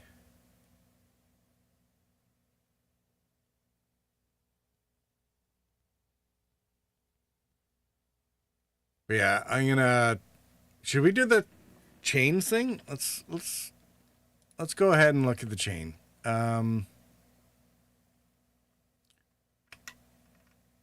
Do I have? No, looks like I don't have a paladin. This was where the paladin was sitting before.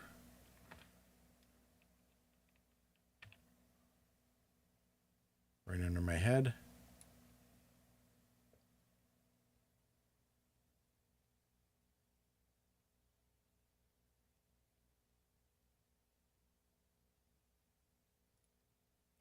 Never mind. Let me go here.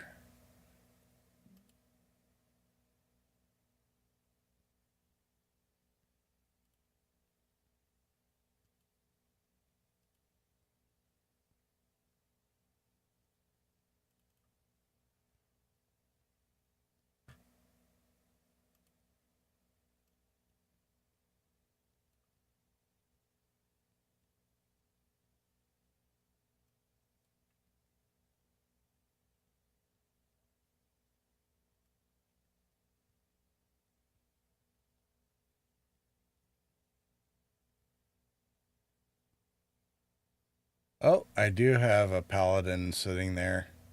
Oh, God. All right. Illustration time, I guess.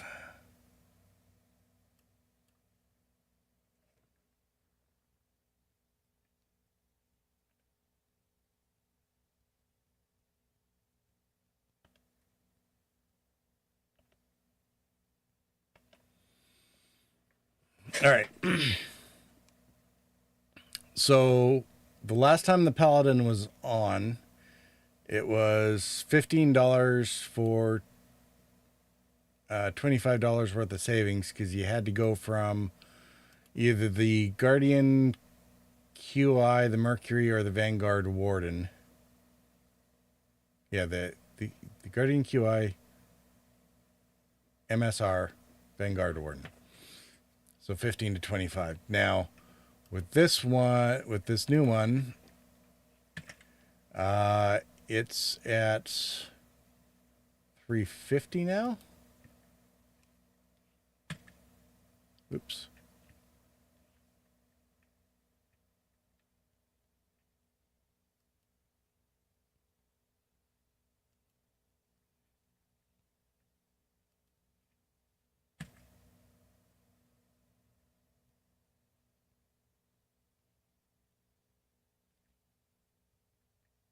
That doesn't make any sense.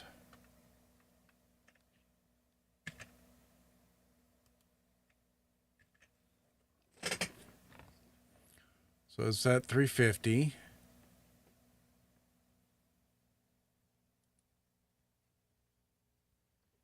War bond for 325.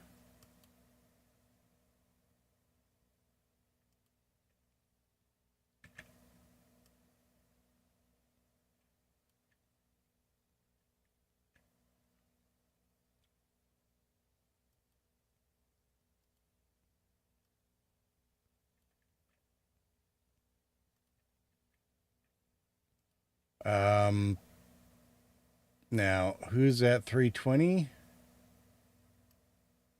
Nothing. You got to go to 315, which is where the mole usually sits.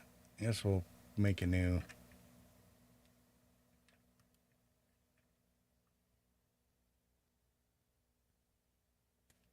line there, right?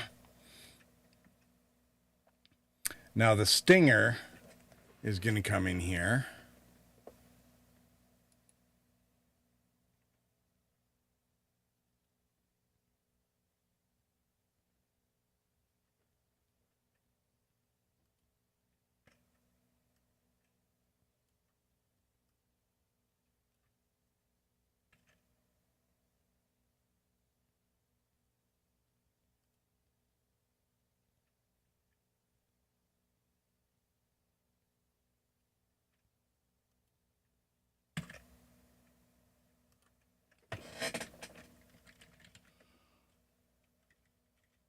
Stinger at 315 and was it another 25?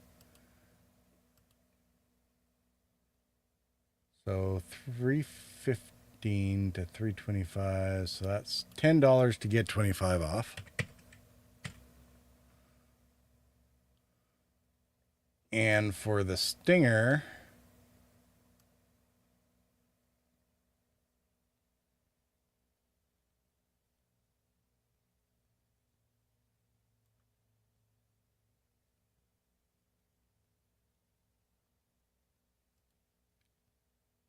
did I have any?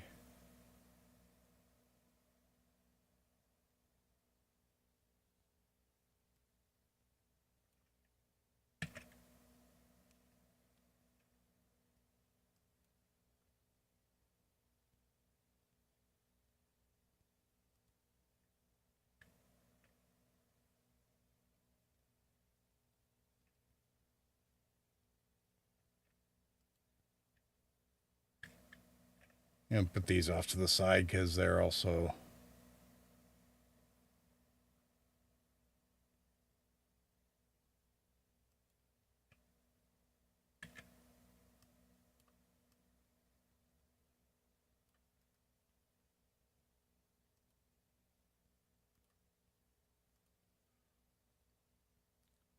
format issues.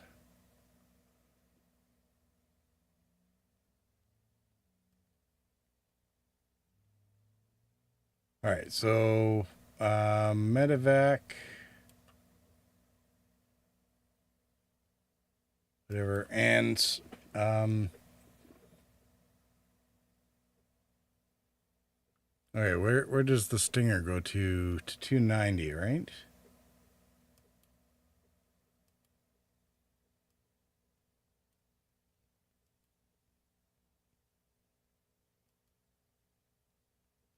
Medevac and triage now, were they always at 275?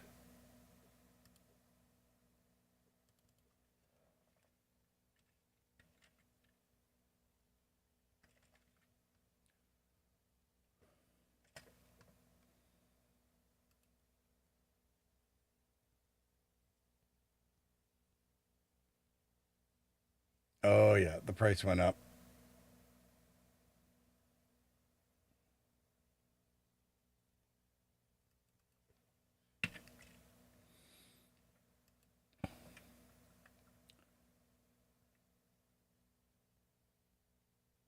By 10 for the triage and 15 for the medevac.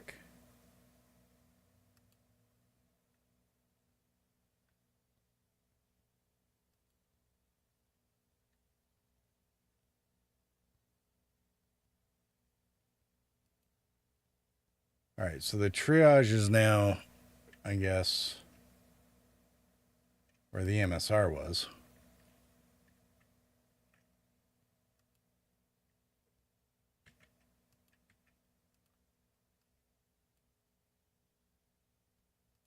And the Apollo is now up at 290, so it's not actually going to be as useful as it was.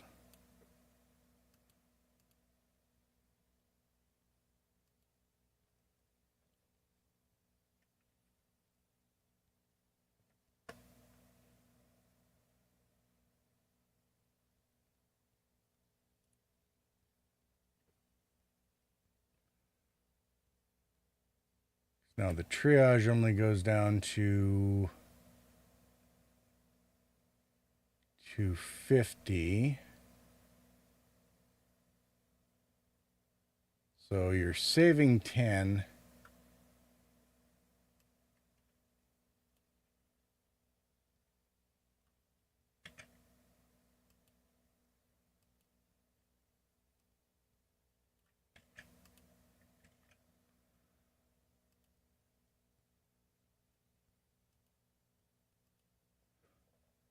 So 10 for 15. Because you have to still go down to the Connie to get anywhere. And the medevac,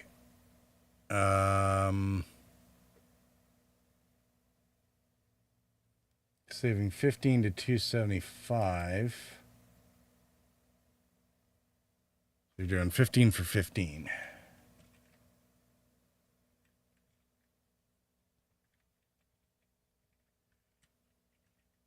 Because you basically got to go down to either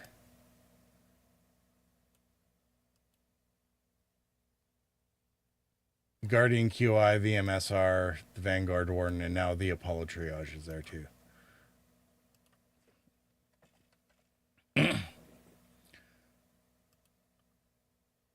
Now you can't do. You need at least a $5 delta, so you can't go from the Apollo Medevac to the Stinger right now. But you could slide in a triage and hope that one of these other ones go on sale at some point. Okay, where does the Shiv fit into this?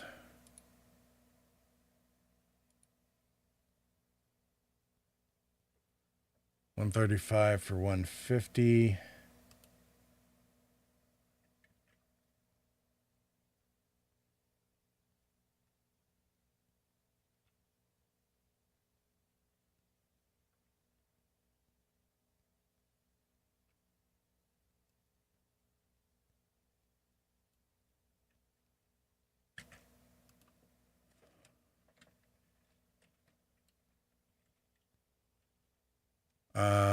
Shiv. So that's $15 saved, and you have to spend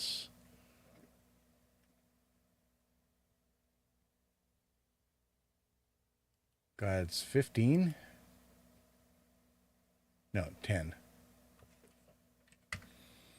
10 to the next cheapest ship, which is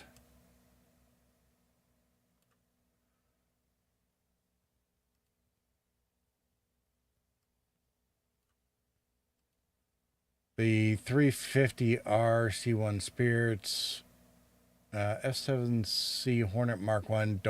Not Mark 1s. Can't do Mark 1s. Or Raft. Raft. If they don't do a friggin' war bond for Raft, there should be riots. When was the last time they did that for the Raft?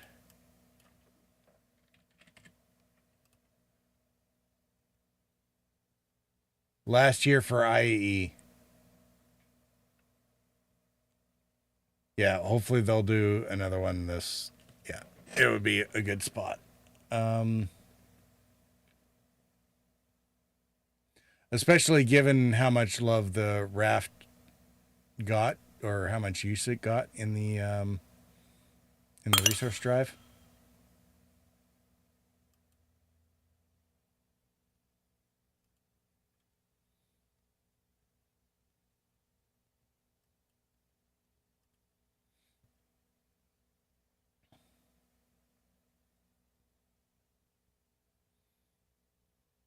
All right.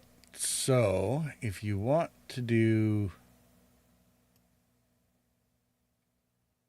so the Paladins that I had, I bought them back here when it was $15 to get down to an MSR from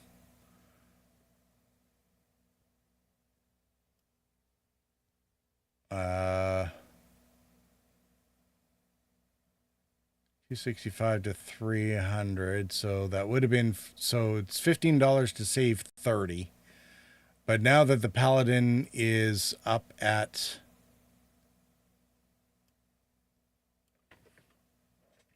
$350, those have gone up there. So it's $15 to get $90 worth of lift. So $75 in savings.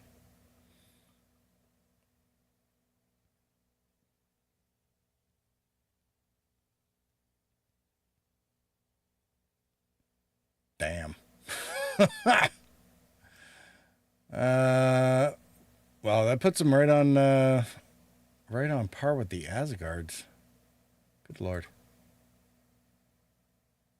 I'm gonna have to do all this again on my other spreadsheet now. Oh well. So if you're going as far as the Perseus, which is now sitting around 675, and wouldn't be surprised if they go higher. Yeah, the last war bond sale for it, I think it was $20 for to save 55 off of a Carrack. And this is probably going to do another jump to like at least the $700 level, if not close to Hammerhead level. Similar to what we just saw with the Paladin. So cross your fingers, but yeah.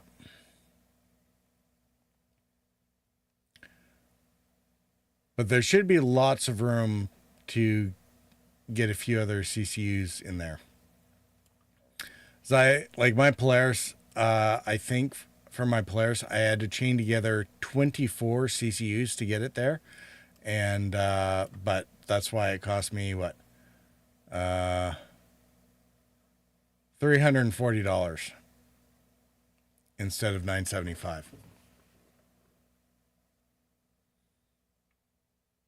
Although it helps to get on those earlier.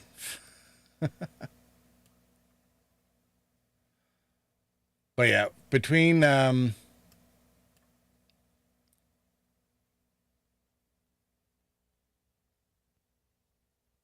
Shiv, the Stinger, the Paladin, and the Silver one.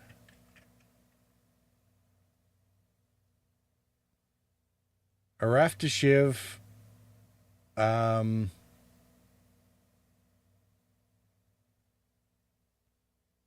CCU to fill in the gap, or C1 spared, depends on which one you want to roll the dice on. Puts you $5 away from the Prospector. Prospector is always available, so it's a really good break point to throw in there. And you can wait for IAE to fill in a bunch of these other ones. The Connie is always available, so it's another good one to pause at.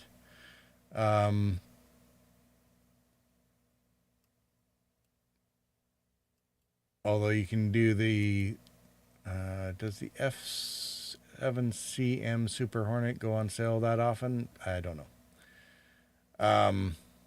So Connie is a safer bet, even if you're not necessarily going to get a war bond sale on it.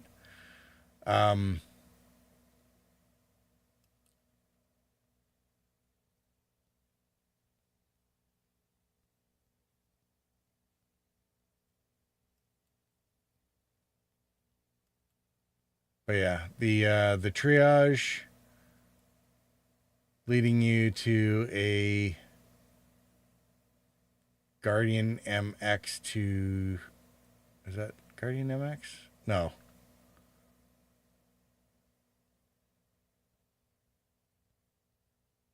Vanguard Sentinel maybe, or Vanguard. Yeah. Anyway, coming to the triage, something to the Stinger.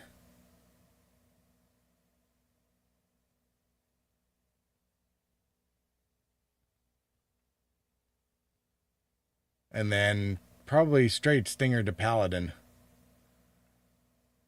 That'll save you what? 20, 25, 65 with the Shiv.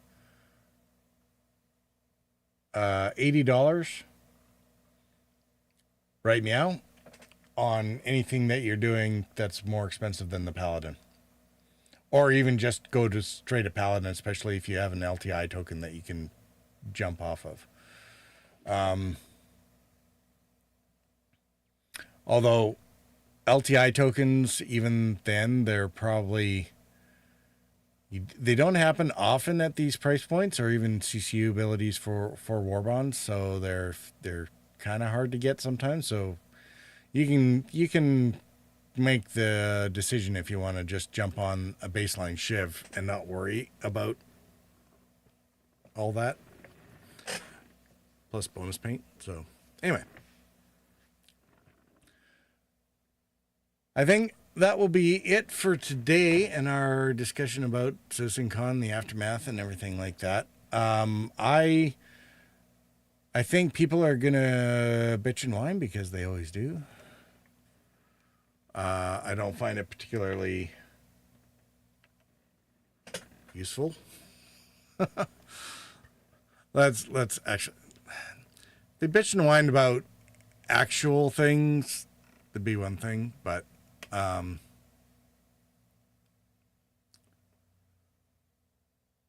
I find they just, my favorite thing, they didn't talk about my favorite thing. And it's like, well, they mentioned, a lot of this stuff is still being worked on. A lot of this year has been people moaning and bitching about, like previous years, it was like they keep installing new features and they never go back and fix everything. It's always busted. So they spent a year and actually fixed stuff that was busted. And then they bitch and complain. It's like, well, they're not adding any new features. It's, well, no, because every time they did, they would bust things. So, deal with it. But it's not to say that they weren't actually doing something. They just weren't necessarily talking about it or showing it off a lot or wasting their time, sucking off the community about whatever it was that they were doing. So here we are. Nix coming in before the end of the year is a huge thing. I'm not sure people figure exactly how huge. And if they're planning to get instancing in for the end of next year or sometime next year, that's also huge because that also is paved by dynamic server meshing, which was one of the other last big technical hurdles that they kind of had to defeat in order to get us where we need to go for 1.0. And as I was going through the reports last night in the other discussion, it's kind of coming to that realization. It's like they've got a lot of the things that we've been waiting since CitizenCon 1.0 or since the 1.0 discussions last year, have apparently come a lot further than I think anybody would give it credit for. And even the design and concept work to implementation for things like the inventory rework are going blazingly fast from what I think we're used to seeing out of the teams. So getting Nix in here, working on instancing, they're apparently getting their mission tempo down. They're going to be able to reuse some of the assets and missions from the past. They're not waiting until all of Nix is actually built out, so that'll be kind of nice. They can go back to developing it along the way, similar to Stanton. I think we saw what we needed to about crafting. They nodded to some of the other reworks that they're going to have to do in order to enable that to work correctly. I think the feature release pace, especially for the first half of the year, is probably going to be dizzying for backers. And if they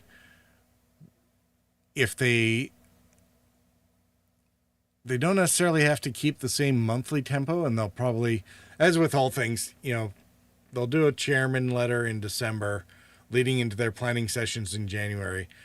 The entire roadmap is going to basically get shuffled again, and the priorities in February is going to be something completely different, or not.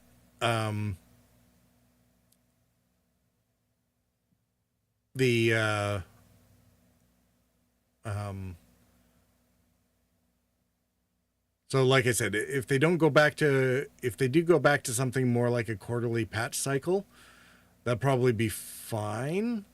If they did like a major quarterly patch and then a month after did a bug fixing stability patch to fix whatever it was that they added. And if they kind of plan for that going forward, maybe bi-monthly. Bi-monthly, every 2 months. Well, I mean, the business cycles and everything kind of running in quarters. I mean, bi-monthly could work, I suppose. Yeah. The one thing about the monthly patch cycle is,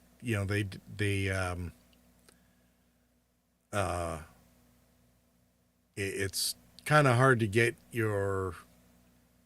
get everything together, and then they change everything again. So if it's feature rich, and especially if they're adding big features and big missions and stuff like that, yeah, bi-monthly could work, or like I said, a quarterly plus. So, I mean, they always end up doing the bug fixing anyway. So if they just plan for it, a